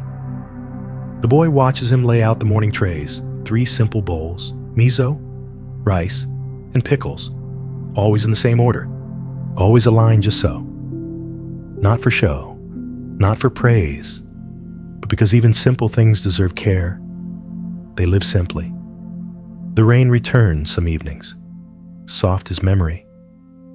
Other days, mist curls around the treetops like smoke from an invisible incense stick. There are no more guests for a while, and that suits them fine. Then, one afternoon, as the wind shifts and the scent of plum blossoms returns, the boy asks a question. Did you ever regret? Staying Sadao is kneeling by the fire, coaxing embers into warmth. He doesn't look up. I did, once, he says, for a long time. And now. I don't know who would have tended the fire if I hadn't. The boy nods, unsure if he understands, but liking the sound of it. A week passes, then another. On a cloudless morning, a traveler appears, a young woman with a tired horse and a satchel full of tea leaves. She stays for 2 nights, leaves with lighter eyes. Then comes an old couple, silent as dusk. They eat, sleep, leave a paper crane behind. Each visitor becomes a ripple on the still pond of the inn, momentary, beautiful, fading. The boy begins to learn their rhythms. He anticipates needs before words are spoken. He folds linens without being asked. He listens when listening is all someone needs. One evening, as cicadas hum in the background and the air smells of cedar and earth, the boy sits by the fire with Sadao. Do you think karma forgives? He asks. Sadao tilts his head. Karma isn't a judge. He says, it doesn't punish. It teaches. The boy looks into the flames. Then what does it mean to make things right?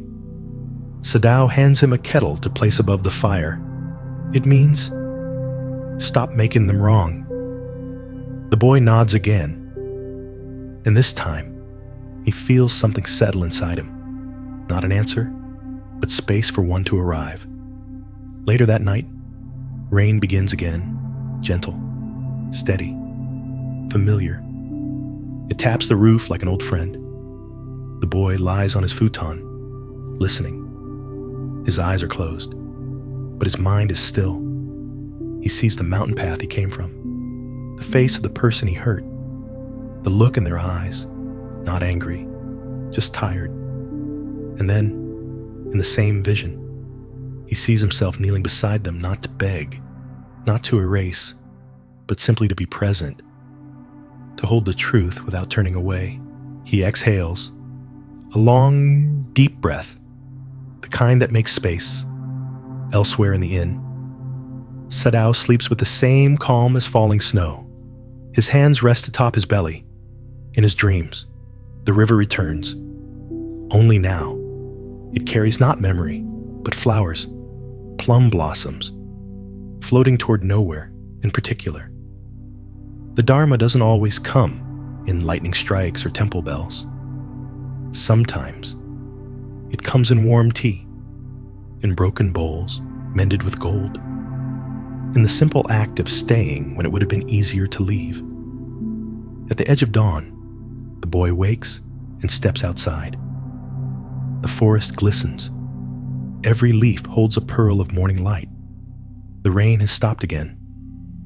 He stands there, breathing, and says nothing. Because now, he understands. Karma isn't something to escape. It's something to walk with gently, carefully, like a companion who knows where you've been and where you still must go.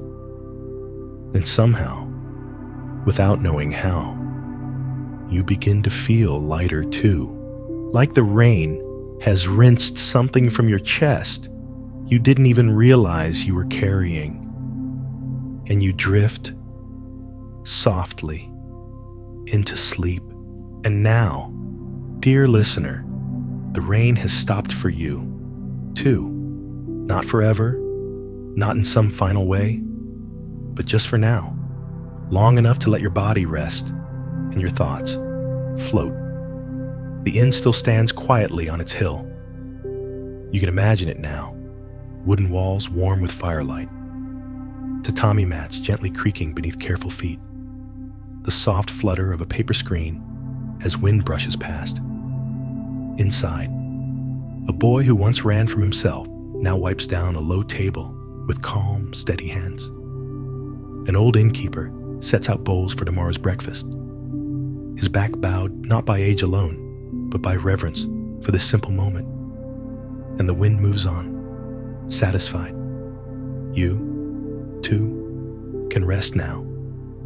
You've traveled far through story, through memory, through the winding path of karma itself. There's nothing more to fix tonight, nothing to hold on to. You did enough. You are enough. Let the warmth of the inn surround you. Let the weight of the past fall away, like rain off a cedar branch.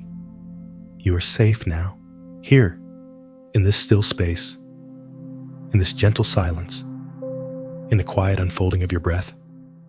One in-breath and one out. No judgment, no destination, just the soft rhythm of peace. You've stepped out of the storm.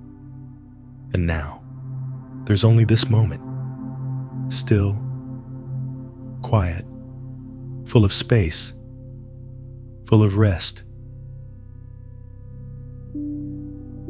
In the next story, a chilled breeze meanders through a narrow mountain pass, carrying with it the rustle of gold-brown leaves and the whisper of something older than regret.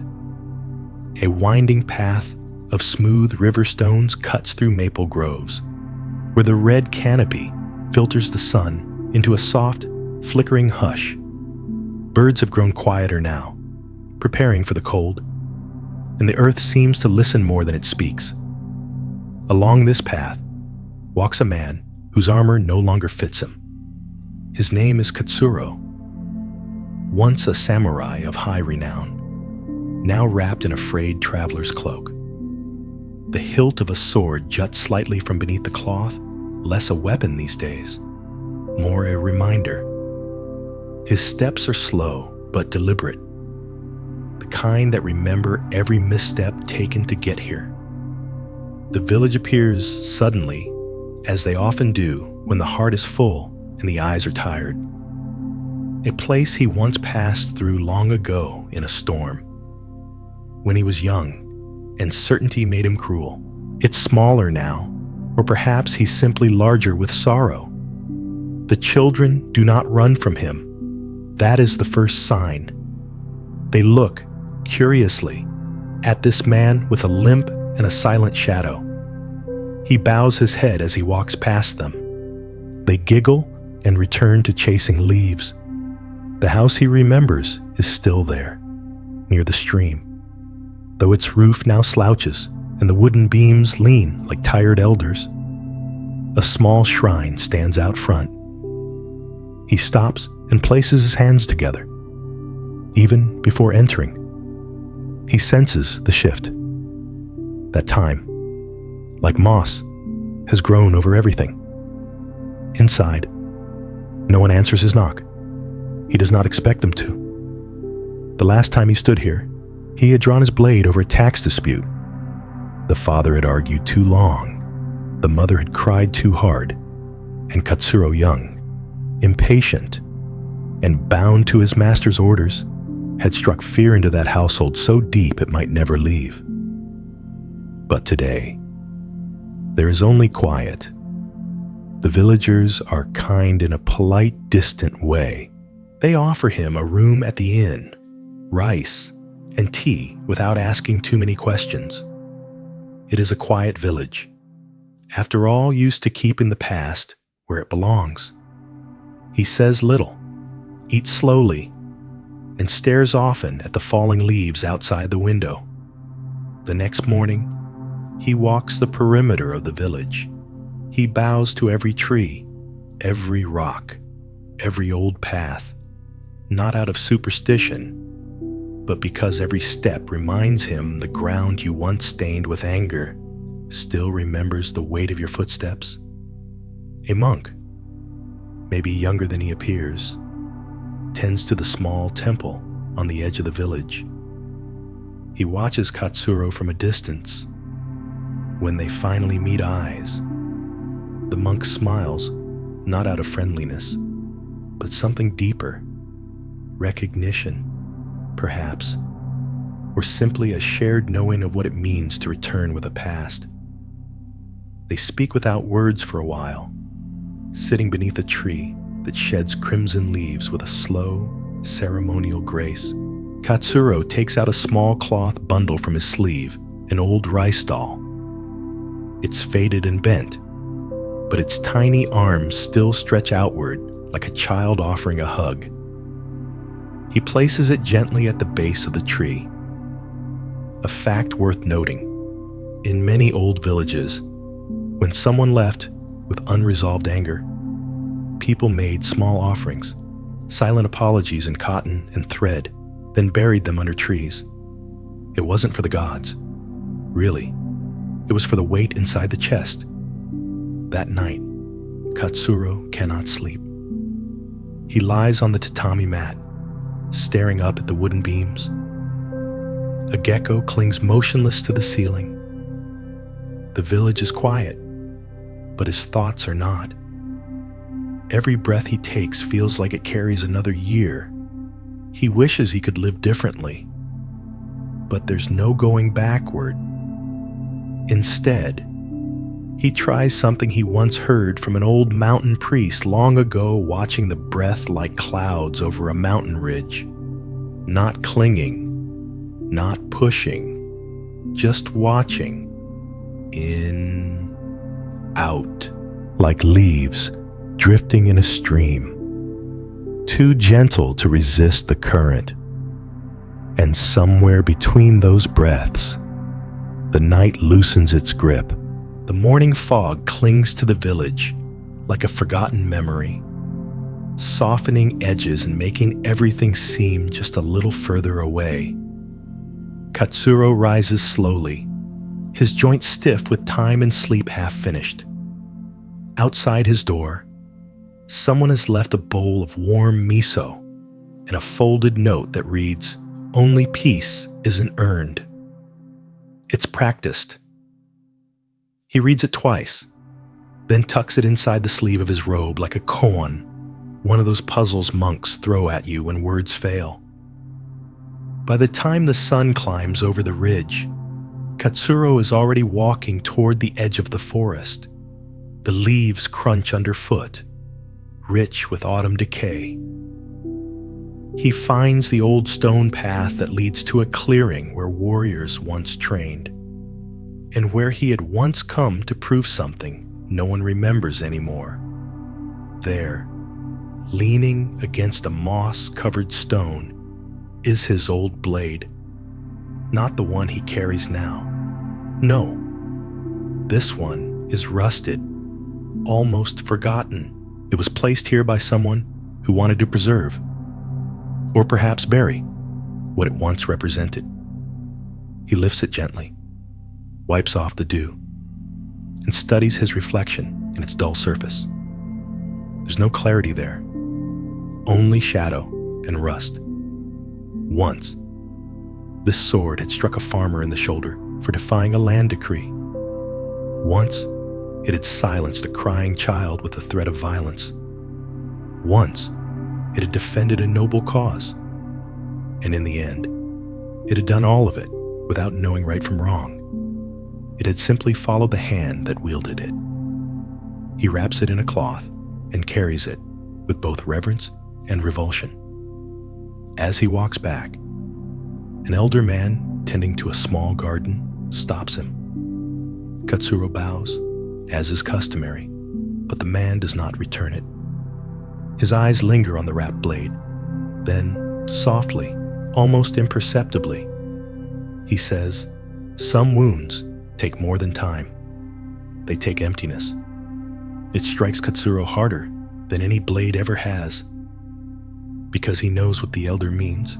That space must be made for sorrow, for truth, for silence to do its healing.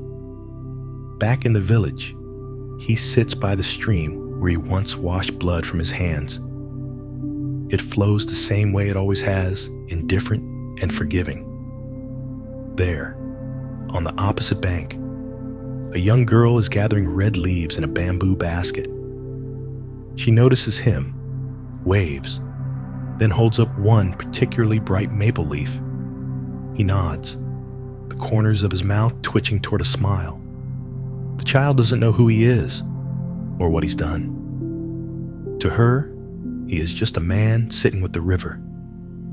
He remembers a Zen tale about a boat empty, drifting in the fog, crashing into another. The man in the other boat grows angry, shouting and cursing.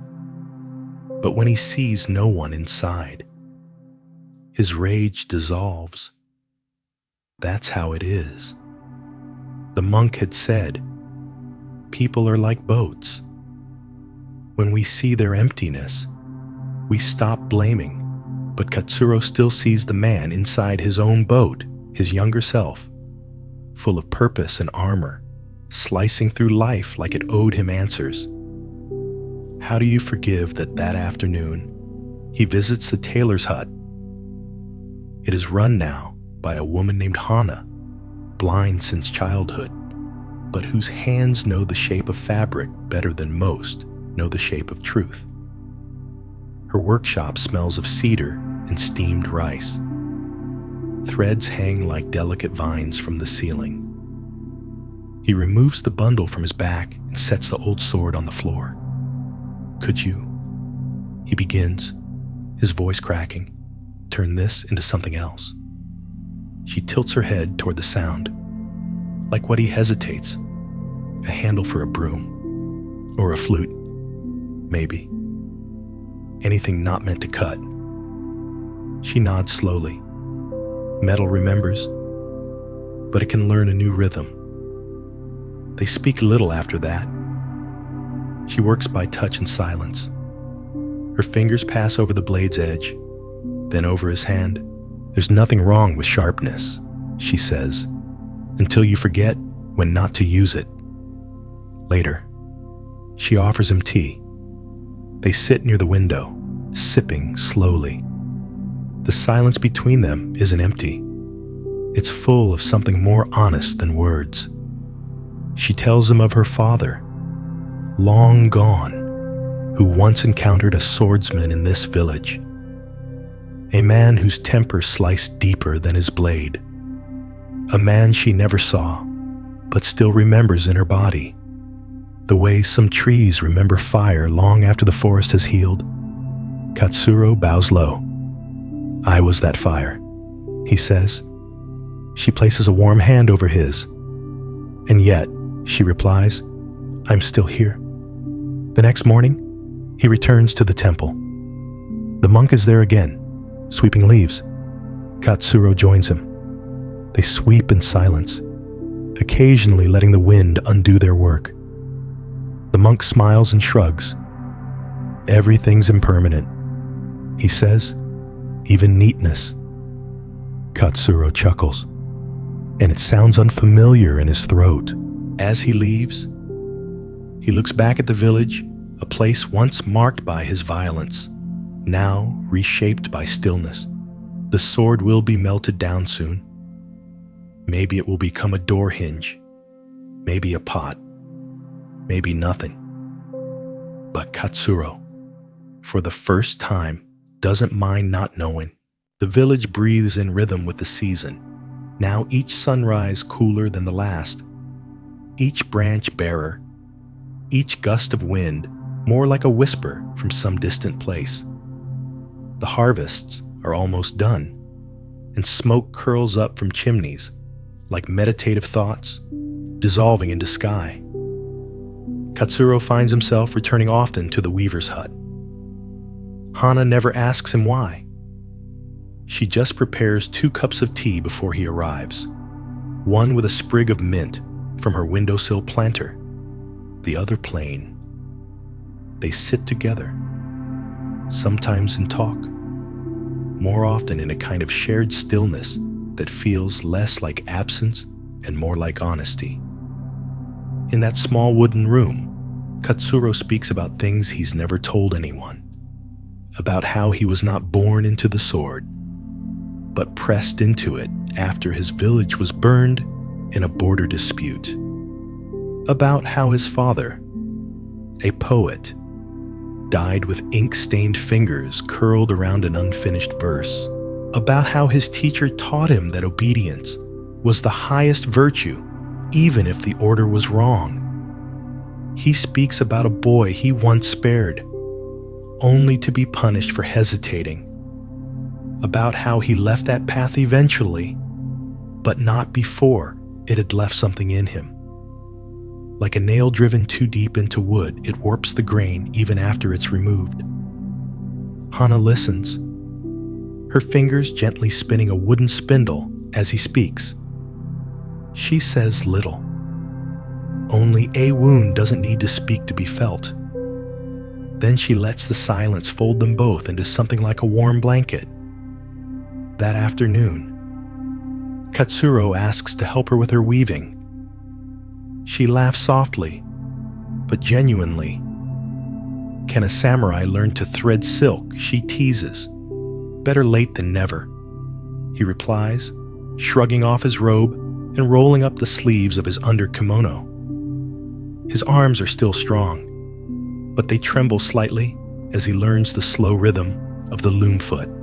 Shuttle, beat, foot, shuttle, beat, like a breath practice. Inhale, cross, press, repeat. He weaves poorly. The cloth puckers. Threads pulled too tight, but Hana doesn't correct him. She only says, "Even knots tell a story." At one point, he accidentally spills a pot of dye, staining his garment a deep rust color. She laughs again, then dabs at the blotch with a cloth. Now it matches the leaves outside, she says. That evening, a local boy brings Katsuro a bundle of firewood and asks shyly, "Is it true you used to be a warrior?" The question hangs in the air. Katsuro looks at the boy, mud on his sleeves, curiosity in his eyes, a smudge of ash on his cheek from helping his mother tend the hearth. "I was," he replies, "but I don't think the sword ever made me strong." The boy blinks. "Then what did..." Katsuro smiles faintly. "Real strength is not hitting. It's holding your temper, holding your tongue, holding your regret without letting it bury you." The boy seems puzzled, then nods, as if pretending to understand. Later, alone again, Katsuro walks to the shrine by the stream. He brings a new offering, not a rice doll this time, but a slip of hand-woven cloth, the one he made, puckered and imperfect. He places it at the shrine and whispers something inaudible. Not a prayer, just a truth, finally spoken aloud. As he stands there, he remembers an old Zen parable Hana had once recited in her melodic, almost musical voice. A student asks the master, "How can I become enlightened?" The master replies, "Have you finished your rice?" The student nods. The master says, "Then wash your bowl. Simple, clean. Do the next thing. Let the past be compost for the present." Back in the village, he notices things he hadn't before. The woman who sells persimmons at the market always hums the same tune. The stone bridge over the stream has one loose tile that clicks when stepped on. A pair of elderly men play Go Under the Ginkgo Tree, their silence broken only by the gentle tap of stones on wood. He sits beside them one day, doesn't speak, just watches. They don't mind. One of them slides a bowl of roasted chestnuts toward him. That night, Katsuro dreams of his father not as the poet, but as a young man walking beneath autumn trees, gathering leaves in his hands and laughing. In the dream, the leaves don't fall. They float, slowly, weightlessly. And when they touch the ground, the earth doesn't seem any heavier for it. He wakes before dawn, tears dry on his face, breath steady.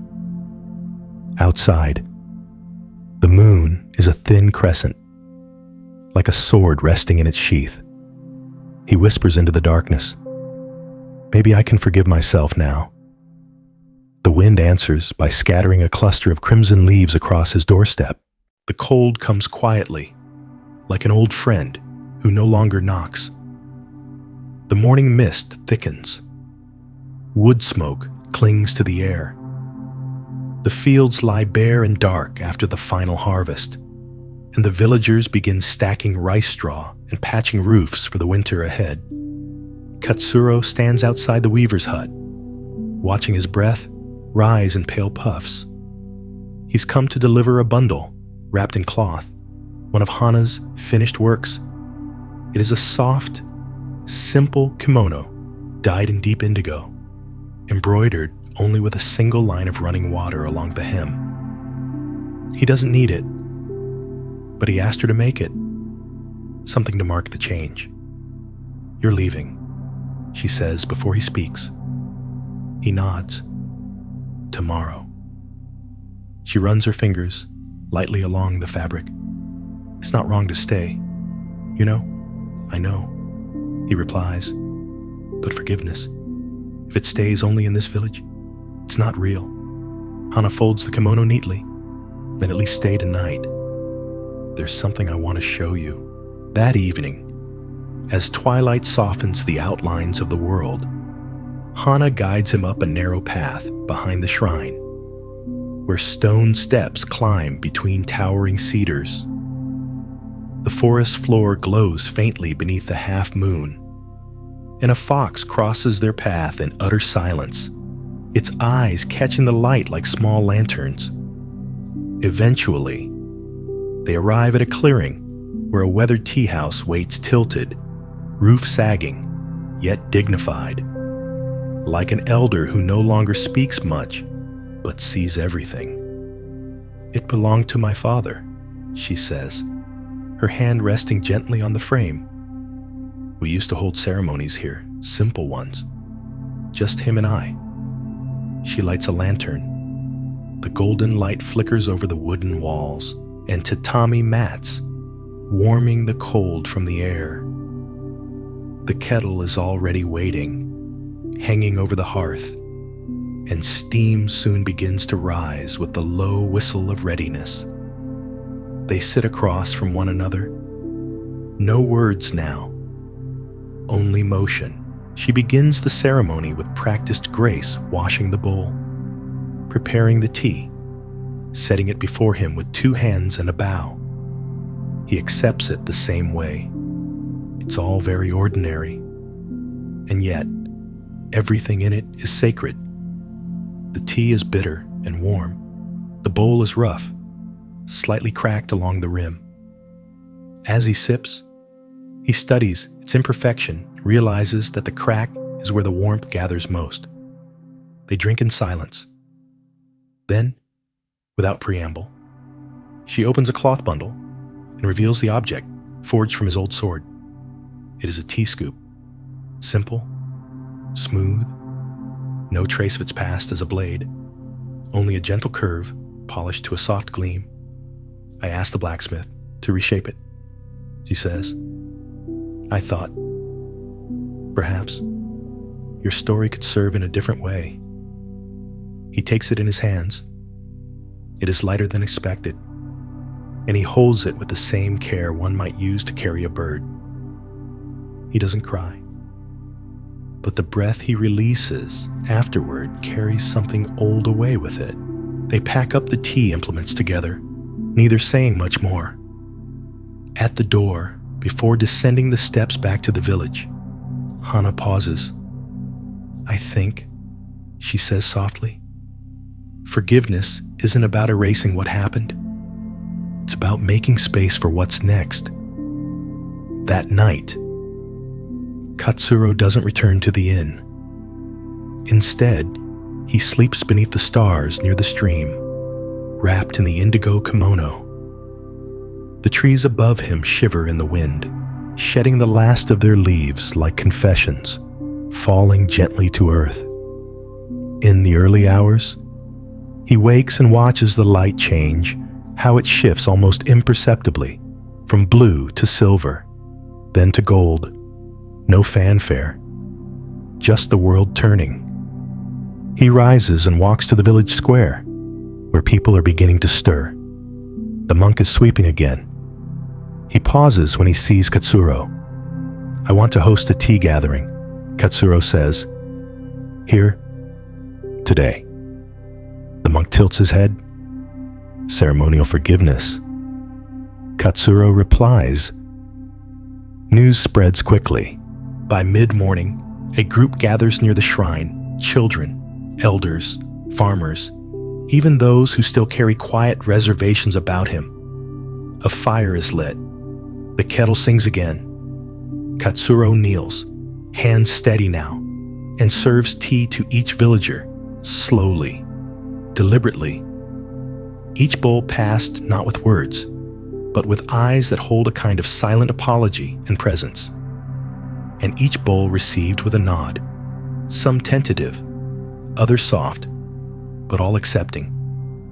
When Hana's turn comes, he hands her a bowl made by the potter next door.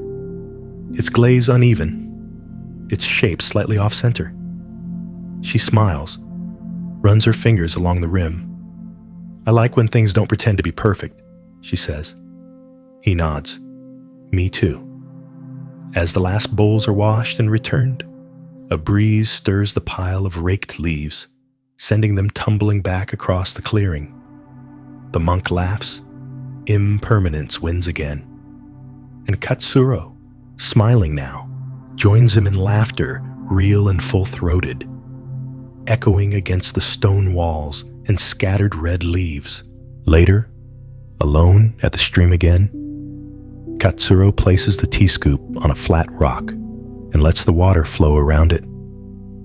He doesn't let it go, just watches it rest there. A different object now, a different man holding it. In his mind, the words return not as a chant, but as a truth. Everything changes, and because it changes, it can heal.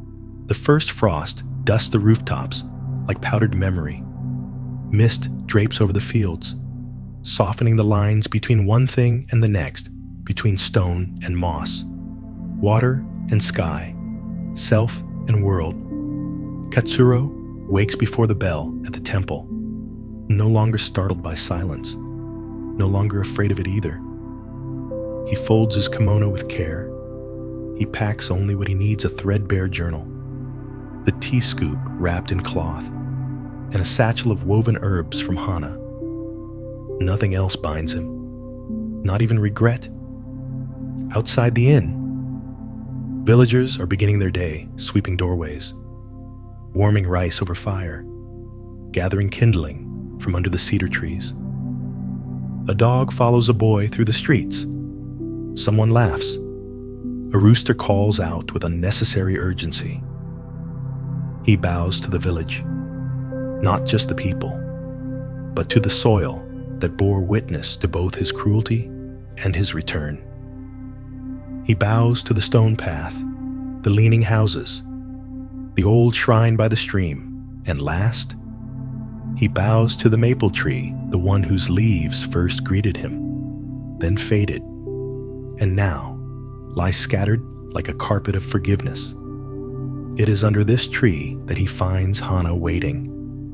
She holds something in her hands, a small parcel, wrapped in deep red cloth. She offers it with both palms. "For your journey." He unwraps it slowly, revealing a simple bundle of dried persimmons and a note, written in brushstrokes, gentle and uneven. "Wherever you walk, walk like the wind is watching." He looks at her, breath caught just enough to make it tender. "Will you be all right?" he asks. She tilts her head slightly. The thread continues, even if the hand changes. He nods, not trusting words. Then he bows, long and low, forehead nearly touching the ground. The path he takes is one that leads through a grove of golden trees, their branches arched like the spines of monks in zazen. He does not rush. The crunch beneath his feet is steady. Behind him, the village grows smaller, not disappeared, only quieter. He passes a waterfall and pauses to drink. The water is so cold it stings, but it clears something inside. His reflection in the surface no longer looks haunted, just older, weathered, softened. Further on, he finds a small monastery built into the side of a cliff. He remembers hearing of this place where monks rarely speak, but listen with every part of their being. He approaches with quiet steps.